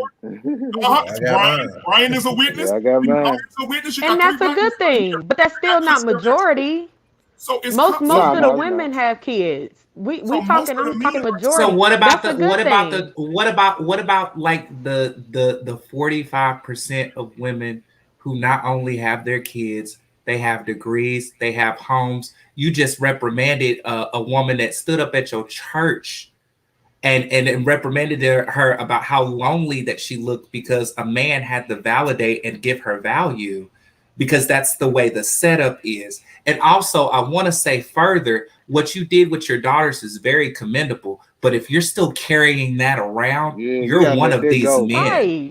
Because the person you that chose she to is, be with that person. So you gotta try, and that person, you need to leave that person that behind. That was an experience. That's Bible. We're talking. That's Bible. We don't carry on past. We don't carry on things from the past.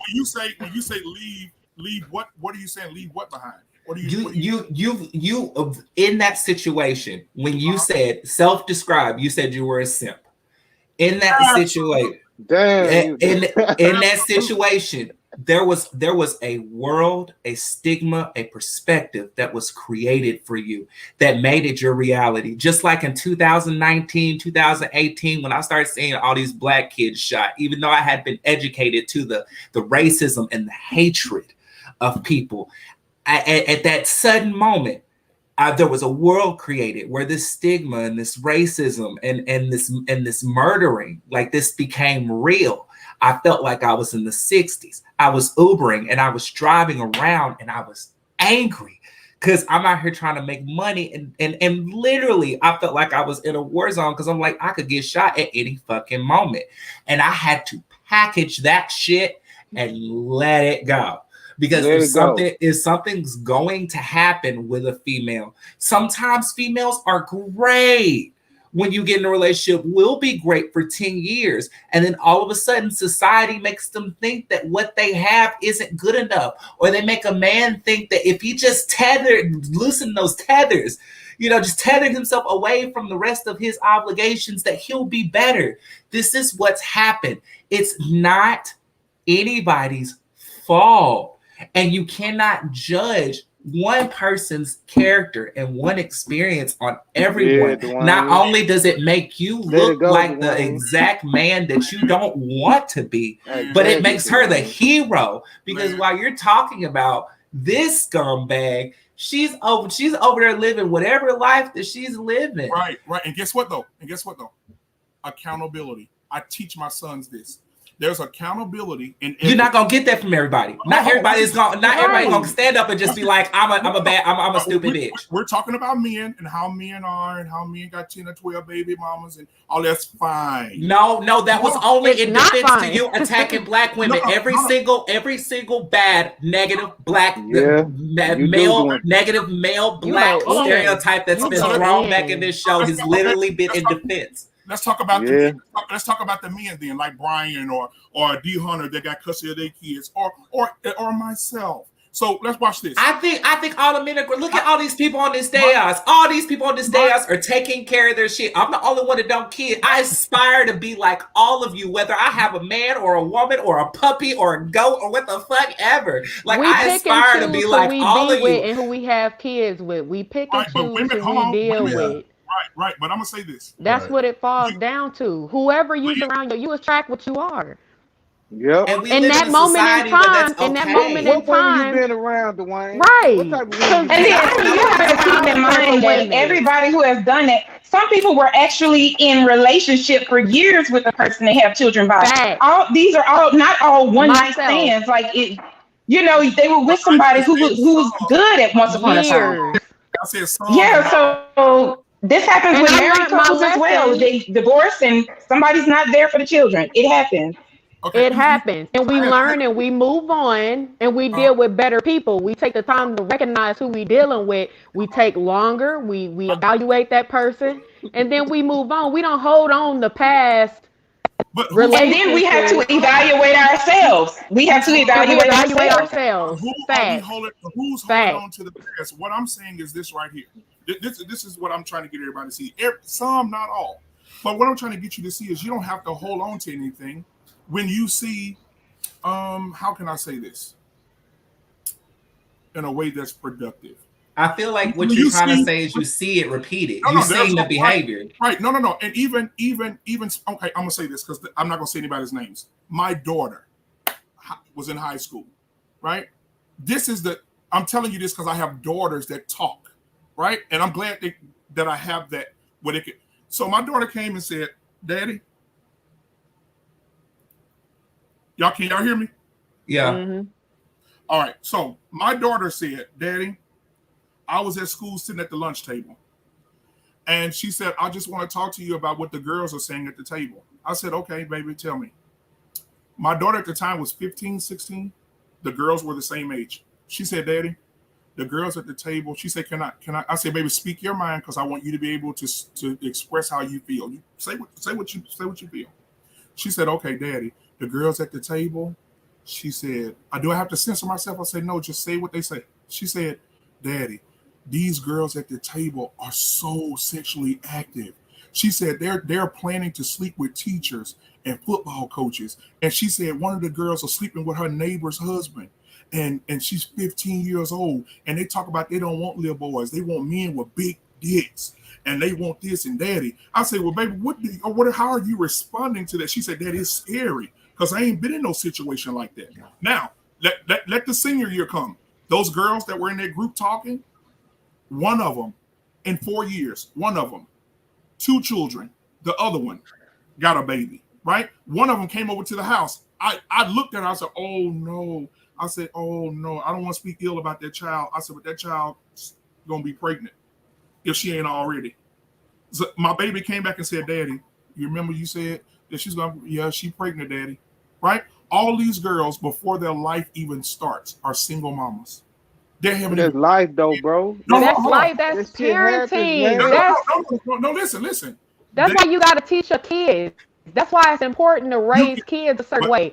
We can say the same thing about men. We got boys sexually active. It's the same thing. Like you have to raise your children a certain way. What type of women you been around, Dwayne? Like I really like to know. Instead of using stuff you like what I just would love to know, like what type of women have you seen in your life for you to have? Because that story seemed more like about the 15-year-old girl than a neighbor's husband, who we should be talking about. No, right. But it's saying like every episode is something about a woman, bro. It's like, what is it? Like I really want to know, bro. Like on some real it's shit. A grudge. It seems like you got a total grudge. Every topic is always beating down a woman. Let me address Kaylin first. And you said you was a simp. I'm gonna address Kaylin first. I think I got it now though, because you said you was a simp in the beginning, and I understand. Absolutely. That's what you said. And I think it's the experiences. It makes sense, because I know a lot of simps that went through a lot, and it makes sense now. I was never a simp, bro. I always just carry myself different. You know what I mean? So that's why it's hard for me to listen sometimes when you speak about these subjects. That's why I hate the Bonnet subject. It was fun, but I just hate some of these subjects about black women. Like I don't see it. It bothers me to see a black man that's married that still speaks this ill of just black women like you do. Black women I'm just as a keeping whole. it funky with. I don't know you from a can of paint, my G, but you're a married man. I remember you got on my YouTube how much you loved your wife, but I couldn't see how can you love your wife the way you do But then when you get on here, you speak about black women on every subject in such a negative tone, I my told G. you how much In I a love negative my wife tone. Negative tone. I'm just speaking. I'm just saying how it divorced. comes Hold on. off. Watch this. Watch this. Go, Watch black this. man. Go ahead. Watch this. Let me explain this. Let me say something because Kaylin said something that made my ear tickle. Kaylin said something. She said it's grudges. But let me explain. It gotta be. Go. There is no grudges. Basically, one day I had a female tell me a while back, long time ago. She said, "I want you to love me for me, whatever that looked like." I said, "Okay," and she said, "I'll do the same for you." I said, "I don't want you to." She said, "Why?" I said, "Because I'm asking you to do something that's toxic." She said, "What does that mean?"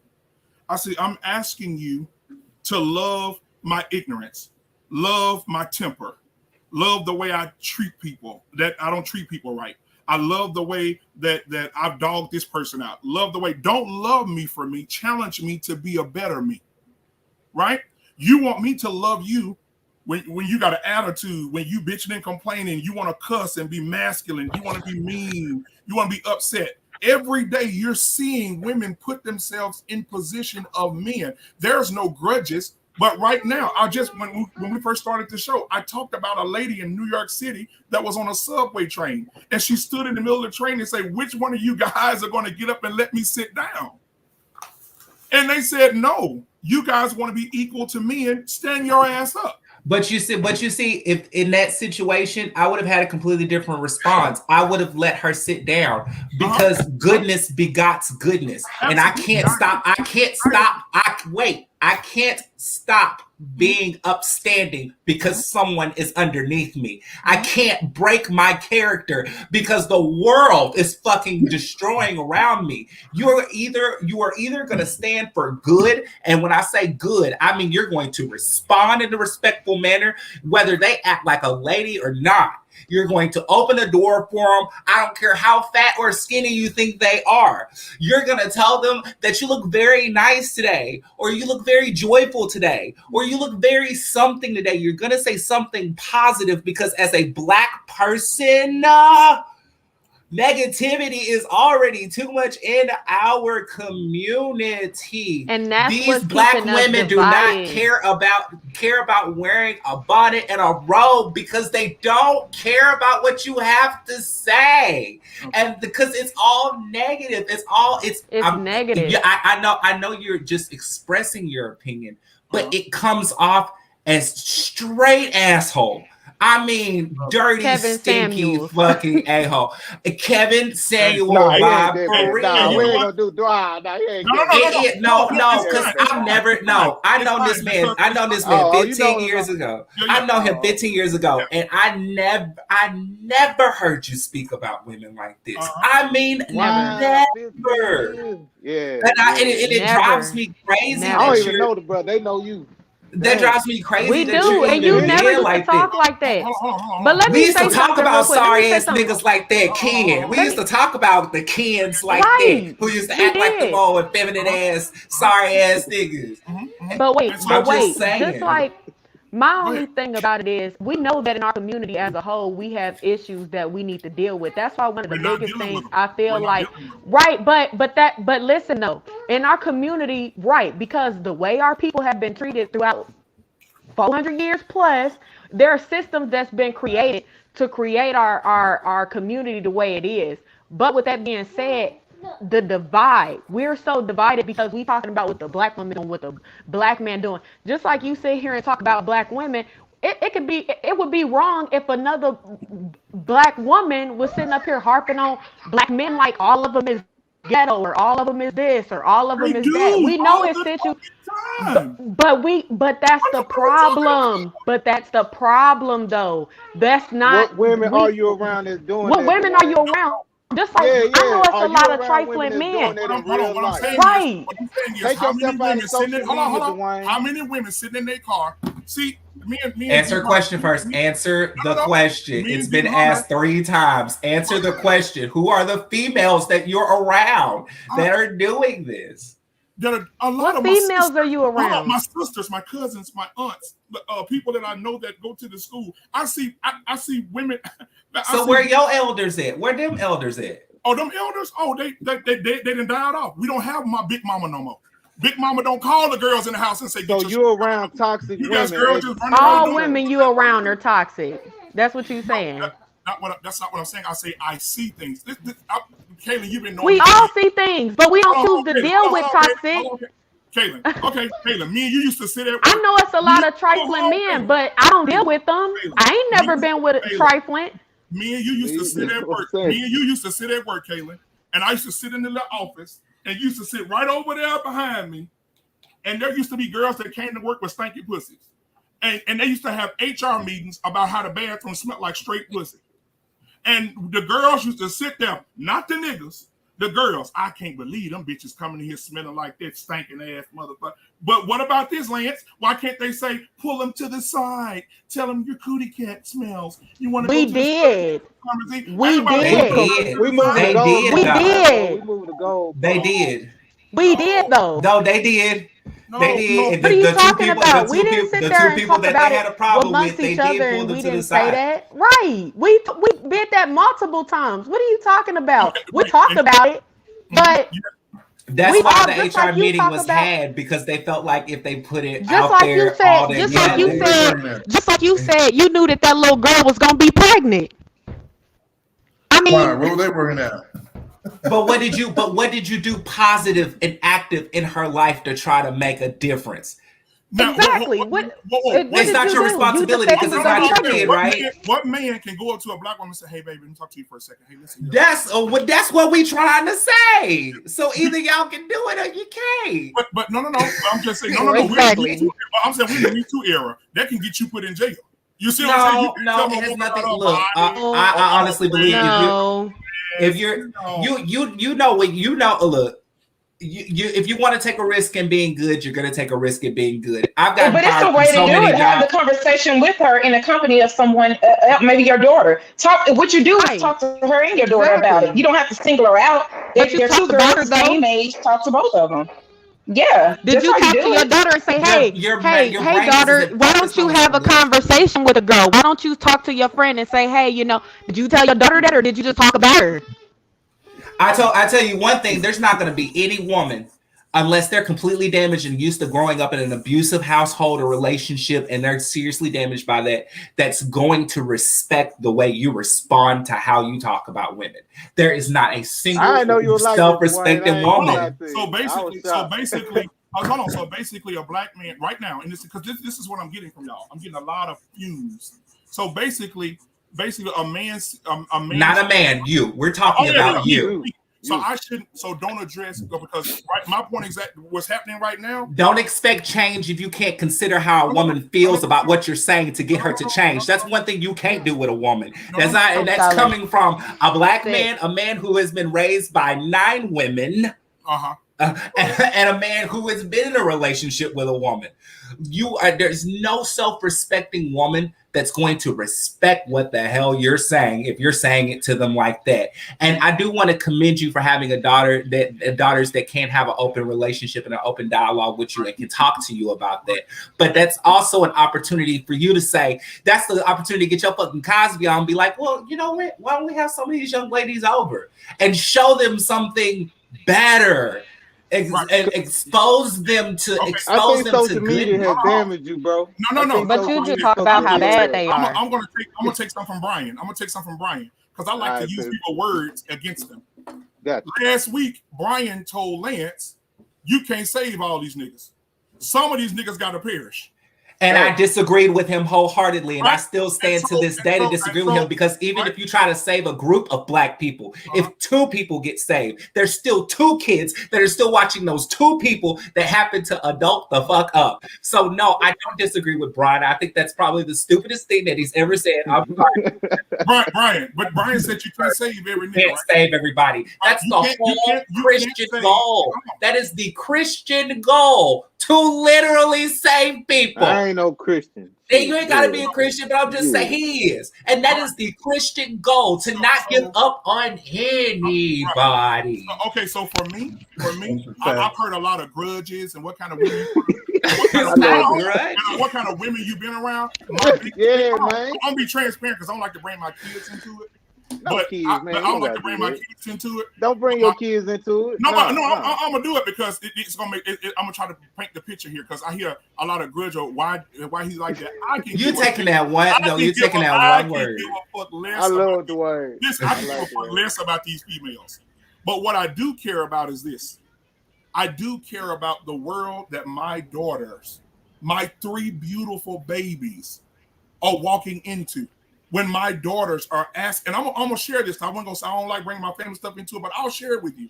When your daughters are coming to you and saying, "Daddy," I was at school today, and one of the girls showed me, I wanted Daddy, what is a slut walk?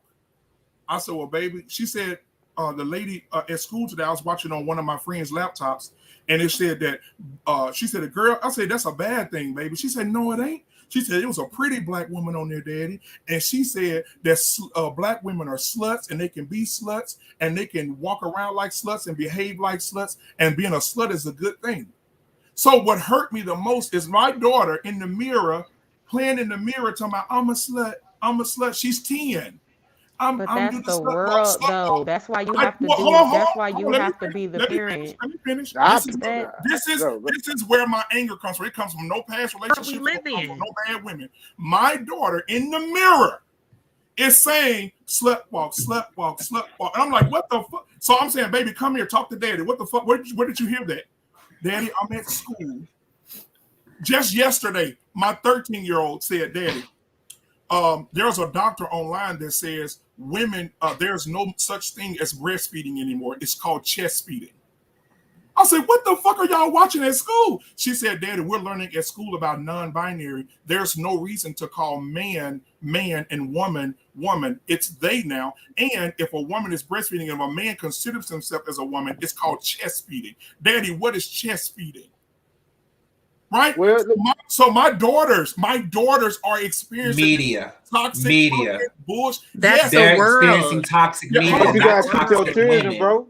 So them my babies. So them the ones I die for and kill. Yeah, you gotta teach them babies. And so I teach my daughters at home. Responsible for the world and what goes on in the world. The world is going. Yeah, you the man of that house, bro. I'm the man of the house, but I'm not the man of the atmosphere.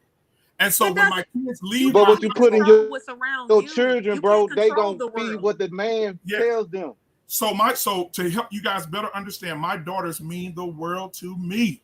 So I don't want my daughter, Kaylin, you know this. You've been knowing me. Lance, you know me how I am about my children. Right, but at the same time, when it comes to them, it's a great thing that you're a great father and you tell your daughters what's right and what's wrong. But at the same time, that's just the world we live in. As parents, that's what we have to do. Like when it comes to me, I choose not to be around certain type of people. I choose not. I know it's trifling men out there. I'm not going to sit up here on media and bash all black men because it's trifling men out there that got 10, 12, 13 baby mamas.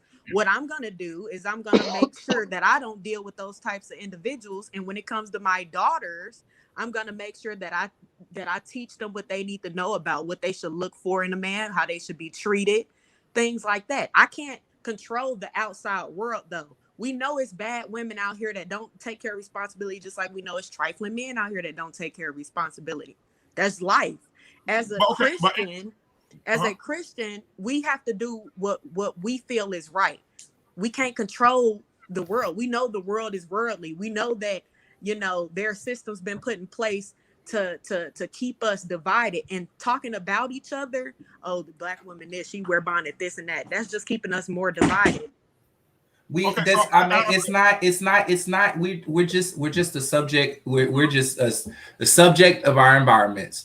And unfortunately, we live in an environment right now where there was a strong movement for black women to express themselves because rightfully so, they've been silenced for a very, very long time. And there was a movement for black women to express themselves because they were angry, they were upset, and they were disappointed with how they were being treated. How black women Unfortunately, being treated? When black women didn't have a voice? Black women always had a voice. they always had a voice, but it wasn't strong. It wasn't loud. Strong. What's strong? People didn't know. Stop. What's strong? Because it's two black women here, and I believe one out of the two may hate that word strong. What's strong? Because all the black women I know had great jobs. They was in higher positions. And we keep looking at social media, bro. I'm not talking about social media. I'm talking about when I just watched Jungle Fever, and seeing no move walking out your door. No, I'm saying, but this is what now. Yeah, I understand. In my family, I didn't have a good experience with that too. Most of the women that I knew in my family were not treated respectfully. Most of the women I knew in my life weren't treated respectfully. Most of the women in my family aren't married. And it's not because they didn't want it to work. They stayed with these men and tried to make it work. Not saying there was anything wrong with the men. Once again, like I explained about my father, there was a whole war and there was a drug crusade and all this other bullshit that they put black people through. They have been continuing to put black people through misinformation for years. And there was a point where black women actually started to stand up and speak what they wanted to say. Like what's wrong with me having natural hair? Like, what's wrong with my skin being so dark? Like, why don't you find me attractive? Why would you leave me? Why would you tell me? And then there was a movement where there was social media. And then some people just started being more entertaining than they were informational, or they were positive, or they were productive. And some people bought into that shit. Some people, some of these girls that be acting ratchet and shit like this, they don't be doing that on their real time. They put on their motherfucking blouse suit and fix their hair, and they go and they take care of their business. It's just clout. It's all entertainment. A lot of people say it's social media. Then we're gonna go to D Hunt because we ain't let him talk it off. Yeah, damn, Hunt, man. But to say, I got a question just for the ladies, just for the two ladies. How is it possible? Because my grandmother said this, and maybe my grandmother may not be too smart. She's 80 something now. She's mad. But my grandmother said, how is it that a woman can carry a child for 9 months or prematurely, and that child is born, and you carry the child, and you go through all the vaginal birth or C-section or all that stuff, and you carry that bundle of love and joy inside of you, and then when that child is older, you abandon that child. You throw that child away. That child no longer means anything to you, right? That now I'm passionate about that because I think a relationship between a mother and a child is the most beautiful thing ever. But there's a lot. But in this new, it's been going on for years, but more now than ever. I like to share my own experiences, so I don't like to use anybody else for an example. But with my own experience, when I got custody of my children, my ex-wife sat there in the courtroom and she screamed loud. And the bailiff had to run in there. She said, "You're taking my children from me. They mean everything to me. Why would you do this to me?" And she was unfit, right? Not that she lived in Section 8 housing. No, that wasn't it. I grew up in the hood. It's not that.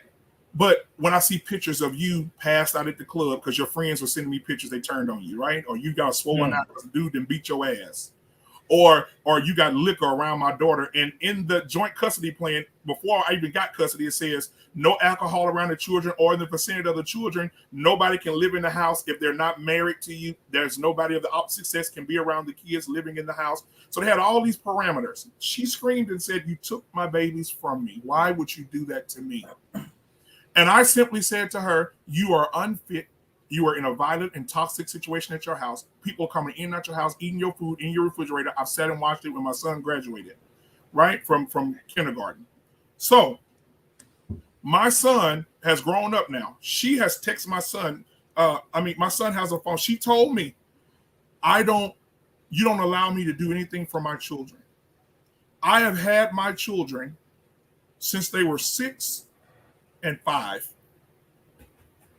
My lawyer asked me, "Do you want to put her on child support?" I said, "Hell no, I got it." She said, "If it were you, she would put you on child support." She said, "I don't care what you say, I'm putting her on child support." So she put her on child support. Once she put her on child support, the court granted the child support. My baby mama right now, my ex-wife right now is $48,000 in the hole, almost 50 grand. Has not paid one payment, don't care, right? Don't call on birthdays, don't travel to come see them, don't take them out to eat. And I'm here as their daddy trying to fill a void that I know I cannot feel, right? Okay, And my grandmother says, baby, how can that baby, because she still call her baby, how can that baby carry them babies and not even reach out to them? No happy birthday. And my son, he calls her. She said, you keep me from my kids. So I can't even text them and call them. I got my kids' cell phones now. The phones never ring. You have their numbers. You don't text them. You don't call them. Then you text my son, I sent you a big old box in the mail for your birthday. My son going out to the mailbox every day. Every time a UPS or Amazon truck drive through my neighborhood, he running out the front door. That's heartbreaking. Right. Think about the little girls that's getting pregnant though. Think about them same little girls that was getting pregnant. My daughter's the same way. My daughter's the same way. My daughter's saying, "Daddy, Mom," and I say, "Baby, you want to talk to your mom on the phone?" My daughter is. You see how he keep bringing up situations, bad situations. That's who you chose to deal with. Hold on. You dealt with somebody. I had some. Yes, I was married to. I got okay. It doesn't matter. But at the end of the day, that's an experience. What did you think would happen just because y'all were married? No. Right. It doesn't matter that y'all were married. When we y'all were in a relationship. married, it was a for the toxic people that relationship. That's why y'all got divorced. So from the people you saw she was unfit. We're happy that you did the right thing. We also have a lot of women that take on the responsibility of raising children and raising men when that's not a woman's job because the man didn't want to be a part. There's trifling men and there's trifling women. That's an experience. We're happy that as a Black man you did the right thing and took on the responsibility of you saw the bad situation if your kids was over there with the mother, so you did what you needed to do. We commend you for that. I think that that's a beautiful thing. You got many women that do the same thing though. That doesn't, because of that one situation, that doesn't make all Black women. That's one trifling Black woman that but do you remember that at the beginning of the conversation? At the beginning of the conversation, you laid down and had a baby with her. I said some. The world didn't lay down and have a baby with her. You laid down and had. Okay, hold on. Watch this. I like that comment because it takes me back to this, and we're gonna go to D Hunt. It takes me back to this. Women control sex. Men control relationships. Whether you believe it or not, women control sex. Men control relationships. What? Now? Oh, absolutely. You see, man. Okay, hold on. You can say what, but let me break it down like I used to do at work when we used to have these conversations. If I go up to Dr. Higgins and I say, Dr. Higgins, girl, give me some of that chocolate drop. Give me some of that chocolate drop, right? She gonna tell me, boy, you don't get your ass up out my face, right?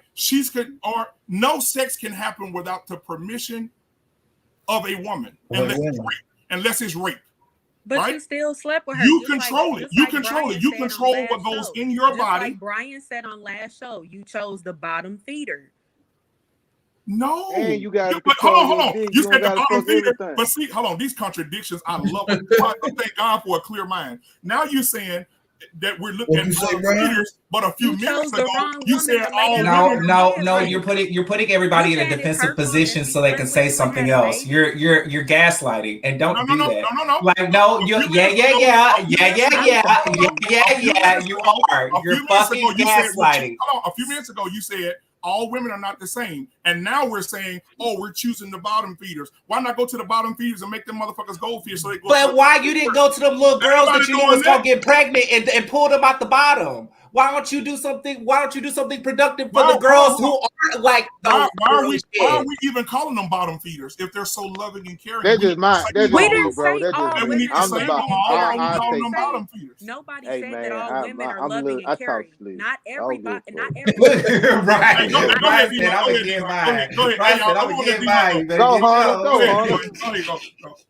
Man, I'm just listening, man. I mean, everybody have a point. I'm in the same situation as you, Dwayne. I have custody of my boys. Well, my oldest son now, so I had custody of all of my kids. My oldest son is grown now, but I think I can agree with, is it Kaylin? Kaylin. Mm-hmm. Kaylin. I can agree what she say because a lot of time, me and my mom was real close, and my mom still live in Rayville. And when I remember calling my mom when I got a divorce, and my mom told me that was a decision that you made. Thanks. How it ended. You seen some of these signs in the beginning. You chose to continue to move forward. So I'm a firm believer that as a man, I can say for myself, I put myself in the situations that I dealt with. I had to figure it out and get myself out of those situations. But I had to figure out how to move on from it. Some people in a You gotta relationship move and they on, Dwayne. hopeful. You gotta move on, Dwayne. Oh, move Go, on. honey. So what? Hey, you know what? You know what? It's to the point. You know, hold on. I just had it up here. You Hold on, basically just fought at women for. It's pretty much like, I think what we're saying is the situations that you are presenting to us will only lead to us agreeing with you. Of course, we looked at that Kevin Samuels video and we all felt the same about it. Okay, so the situations you're presenting to us, here's the thing, like I tell people, because I do research, that when you do research, you have to set aside your bias. And to do that, you can't go looking for information that agrees with what you already believe. There you go. You can't do that to prove your point. You're trying to prove your point, and you can't do that just by grabbing information that agrees with that goes with what you already believe. You have to pull in different perspectives. That is the only way that you can provide true research. You cannot provide true research if you're only looking for something that goes along with what you're saying. You have to get all these different things and look at it. And when your bias get in the way, I mean, your research is flawed. And that's just what it is. To prove my point, I'm going to go Google up a bunch of stuff that agree with me. And if we're being honest, you can't always agree with everything that's on Google anyway, for the same reason that Wikipedia is not a reliable source. Anybody can go on Wikipedia and change whatever you want. You can edit it. So that is not proper research. Like I tell people, just because you done pulled up a few Facebook posts, that's not research. Facebook post is not research. You know, that's all I have to say about that. You know, when you're presenting videos and stuff like that, or situations that only agrees with what you already believe. What about examples that doesn't line up with what you believe, so we can weigh in on it? But if you're giving us these situations, it's like our hands are tied. We can't do anything but say, I agree with you, because of course, just because now she may have done all that with her kids, but it don't mean she didn't love her kids. But of course, we would say that's a shame if she hadn't come and got her kids. Of course, our hands are tied with that one. So, you know, give us something else. You know, you're just giving us situations and stuff to where, of course, we're going to agree with you. But that's not the way you do it. You don't search for things that's going to lead to people agreeing with you. We want a healthy debate, but I can't debate you on anything if you're giving me something that even I agree with. I just want to say this let me go back. I just want to say that listening to this whole conversation, this is why I feel like in our community, outside of reparations, I feel like we need free counseling, because situations like this, when you went through something very traumatizing, like I feel like people hold on to things and they make it the reality of everyday life. And that is why in our community, I feel like our families are so divided, because we don't know how to deal with that trauma. We already got to deal with the stress of white people oppressing us, and we got to go out here and fight with the white man. We gotta depend on them for everything. This is why I feel like we really, really need therapy. I push for that so freaking much, like, because we can't stay divided like this. Talking about black women and black men. We know that's not the everyday person. Like I said, but see, Kaylin, when you spoke on like the reality of it, well, we have to understand that when you're dealing with people, their perception is their reality. Yep. To them, it's very real. So that's why no matter what you say to them, they can't accept it because it's real to them. It He don't gonna have matter to. what you say; it's real to them. It doesn't Yeah, he matter gonna have to if fall it's on hard not real to times. anybody else. Yeah, it's That's why real you to gotta pick. them. That's why you gotta choose better people to be around too. I can't be Yeah. around people that's Yeah, I'm a ratchet and happy guy, hood man. and I don't ghetto. see women like that. I Right. I don't can. even It see would women bring my ugly like energy Yeah. if I had to sit That's why around I people like that all day. I couldn't do it. I could not do it. And even on a But you know what? Another further, thing you have to look at it too. If when you walk into a place and every time it changes who you are, the problem may not be those around you. If I walk into a club, I still know how to conduct myself in a club because that club don't make me. I still know how to go in there and conduct myself. I still can go to play, and I don't go to clubs, but if I did, I could still go to these places and conduct myself in the way I should because that's just me. That's who I am. So if I got to be this way just because I'm here, because I'm there, the problem is not the people around you. Then some self-evaluation needs to happen. Facts. Just like the situation with your daughter, I think it's a beautiful thing that she's not, mimicking her environment. But at the same time, right, that don't mean she come in there and she changed based on right. She stays true to herself. We know that this world is fucked up. That's Bible. The world is fucked up. It's been fucked up. It's gonna remain fucked up. But hey, excuse my language. But we can't control that. We only can control what our own reality. That's all we can and control. we're not even controlling our own reality. You have to look even further. Technologically, they have a whole algorithm now that when you look up one thing, when you save one influential person, now everything that man or woman spouts out is getting back at you. I don't have a lot of ratchet people on my shit. I don't get a lot of ratchet shit on my Facebook. So my Facebook's not fucking ratchet. Period. And that's just and that's just.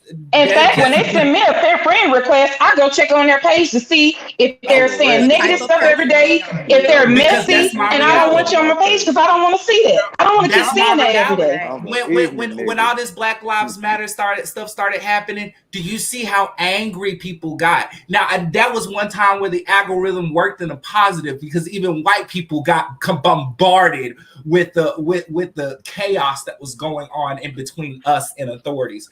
But get back to that though. Also, a lot of white people started joining a supremacist party. It all comes just from a deep desire to belong to something, and that's when you need to be not present thinking. You need to be forward thinking. Like when you saw that little girl, you know what? Like I said, I commend that your daughter could come and have that relationship with you, but I was waiting for you to break out to the part of the story where you asked her what happened in science club or about her other friends.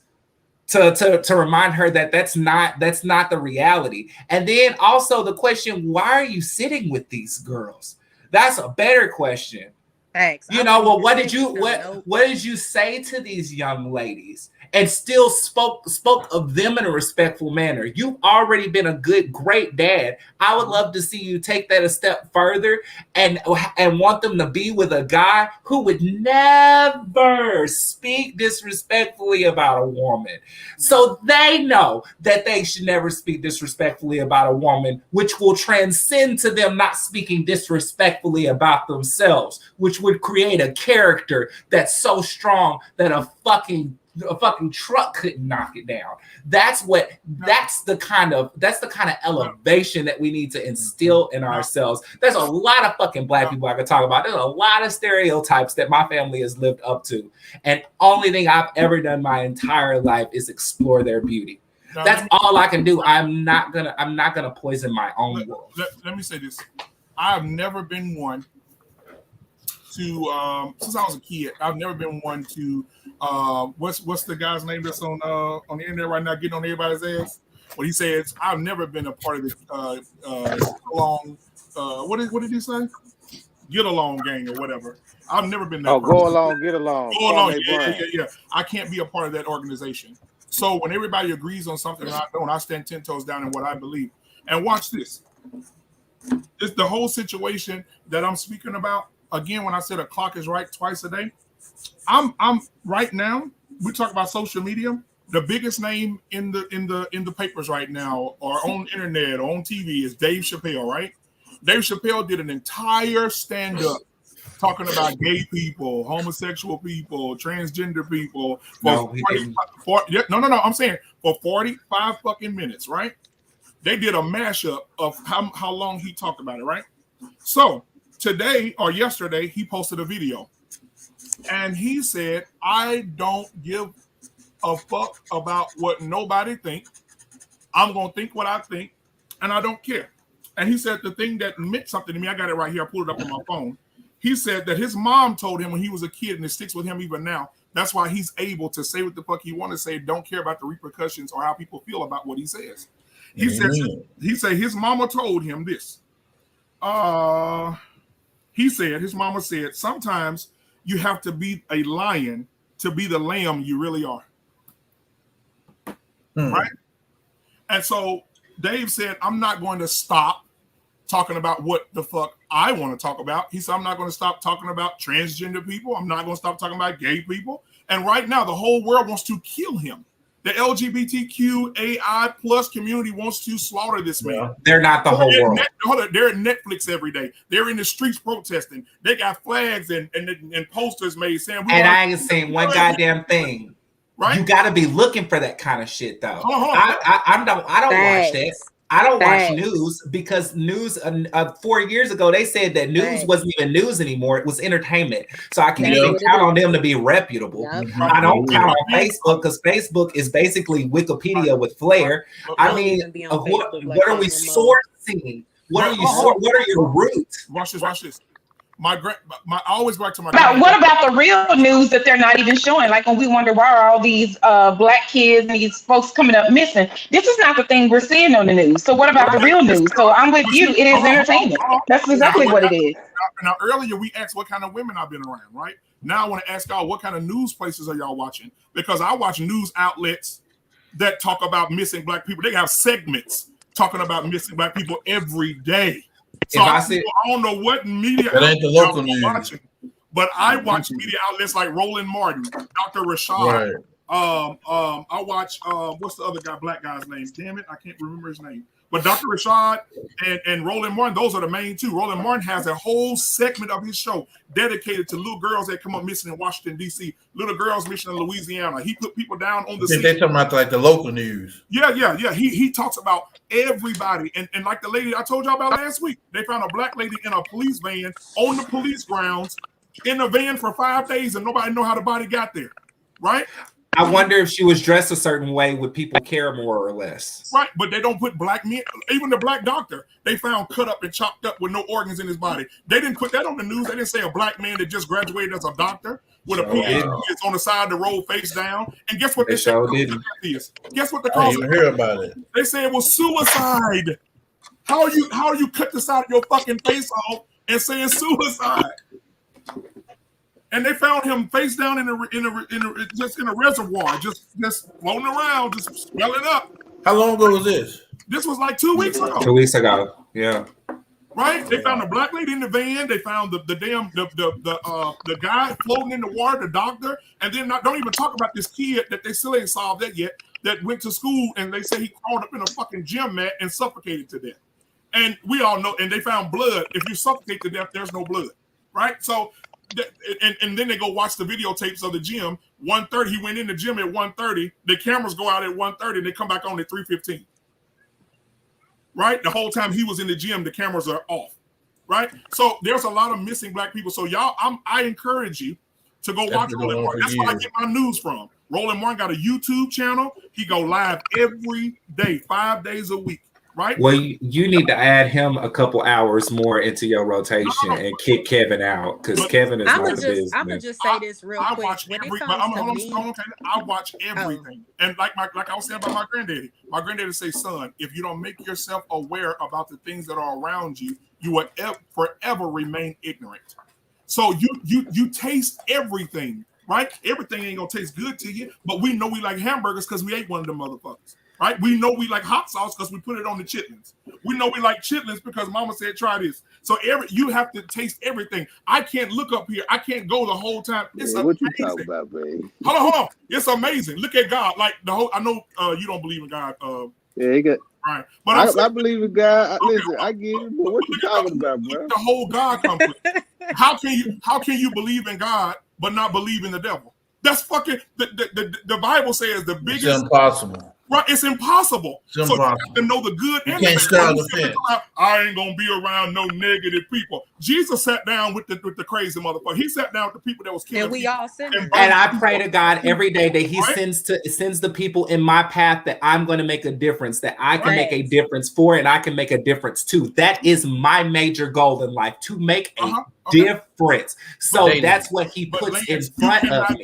Lance, you cannot go through life saying I'm going to search for all the good and not face. I didn't say I was searching. I didn't I didn't say that I was searching. I said I asked God to place before me those that He wants for me to have an impact in His life. Those who are going to understand my message and who understand my vocality, my tone, and they're going to receive me because He speaks through me and He becomes my tongue. And because I just happen to be the body of origin that's speaking through it, those that I am speaking to understand me. I know my purpose very well. Right. And I try to live it every day. I need you. So but that comes from sitting and deciding what I want to put out. Right. I had to decide to receive that. I had to make that decision. The biggest trick the devil ever pulled was convincing people he did not exist. Wait, hold on, Lance. It's kind of just like becoming your higher self. In order to become your highest being and fulfill your purpose in life, if you just worried about all the negative, how are you going to really elevate? Like when it comes to me with news, I watch the news for certain things like, right, I need to check the weather, just make sure local things are going on, what's going on locally. But I don't watch reality TV. That's fact. I filtered out all that stuff. I don't watch anything that is drama related, like Kevin Samuels. He got people on there, you picking people to put on your show that they ain't got nothing going on for themselves really, and you making an example about them.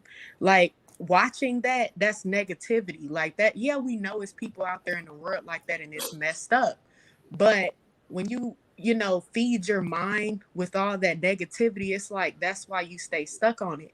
I don't care nothing about what the next ratchet chick is doing, because I'm over here with the people who are trying to elevate in life. I'm trying to learn and grow from the people that are talking about something. I can care less about the females and the men who are trifling. I can care less about that. We know that's the world. That's Bible. The world is messed up. What's the number one thing on TV right now?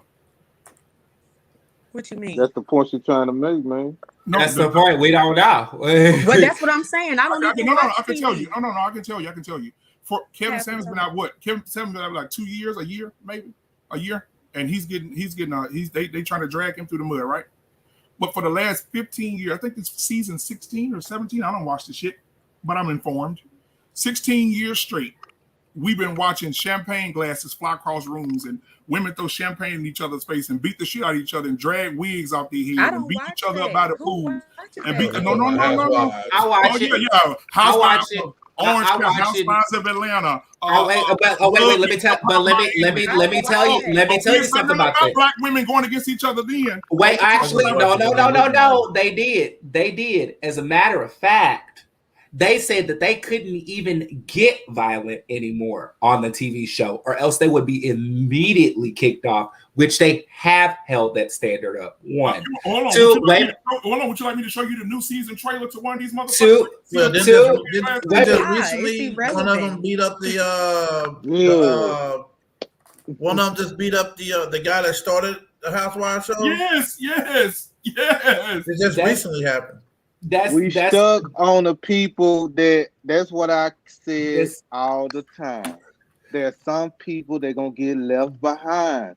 Forward thinking. We still stuck on shit that's not relevant. This shit not relevant, man. I ain't gonna lie to you, fam. I'm thinking we're gonna talk about some elevating shit, bro. You know what I'm saying? That's why I fuck with you. You know, but you know, I get pop talk and all that other stuff. That's cool.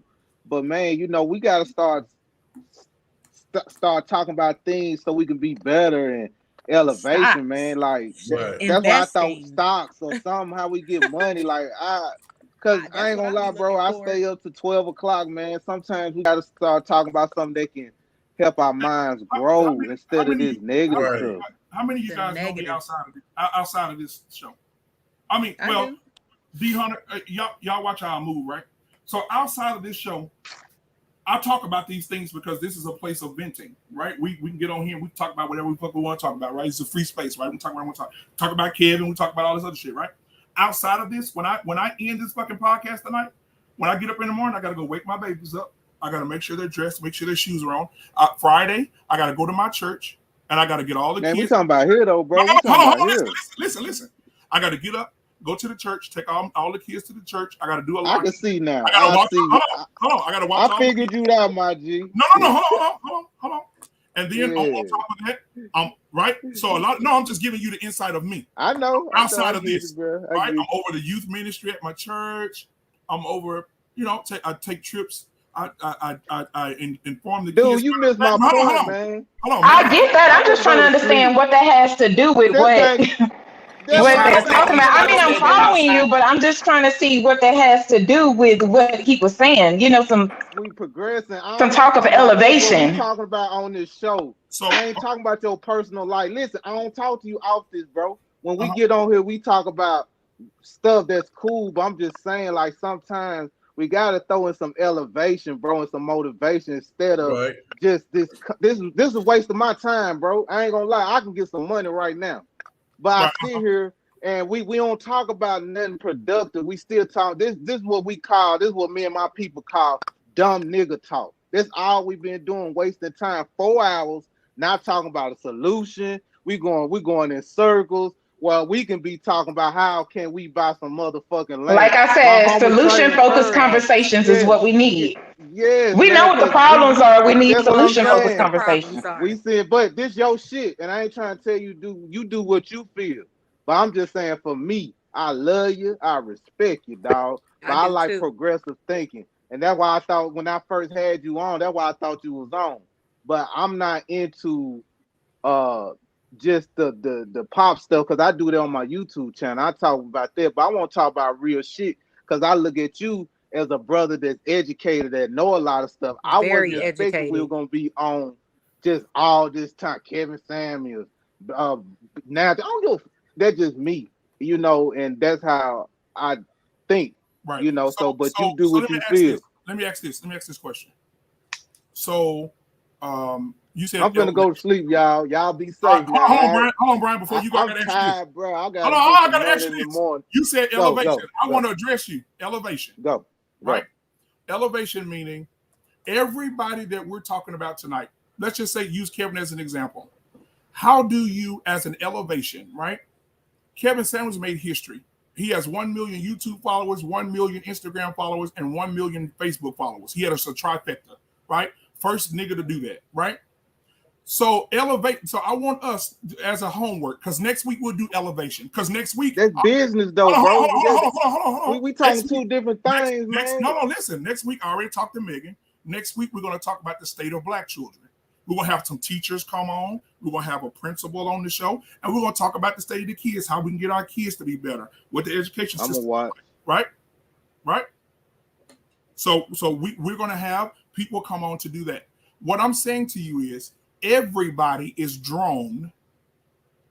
Everybody, no matter what's happening right now, everybody is drawn to what is the key thing that this nigga is doing that we can do to get to flip the opposite. How can we get 3 million followers to follow our elevation? And this motherfucker trash every day and getting 3 million followers. What can we do to elevate to get 3 million people? That's because drama sells. Drama sells. People love drama. Like Brian, you're a businessman, right? D Hunter, a businessman, right? Everybody businessman, right? So let's have a conversation about business. Let's have a conversation about how we can elevate and make money and about stocks, right? But then, like you said, Brian, every I'm nigga all in for that. Yeah, all niggas. Some niggas you got. I'm saying it because it make me laugh. You got to sleep. Some niggas just gonna have to perish. But at the same time, let's see who perish and let's see who stands. Right. So any ideas? Any ideas you have? Let's put them on the table and let's talk about it. This your shit. Listen. You listen. Yeah. I'm just here, man. I'm just here to talk shit and swallow spit, dog. I ain't lying to you. Yeah. So you know what I mean? You sound like one of the real old school cats just now, Brian. Man, he said, "Talk shit, swallow spit." I heard my uncle. Goddamn. Man, listen, man. Y'all enjoy yourself. I love you. Dwayne, salute. I had fun tonight. I had to get you, man. But you a smart brother. And you keep going, man. But hey, just think about what everybody's saying, because I think you're still missing the point. Some things you gotta let go, and certain questions and how you frame it, it's just only one way. Sometimes you gotta have a broad perspective, because we all gonna agree that the things we saw, it ain't shit, you know what I mean? But if you give us something that like, I could see where she coming from. Oh, I could see where this coming. Instead of just having something that you feel, because remember when you said you was a simp, and that kind of fucked you up when you said you was a simp. And so sometimes you gotta move stuff over to the center, bro, instead of on that simp side. Put something to the center instead of on your side where you projecting everything, bro. Because it's kind of hard for us to judge. It's kind of hard for us to give us an opinion where we agree with it. Yeah. But try to put something in the center. But anyway, I love y'all. Peace out. See you, Brian. Yeah. So anyway, I just feel like I just feel like you can't. I know a lot of people on here tonight saying, "Oh, you can't do this," and you always talk about the negative stuff. But, however, in order to make a change, in order for somebody to go to the hood to change the hood, them niggas got to be from that place. You can't go to Alabama and pick up a white boy off the side of the road and take him to the south side of Chicago and say, "Change this." You have to be a part of that. You have to know what the negativity looks like. You have to know. And so when it comes to figuring it out, like this whole Kevin Samuels thing. Oh, Kevin Samuels has a lot of good stuff to say, but Wendy been doing it for 20 years. But when Kevin does it, it's wrong, right? We have songs. We have songs in the 90s and the 2000s that said niggas ain't shit. But all of a sudden, when they say when he say something, it's wrong, right? I know, no, okay. I never said he was wrong. I said he was mean. I said he was an asshole, but I never said he was wrong. And most of the time, I don't tell you that you're wrong until you start to contradict yourself, because there's no way possible that you can sit up here and I firmly believe, no, you can't sit up there and talk about something and not do anything to be a part of the change. If it enrages you that much, if something touches my heart that much that it literally just makes me angry, like throughout my day, to the point where I have to hold in that anger until I get an opportunity once a week to vent about it, I would be concerned with how I hold stuff. I would be more concerned with how I hold stuff in, less concerned about what's affecting me, but why I'm affected. It kind of goes, wait, hold on, Lynn. It's kind of like when you were talking about the situation with your daughter at school. You know, we talked about the other girls and what was going on. I think the conversation that we're having right there, we can talk about the issues, but what's the solution? The thing, talking about the problem now, like if it was me, yeah, I'm gonna talk about like, yeah, my daughter, she came home saying, yeah, you know, it's all these things going on in school. Girls are doing this, girls are doing that. So this is what I told my daughter.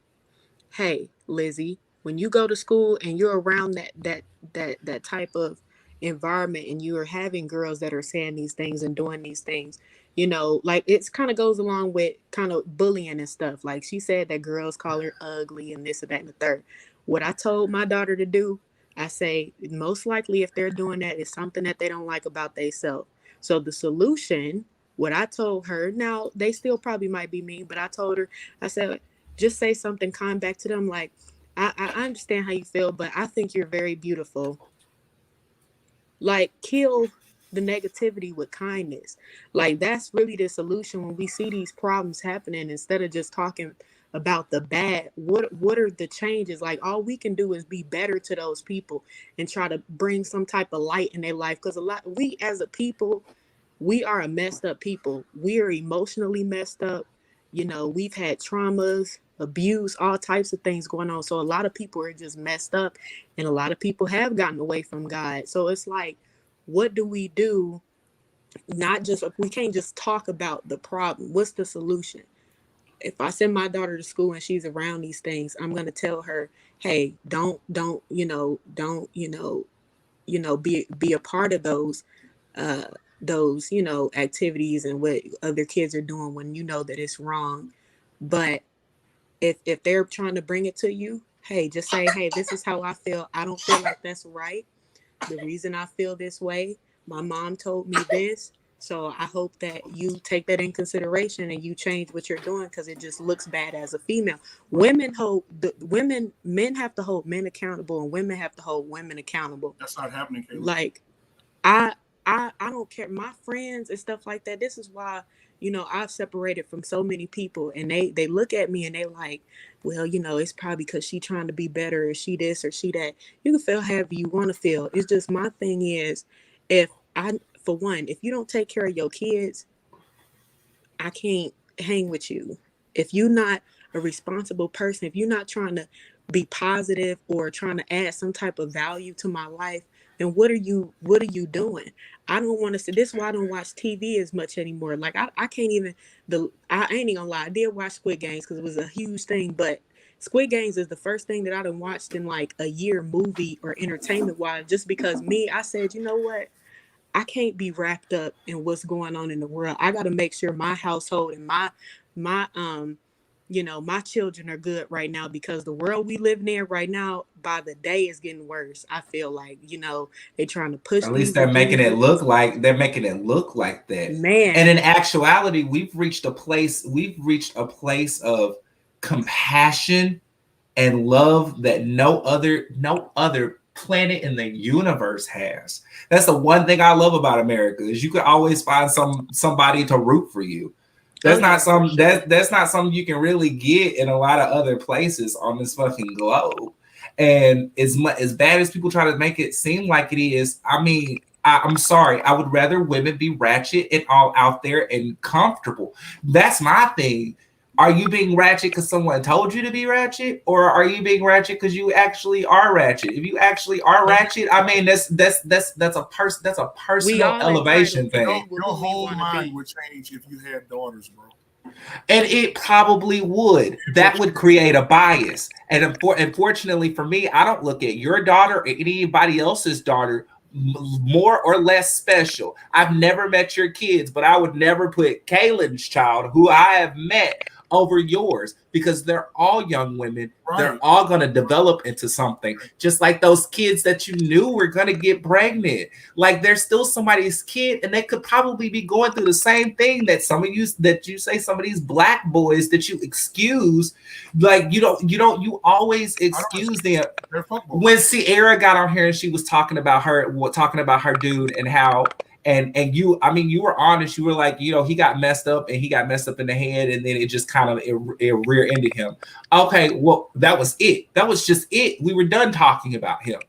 He had his excuse laid out for him. You silver plattered it. I'm not saying that you hate women or men more or less. I'm saying there is a bias, and it does affect the person that I got to know. Because the person that I got to know saw something beautiful in everybody, and we had some ratchet hoes up there in Uzi.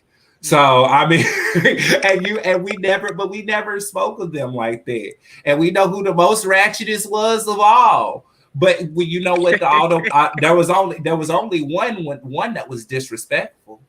There was only one that was disrespectful. All the rest of them other ratchet women, like, for the most part, they came in there, they were professional, and they did their shit. They kept all that ratchet shit out there. We can't help that everything's recorded. Right. Your grandma was ratchet, my grandma was ratchet. Hell, my mom was a little ratchet. She was tricking niggas and getting money off them too. Probably like Cardi B was. ain't mad at her because she had 4 kids that she supported.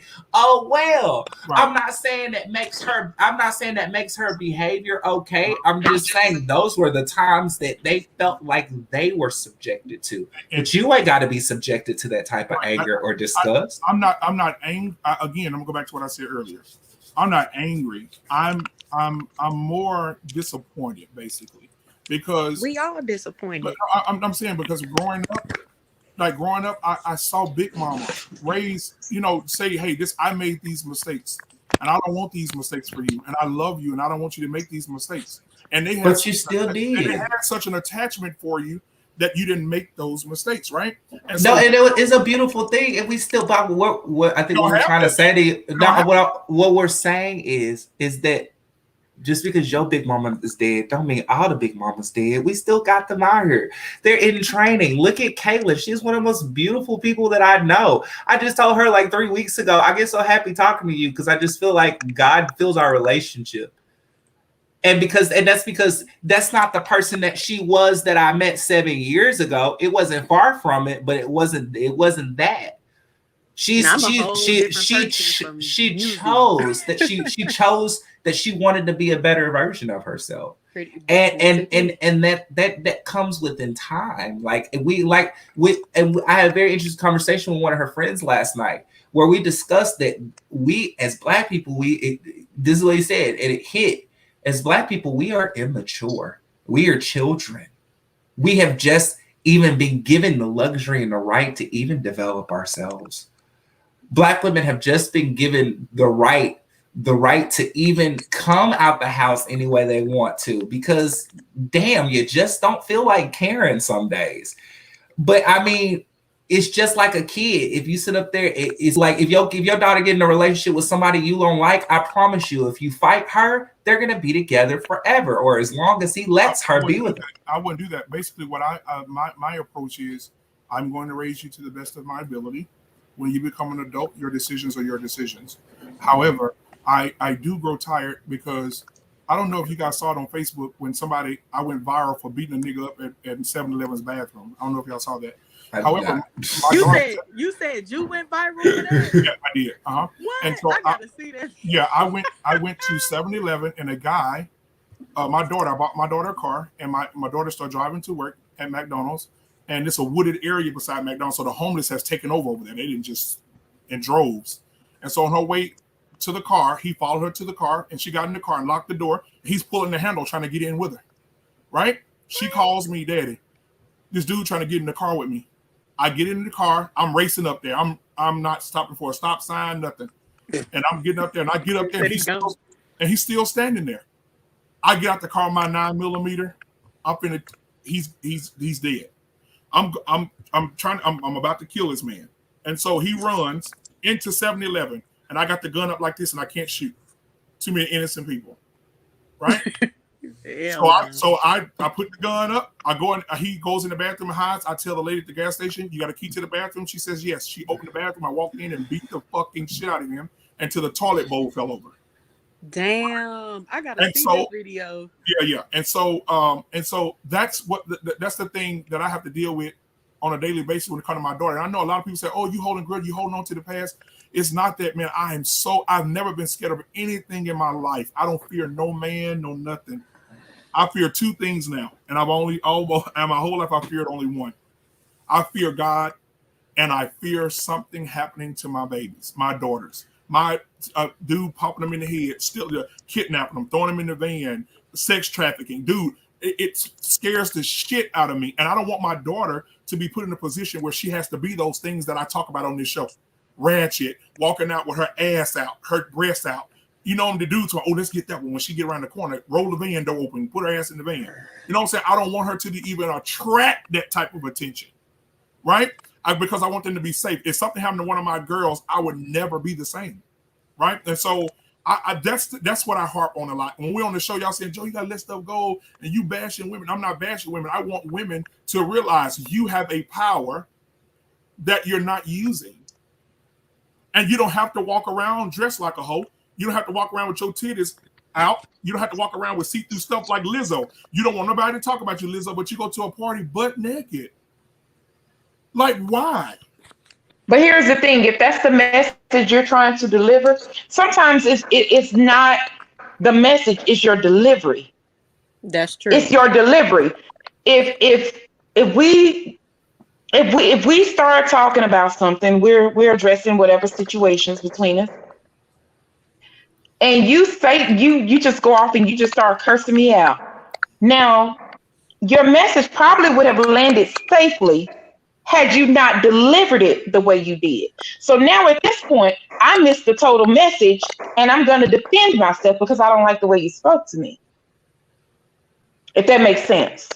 Yeah, your message is lost because of the way you delivered it. So now I'm not even concerned about the message anymore. I'm concerned about the way you spoke to me. So that's what I want to talk about, how you spoke to me.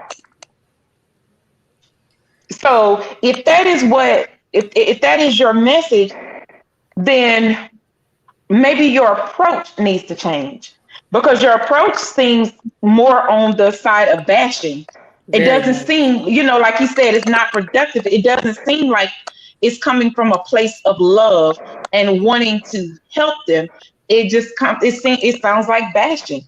It's your delivery, Just really, like when you because brought up the it's a way example to do of it the little without girl. attacking her. When you brought up the little girl about being pregnant, you bashed her for that, in a sense, versus saying what was the solution in that situation? Did you tell your daughter, hey, maybe you should, because women usually listen to other women. The only time I feel like, not the only time, I'm not gonna say the only time, but in a lot of cases, women listen to men, right, if they're in a relationship with him or something. But when other women hold other women accountable, that's when we tend to listen more, because we'll take more advice from a woman, just like men listen to other men. That's just womanhood and manhood, that's just. So I would have said, like I said, if it was my daughter, I would have told her to, try to give her a bet, encourage her to do better in some type of way. Give her some type of message. I wouldn't just say, okay, well, she looked at the girl said the girl's having sex and she gonna be pregnant. Like, what's the Did anybody tell their parents? No, I didn't look at her and say that girl's gonna be pregnant. I looked at her because of what my daughter had said to me about her saying she wanted a child. Did you talk to her parents? Right, that's what I'm saying. What was the solution? Did we just look at her and say, "Oh, that's going to be the case"? How are we helping the thing this is, girl? I could have stepped up as a man and said, "Hey, let me talk to you for a second." But that's frowned upon now. You can't go. No. We already said you could have talked to her parents. You could have did this with her parents, or said, it's ways to do that. I mean, right. And the sad thing, Kayla, hold on. You're not going into the little girl. The sad thing is, her mom is not there. Her mom is not there. Her daddy is not there. She's living with her 78-year-old grandmother. Okay, well then that's who you need to be talking to. Right, and so her grandmother keeps her in the house, keeps her sheltered, don't let her go to parties, don't let her do anything. I wonder why. And when she finally got out, right? But you also, that's also, like I said, you're not going to be able to help everyone. It's not going to happen. But I mean, in that situation, at any point where you just absorbed and just dumbfounded with thought about how you could even help this girl, I mean, actively or passively, because like in my head, I'm just like, well, damn, we need to get her involved in some other shit, right? Like, what does she like to do? And you said, Lance, you said something that was very profound about helping someone. But you know how older people are. Her grandmother's 78 years old, so you know what happens when a young girl gets pregnant, right? And so when young girls get pregnant, the older people, you know what they would do. So so what she did was she shipped her off. My daughter never heard from her again. I wish my daughter was woke right now. She'd come here and tell you right now. Never heard from her again. Never saw her again. Shipped her off, not coming to school. Sent her off somewhere to a family member out in somewhere. Don't nobody know. My grandma said, "Oh, she with family." Right? I mean, it's in school. What was the like? I understand her grandparent. Even if you felt that way, like you couldn't do anything, I understand that. But in a lot of these situations with women, these ratchet females, just like with messed up men, that's what they've been through. That's the traumas that they had in life. But that's not what they they're are. broken people. That's right. That doesn't make them, because even though she got pregnant, like me, for example, I got pregnant at a young age. I was I'm not to put my business out there, but I was very sexually active at a young age. That was just the environment that I was around. I can blame my parents, I can blame whoever, but what I decided to do, I looked at what I wanted for myself and what I wanted for my kids. Did I want my kids to be doing things at an early age? One of the problems, like, that's why I'm not big on kids having phones. That's just me personally. But one of the biggest problems for me, I had a smartphone at an early age. My mama wasn't monitoring it. I'm not putting the blame on her, but technology was still up and coming in her age. So she didn't really understand, but I did. So Right. it was a lot of things that I got into that I shouldn't have. But I was going through a lot of bad things in life. I had to make the decision to say, okay, Kaylin, I can surround myself around better people.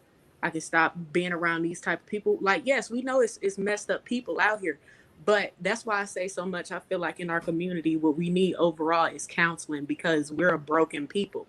We don't know how to, our parents really ain't know how to raise us. And a lot of us don't know how to raise our children in this day and age. It's just broken generations and generational curses that's been carried down, and all these traumas. Then you got to understand too. And no parents don't, and I don't think any parent really knows how to parent. I think everybody's just trying their best. I mean, we have more insight now, but also now we have more insight. We have even more miseducation. We have even more distractions. And I understand. I'm from a skewed point. I really see where you're trying to do good by doing this. I do. You're trying to let women know that this is undesirable. And it's unacceptable, but that's not the truth. It is desirable and it is acceptable.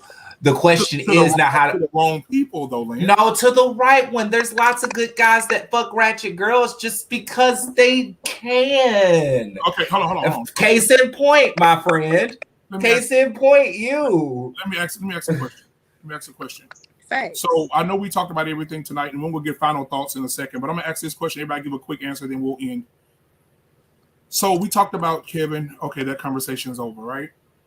How do you feel about the growing number, Kaylin and Dr. Higgins and then Lance?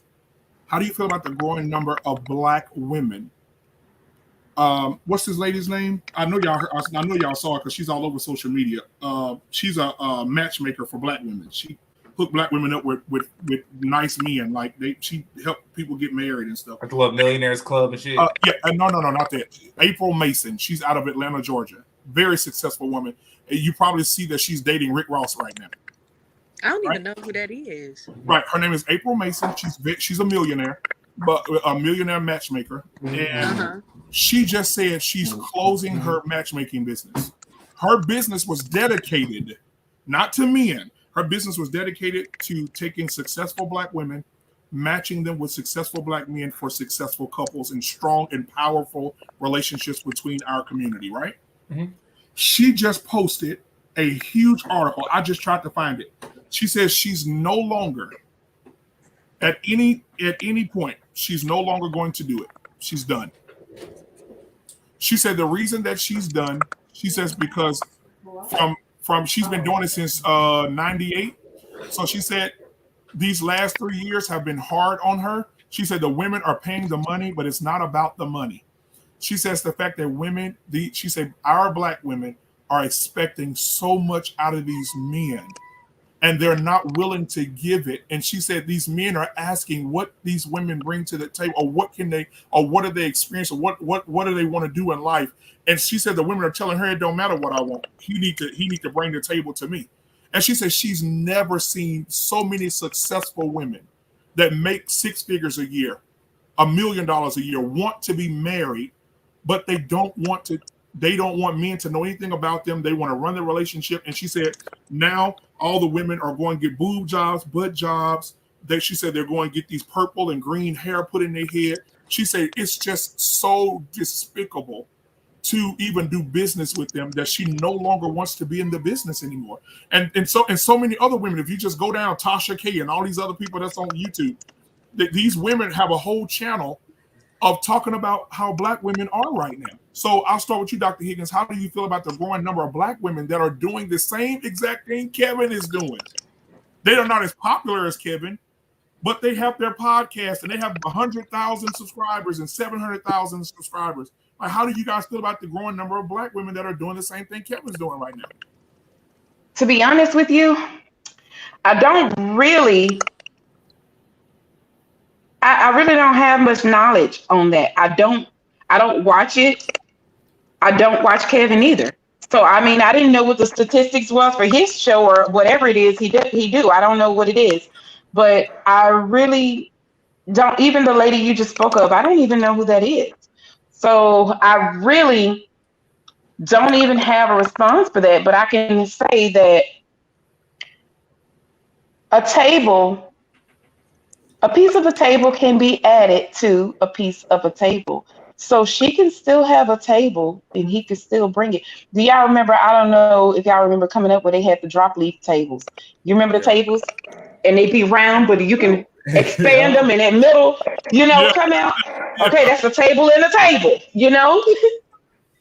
Maybe he has this round piece of table, and when she come in, she's that part that when you put, you pull it out and it expands. But I as far as the women and what I think about the growing numbers, I don't even know what the growing numbers are. I really don't pay attention to any of it, to be honest with you. The females it's not just Kevin Samuels, even the females I don't even know who they are. I don't pay attention to it. And so I can't really speak on something that I don't know about. Right. Yeah, because it's like I said again, it's not them bashing. Well, I'm not gonna say bashing, but it's more like women. It's like a Black woman coming on the screen saying, "Hey guys, listen, this is why you're not getting married." And to even take them out of the picture, Time Magazine just dropped an entire article about Black women, about how I shared it with Megan. Megan was like, how the fuck they get off talking about Black women like that? They were on there saying Black women are most undesired woman because of statistically speaking, 65% of Black women are single that want to be married but can't find a husband. And then they said 23% of Asian women, 15% of white women, and they just went down the whole thing of undesired. Then they said Black men are becoming more single and not marrying. So 56% of Black men are not marrying either, right? Because the Black men want to stay single. Either they don't want to be married at all, or they don't want to deal with marriage at all. And so they came. But here's the thing with that. For so long, the world has capitalized off our issues and our pain. Absolutely. Whenever we have an issue, they find a way to make money off of it. Think about it. When they start screaming Black Lives Matter, a lot of those shirts and their jewelry and stuff that people were purchasing were from white-owned companies. Right. Those were not Black-owned companies. They knew our pain and they made money from it. So that's what they've been doing for so long. They listen to us the way we talk about each other. And they capitalize off that. Anything, it don't matter what it is we're going through, they find a way to make money from it. They found, okay, so Black women, they started wearing their natural hair. Guess what? A lot of these products that they buying for their natural hair, white people done bought it out. Exactly. Done bought it from the Black people. And so you're buying this from a white-owned company now. So they thought, okay, Black women wearing natural hair, so this is where the money is. And that's what they've been doing. And that's all across the board. Anything that we talk about, like even with Time Magazine, look how they took the issues that we're having. And you know what? And they're capitalizing up. You don't get a Time Magazine for free. You pay for those. And honestly, like, can we trust Time Magazine? Because, like I stated before, 4 years ago, it's not even real news. Right. Like everything is an editorial piece now. Right. So let me say something on that comment about what you were saying. Yeah, hold on, right about. quick. Just is one thing. I promise I'm done. All right. Guys, that's one of the things that upset me the most too about our black sisters. I think I need to stay out of numbers and stop looking at numbers and analytics, because that's what really fuels me. Because last year, like she just brought up hair products. Oh my God, last year, that was a $30 billion industry for black hair products, weave, sew-ins, hair product, right? And then somebody did I saw somebody put it on Facebook, but I don't believe everything I see on Facebook. So I start researching myself and reading different stuff. Last year alone, there was $15 million. There was a $15 million debt for education. So we're spending billions of dollars in our appearances, but we're not investing any of that money into our children. That's when y'all say angry, that makes me angry. That we can spend 30, 40 billion dollars to put weave in our black women's hair, but we can't, but we got $15 million deficit for education. My kids went to the school to get laptops, and the laptops are fucking falling apart. That you open them, buttons and shit coming off of them. It's ridiculous. But go deeper. Why do black women feel the need to put themselves in debt just to make themselves appealing? That's a bigger issue. Let me wait before we even go. And that's something we can actually do on. something about. Before we even go there, you brought up the girl. Even if those statistics are right about her show, professional, black women that make all this money and this, that, and the third. Let's just go with your statistics. Okay, let's look at the professional black men. We can say they're doing the same thing. Who they go get? They don't go get professional black women. They go get white girls. They exactly. Go get and we not gonna use the whole that's because black women don't want them. You got so many. So that's one of the problems I have in our community. You got so many black male celebrities and entertain, people that are in the all industry. Of their girlfriends white. They always wives. And they talk down, and they talk down on the black women. So just like this is my thing. At the end of the day, but you know what? We ain't lifting up black celebrities. We ain't lifting up black celebrity partners. Okay. I mean, ain't nobody said nothing about Denzel Washington's wife. Beautiful black woman, and his kids. Ain't nobody saying about the fact that Denzel Washington would not kiss another white woman because he was not going to alienate black people or black women, which is his demographic. There are a lot of black people that fight, but we can't just fight out loud. They got to make a check too. And it sucks. It sucks that this is the kind of world that we live in. But Lance, what happens when you see, like you said, it's media. So you can't watch a football game now. But when you see one of the most famous basketball players, right? What's his name in Phoenix? You know, Kaylin, because you're a basketball person. What's his name in Phoenix? The one that said the next Kobe Bryant, the black boy, real yellow skin cat. Oh, Booker. Yeah, for Phoenix, Arizona. For Phoenix, they said he's the next Kobe. But I know who you talking about, but I ain't really been even in the sports. Right, he's the last year. He just signed a $190 million contract, right? And you look on the sideline, they say, "Oh, look on the sideline, his girlfriend's here tonight. It's one of the Jenner girls, Caitlyn Jenner, or whatever her fucking name is. She's on the sideline. Dak Prescott, Dallas Cowboys, white girlfriend. Zeke Elliott, Cowboys running back, white girlfriend. Michael Jordan, billionaire, white wife. I mean, Robert Griffin III, white wife. Lamar Jackson, white girl. Like all the millionaires and all. And their environment is what? Man. And their environment is what? Man. What is their environment? What is the media push behind where black women belong and where white women belong? Exactly. They've already been conditioned to believe that those white women are there, just like you've already been conditioned to believe that a black woman is supposed to act, think, and dress a certain way, or else that makes her something else. We all are conditioned to be judgmental. These black men making money are nowhere above it. As a matter of fact, they fall way underneath because money makes everything look nice and shiny. We all got our preferences. Like, I mean, at the end of the day, the media is always gonna push the narrative. Anytime they pay people to put people on TV to talk shit and make fun of black people and have us even more divided. Even if that's how she feel about black women.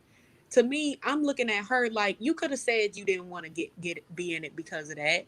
But I mean, to put out there to shame Black women as a whole like that, and you a Black woman, I'm looking at that as okay, maybe that was the reason you got out of it. Yeah, but do yeah. you see white women? Do you see these other? This is why I look at Never. other cultures and I look at them. Do you see them get on TV and say the shit that we say? Excuse my language, but even if that is the case, you don't see these other communities bash their own people. Are you talking about Ayala? Now I'm just talking. We're just talking about any. We're talking about race. Oh, I know. I thought you were talking about Ayala because she's getting drugged for the stuff that she's saying now that Black women are out of line and Black women need to close their legs and open their hearts. Well, I mean, but here's a woman who's trying to fix Black women in one show. You're trying to fix a lifetime worth of damage in one show. That's entertainment. You're not even a fucking therapist. Entertainment. You're not even a licensed. You don't see these other cultures doing that. She doesn't have to. She's got Oprah on her side and all that other shit. She doesn't have to do that. TV bashing their own race and bashing. I don't even know how to make fun of a Jew. What's funny about a Jew? Right, yeah, I don't either. Yeah, you know who you ain't gonna hear it from is a fucking Jew. You so lame. They're too busy making jokes about us. Right. We always do joke. We make fun of ourselves. I don't care about a woman talking about, well, the reason I got out of a matchmaking business because Black women don't. Like, to me, that's stupid. Like, even if that was your reason, why are you publicly telling? Because you know how that looks. That makes it look like, oh, well, Black women, that's the whole narrative. Black women ain't shit. Black men ain't shit. All that's doing is pushing the narrative that they want all of us to believe. That's why we so divided. And we do things like, oh, well, Black women this way and Black men that way and this and that. I give everybody a chance. If you ain't shit, hey, I'm just not gonna deal with you. I'm not gonna sit here and say, well, this the problem. All Black men, they did, or not. I ain't gonna say all, but the majority of Black men, they up here sleeping around having babies. I'm not gonna bash you because at the end of the day, we are a broken people. We haven't healed from our issues. That's why I push so much for counseling. But going on TV and being in the media and bashing our community, regardless of if we feel that way or not, I take notes at these other communities. The reason they able to succeed is because even if they don't like each other, when it come down to business, they're gonna be about that business. When it come to raising them kids, making sure their empire is built, they're gonna make sure it's done. They not on TV talking about, oh, well, such and such this, or the white man over here doing that. You don't see them doing that. We the only people that do that. And I don't understand why that's why I can't watch it. It's sad to even see that. Even if that's how you feel. We know we got issues in our community. We know that. But you got all these people talking shit about us, and we do that to ourselves. That's one of the biggest problems I have with our people as a whole. We got to stop bashing each other and talking bad about each other, even if we ain't shit. Why we got to put that out there on TV? Just like with Facebook. Okay, your baby daddy ain't shit. Why you put it on Facebook? Why you talking bad about? Why you dragging these people through the mud? Okay, you chose to lay up with him. You chose to have a baby bomb. You chose to this. That's the decision you made. But I'm not going to drag his name through the mud. Me and my child's father are no longer together. I don't bash his name on social media. Didn't nobody even know that was the case between me and him, that me and him went together. Because guess what? It's none of their business. Am I going to sit here and drag his name through the mud just because we didn't work out? Am I going to put all of our problems out there? Oh, well, Black women, she was this and she was that. Your personal relationship is your personal relationship. Everybody don't need to know all of that. But we got to stop. We got to stop. We got to start talking about the things that matter. How are we going to take care of these kids and make sure that our kids don't have to struggle when they become adults? How are we going to take care of our families? That's what we need to be talking about. We need to be talking about how to have, healthy. But we have to connect with each other, for that to happen. Like I tell people all the time, Black women are the most disliked people. Surely is. I mean, just imagine, even our own Black men don't like us. We are them, and not all of them. Black women don't like Black women. Not all of them. That's why I said we are the most disliked. We're disliked from people outside of our race. We're disliked by each other. We're disliked by Black men. We are the most disliked. Just imagine it. We can't stand each other, and the men can't stand us either. Yep. That's fact. So, And it's really sad. And we are taking a ain't. But the thing is, the way we do each other, we give other people. It's almost like you give other people permission. Like, okay, for instance, like I tell my kids, when you're in front of other people, you don't say nothing to your sibling that will hurt their feelings in front of your friends or their friends or other people. Because when you mistreat them in front of other people, that's letting other people know that my brother, my sister is free game. When people see you treat them like that, that's for instance, if somebody go to your mama house and they see that you smoke weed with your mama, you curse with your mama, then they no longer respect her like she's your mama. All of a sudden, she become the homie to them. So now they at your house and they smoking around it. They ain't even smoke around their own mama. They're not going to even curse around their own mama, but they'll do that around yours because they see how you treat her. And I mean, and the thing is, we might have our issues, both men and women, but when it comes to when it comes to our black men, we ready to ride for them. Let something happen. We out there protesting. We out there protesting with them. But let us need the march for something. Let us need the march for something. We need you by our side, just like we'd be by your side if we were protesting something that happened to a black man. Come on now. And now I'm not saying that nobody does or it has never been done, but we know that it is more common for us to be out there rocking with them. We can talk about you like crazy, but ain't nobody gonna mess with you. Period. We're gonna act a fool if somebody hurt you. Now we might get into it with you, but let somebody else try to hurt you though. Come on now. And we're gonna be right there by your side. We want the same thing. When you don't like the way we being treated, say something about it. Speak up about it. No, you're not gonna treat her like that because she's ours. She's ours. You're not gonna treat him like that because he's ours. Speak. And that's just how it should be. And guess what? That sounds. I mean, let me tell you something. Me and Dr. Higgins had this conversation off camera, and when she greets me, and she calls me, I don't want to embarrass her, but when I talk to her on the phone, the first thing she says to me is, I say hello. She said, "Hey, King." I said, "Girl, don't say that to me. Don't say that to me." But she said, if you hear something long enough, you start to believe what it is that you're hearing. And every time she greets me, it's always, "Hey, King. How you doing, King? You good, King?" I say, "Yeah, I'm good. I'm good." It makes you bashful in a way. You like, she's not even looking at me, and I got my head down like this. Because what did I tell you? If you start to believe that about yourself, it will change the way you walk. It will change the way you talk when you know who and where you are. You know what's crazy about that? Okay. Manifest destiny. Exactly. And it changes what you allow from people. So close. I do the same thing. Joe, real quick, I do the same thing too. I had somebody tell me that I shouldn't do that. A black man told me I shouldn't do that because he's like, you don't need to call everybody king and queen because everybody ain't a king and queen. I'm like, what? At the end of the day, that's how I view you, regardless of your issues. That was me. You did not tell me. You did not tell me that. I have told somebody that before, and it wasn't even trying to be demeaning, but there are some people that rightfully take that title. The fact that he says that it makes him bashful, like that shows a humility to me. Even if he feels like he deserves that title, that shows a humility to me, and that shows a decency of a human being. And there are some people that when they hear King, they're just like, "You're damn right," and it's just like, "But you don't got a job, my nigga." I am a decent fucking person, Lance.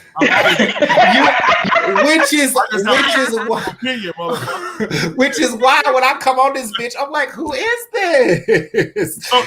And even Lance, okay, off camera shit. God damn it, this off camera shit. So even Lance, me and Lance got into it one day about. We always get into it and we be back right back cool the next day. So Lance got into it. He was like, "You know what? I wish I still had it.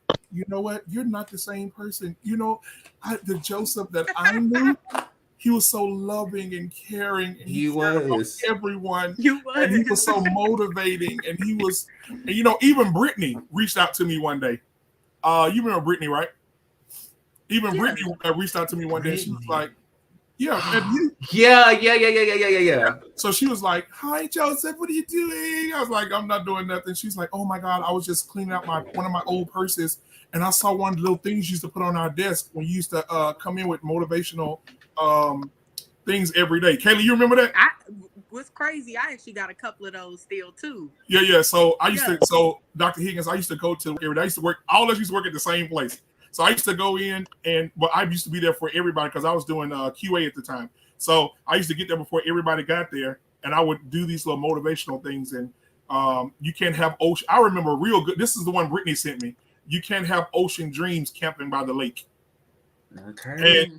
And she was like, oh my God. She said, even to this day, when I was cleaning up my purse, she said, this is effective today. And so she took a picture of it on her wall and sent it to me at her house. And she was like, I hadn't seen that in years or whatever. So Kaylin would say stuff like that too. Oh, Joseph, oh, what you put on our desk today? And Lance, oh, you're so sweet. But I was taping the motherfuckers up. I was taping them. I had my whole desk covered because I was sitting right by Kanisha. Yeah. Shit. Wait a minute. I had to.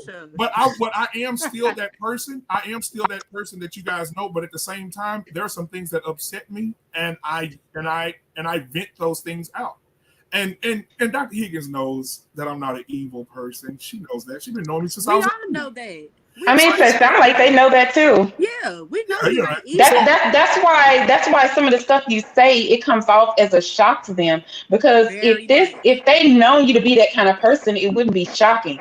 It comes off as a shock to them because that's not the person they knew. I like what Dr. Higgins said earlier. It just kind of sounds like something happened along the way. Sometimes it comes off as bashing in a sense. But you know what, Kaylin? I used to do the same thing to you when you were younger. Remember, you was a baby, and you used to sit up there and talk all that crazy shit. And me and Lance, I got a video of Lance telling your ass something. He was like, "Girl, get your shit together. I'm sick of hearing your shit." And I have our video. I was laughing. It wasn't like that. It wasn't. I didn't tell her like that though. I didn't tell her like that. It was very kind. It was very loving, and I was just like, okay, so like, but you was an asshole, Lance. You were an asshole. I am an asshole, but I'm a polite asshole, and I'm an asshole. I was just gonna say that he's polite with it. No one doubts he's that polite with it. I know that, but I'm a nice one. Yeah, and so I don't ever get to that level until it's necessary because Lance it's usually not necessary. He gonna call you out. He gonna tell you what you wrong at, but he gonna make you feel a certain way about it. But he gonna come behind and be like, "But look, this what we need to do. This how you need to be better. This how you." He ain't just gonna talk about you and just leave it at that. But I used to do the same thing. Discernment. That's the word I'm looking for. Yeah. You had You showed discernment. Yeah, that's the word. That's the word I was just about to say because most people, Lance, you knew me. You saw both sides. I had a concern with somebody came in late, crying, pregnant, baby situation. Shut up. You said crack like you know who he talking about too. Yeah. I used to sit down and counsel people, right? They used to come sit over there and I used to sit and talk to them and work them through it. But then some people I have to give the fucking business to. And y'all know that. Like some days I got into it with Kanisha. And I told Kanisha exactly what was on my damn mind. Right? I got into it. Who was there that day when me and Josh was finna tear the whole place up? Josh. Oh my God. Yeah, I told him bring your big ass outside. I'm finna beat the shit out of you because you saw both sides. So you saw both sides of me.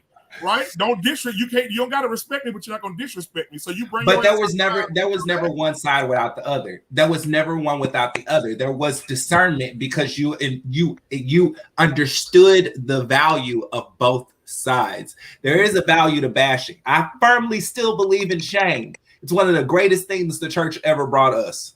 It literally, I believe, and shame sometimes is what it takes for some people, but that's not what it takes for everyone. You can't lump everybody. You've got to know all of us individually. When I'm talking about the things that I'm talking about, I'm not talking about all women because I would never say the things that I'm saying about Dr. Higgins. Oh my God.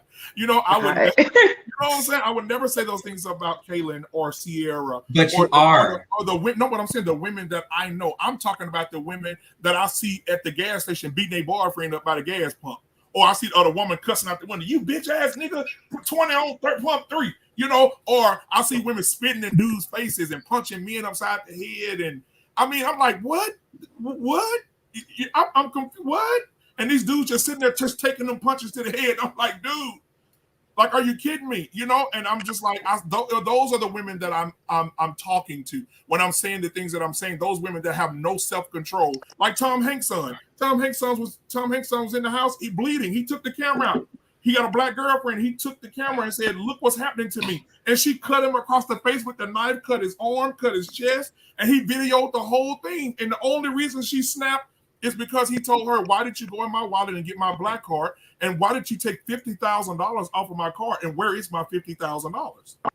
And she got mad. "I'm your woman. You shouldn't question me, blah, blah, blah." And he recorded her from the time she got upset to the time she got violent. And the police came and arrested her ass.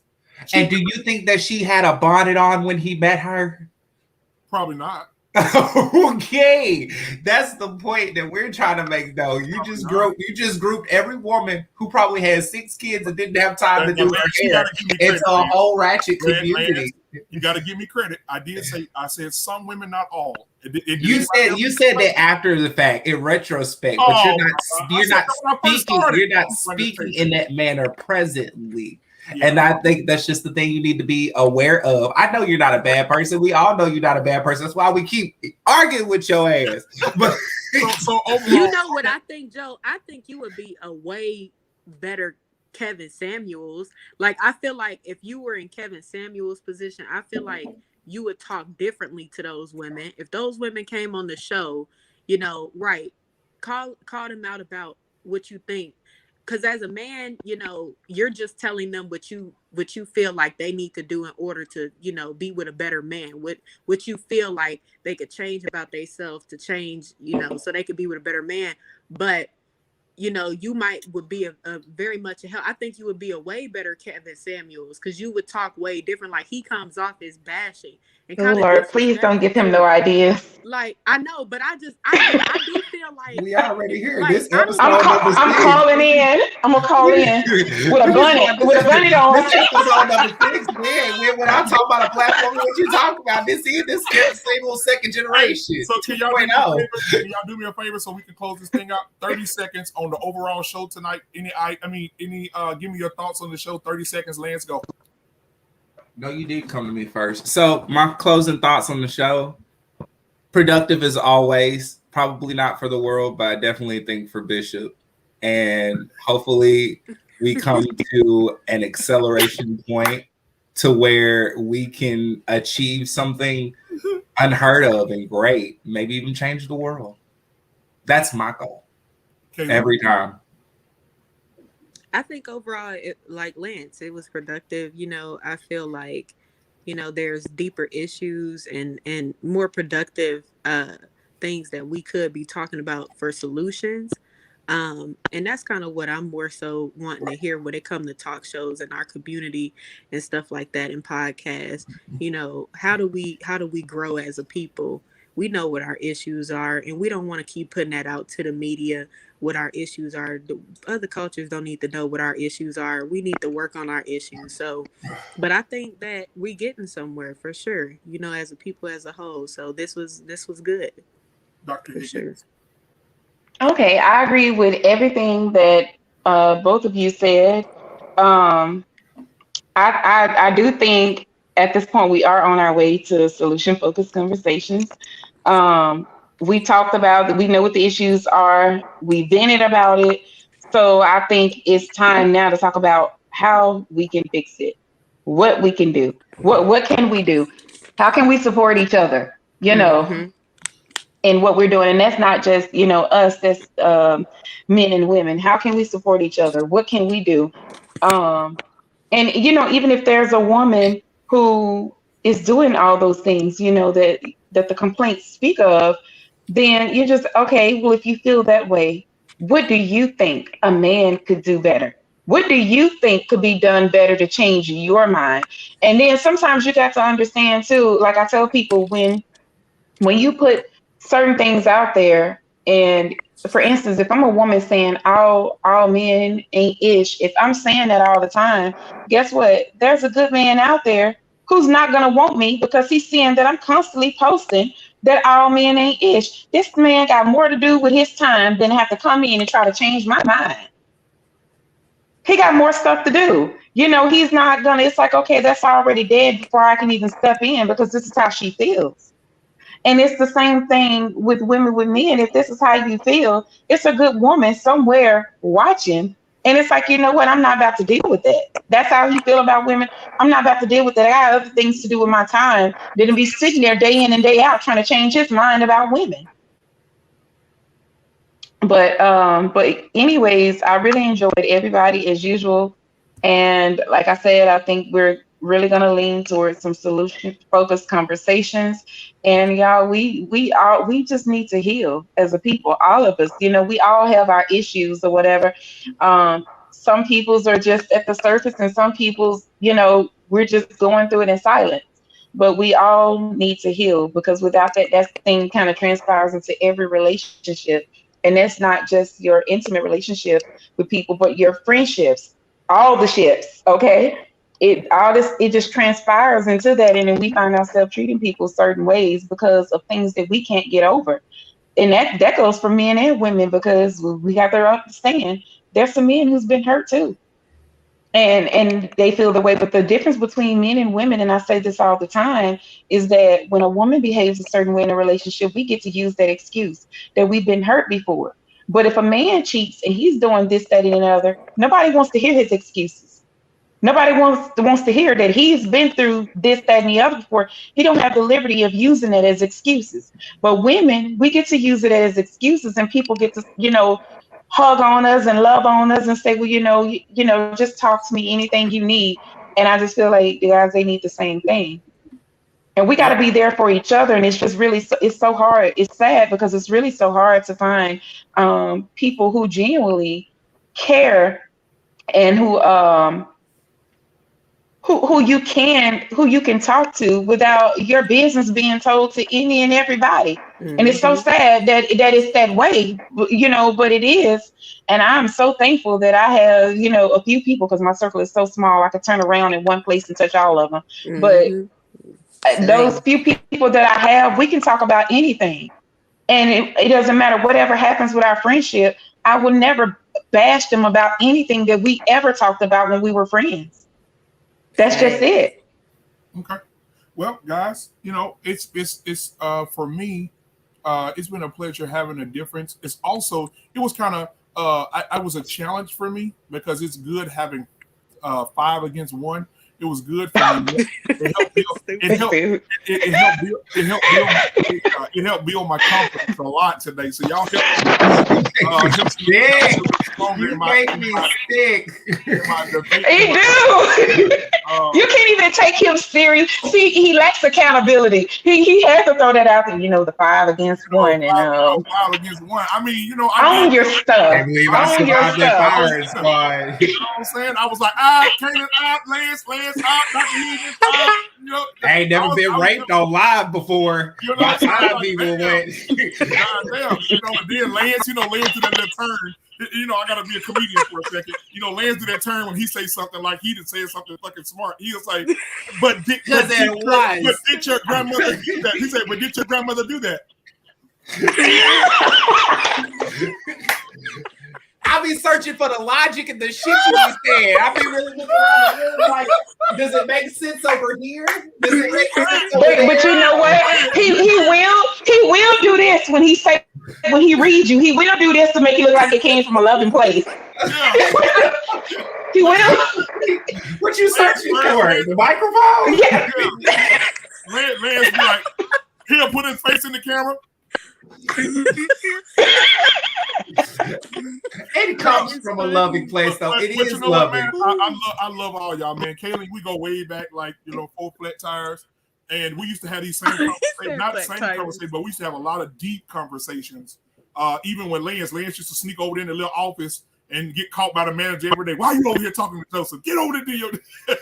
And I had the same conversation with y'all that I have with him in front of everybody. And so, yeah, that's funny. And that was an HR moment when Kanisha picked you up and told you around the office. But we're not gonna talk about that tonight. But Kanisha. Right. Oh Lord. But anyway, I thank each and every one of you guys. I love you guys. You know I love you. We disagree. I hate you all, but I love you as well. We love you too. And you know, I hate facts too. God. And then Brian gonna send me an inbox and say, "Man, I came with sleep. I should have got back on." He said, "Fuck, but I love you." That's funny. He thought that medicine was gonna carry him on the La La Land. Now you got him excited when he got off the bed. You didn't get him too excited up. But yeah, again, guys, thank you for coming on, man. And next week we will be discussing the state of Black children. So we'll next week, man. You guys, please share these. When I send out the link, just share it with everybody because this is gonna be a huge show. I'm gonna have up to 10 people. So it'll be Lance, it'll be all of us on the show, the regular cast on the show. Then we'll have the 3 teachers to come on the show. We'll have Dr. Higgins here, of course, right? I'll be late. You already know. Okay, yeah, you'll peep in. Kaylin, you'll come back. Yeah. I'm be in the comments. Okay. So we'll have them about the kids, and we'll discuss the doping of kids, how they're putting kids on different medications, how the education system is. Because I was just talking to a teacher today, and she said my son is not getting the math like he should, and she doesn't have time to slow down to teach him to do that. And I said, and then I broke it down to her. I said, 20 kids in the classroom.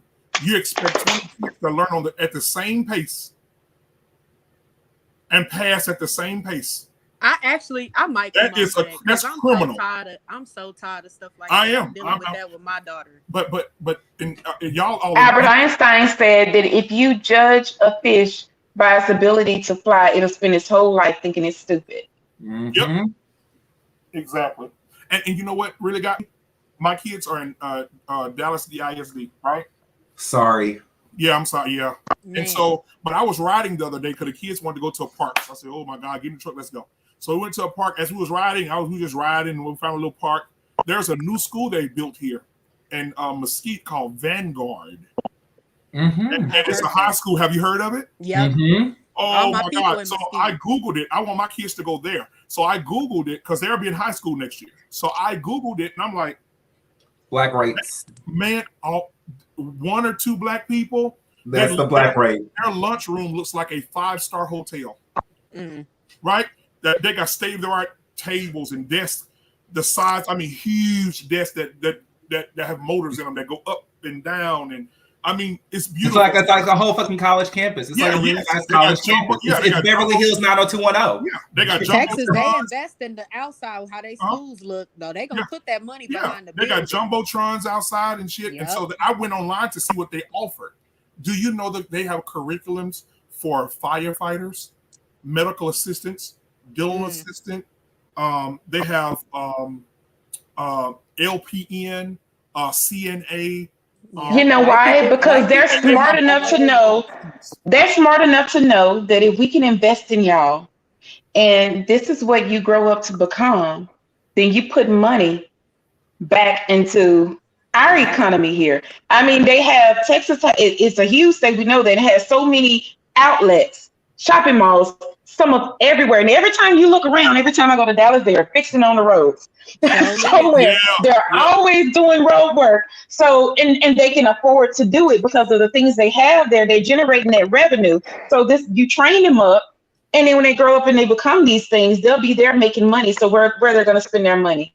See, in some places you have to leave, and they graduate from high school, and there's nothing around here. So then they have to leave, and when they move somewhere else, guess what state get their money? Yeah. If I move to Dallas getting my money. In Arkansas, they have an Arkansas governorship scholarship because they were so desperate to keep their college kids inside of Arkansas, which Arkansas has great colleges. Nobody just wants to stay in fucking Arkansas because everybody and their mama stay here. And they offer kids full ride scholarships just for being smart enough. And they keep, and when I say smart, I'm talking like 3.5 GPA, not like 4 point, like for what you would actually get for a full ride. I think you got to have like a 3.3 or above, which is not extremely hard to do. You ain't got to have no honors or nothing. They just want to keep population here. And that's what they try to do in every state now. But yeah, Louisiana has that problem. When people get their degrees, they leave. Yep. They don't. And when they leave, guess what? Their money goes with them. So wherever they move to, they're spending their money there. So another state is getting your money. You didn't went to the school here all this time, and then another state is going to get your money. There's nothing. That's going to be a great topic. Hey man, that Pepsi, that's gonna be a great topic. That Pepsi look good. Okay, so anyway, guys, I love you guys. Thank you guys for coming on. This is the longest show we've ever done. 4 hours and 42 minutes. Damn. Wow. Yeah, that conversation was that was a long one. 4 hours and 42 minutes, guys. We got on at 8:30. It's 1:12 in the morning. So it's been a great conversation, man. No gaps, no nothing. Everybody, Lance is turning his fucking head, and then Dr. Just looking for the logic. Dr. Higgins, when she makes her point, she don't act like you, Lance. She's real calm, cool, collect. So I know that's why she has more friends than I do. But fuck that. Right now, she's like this. When she makes a point, hands back, both of her hands go back, and she'll do this. But see, what you don't understand is this. She did. Right? And then that's just my way of saying, like, I agree. Like, yeah, I agree with you. Kaylin, the same thing. She does facial expression. What? Oh, I do that. What? I be like, what? The whole Russell Westbrook face. What? So anyway, again, guys, I love you guys. Thank you guys for coming on, man. I don't want to keep you guys any longer. No, wait, before we get off. And not acknowledge. What you gotta acknowledge. You gotta acknowledge. Oh, what do I do? I don't care about you because I don't do nothing. So that's fine. We gonna bye. What do I do? No, check this out. No, wait. Watch this. Watch this. No. Watch this. Look,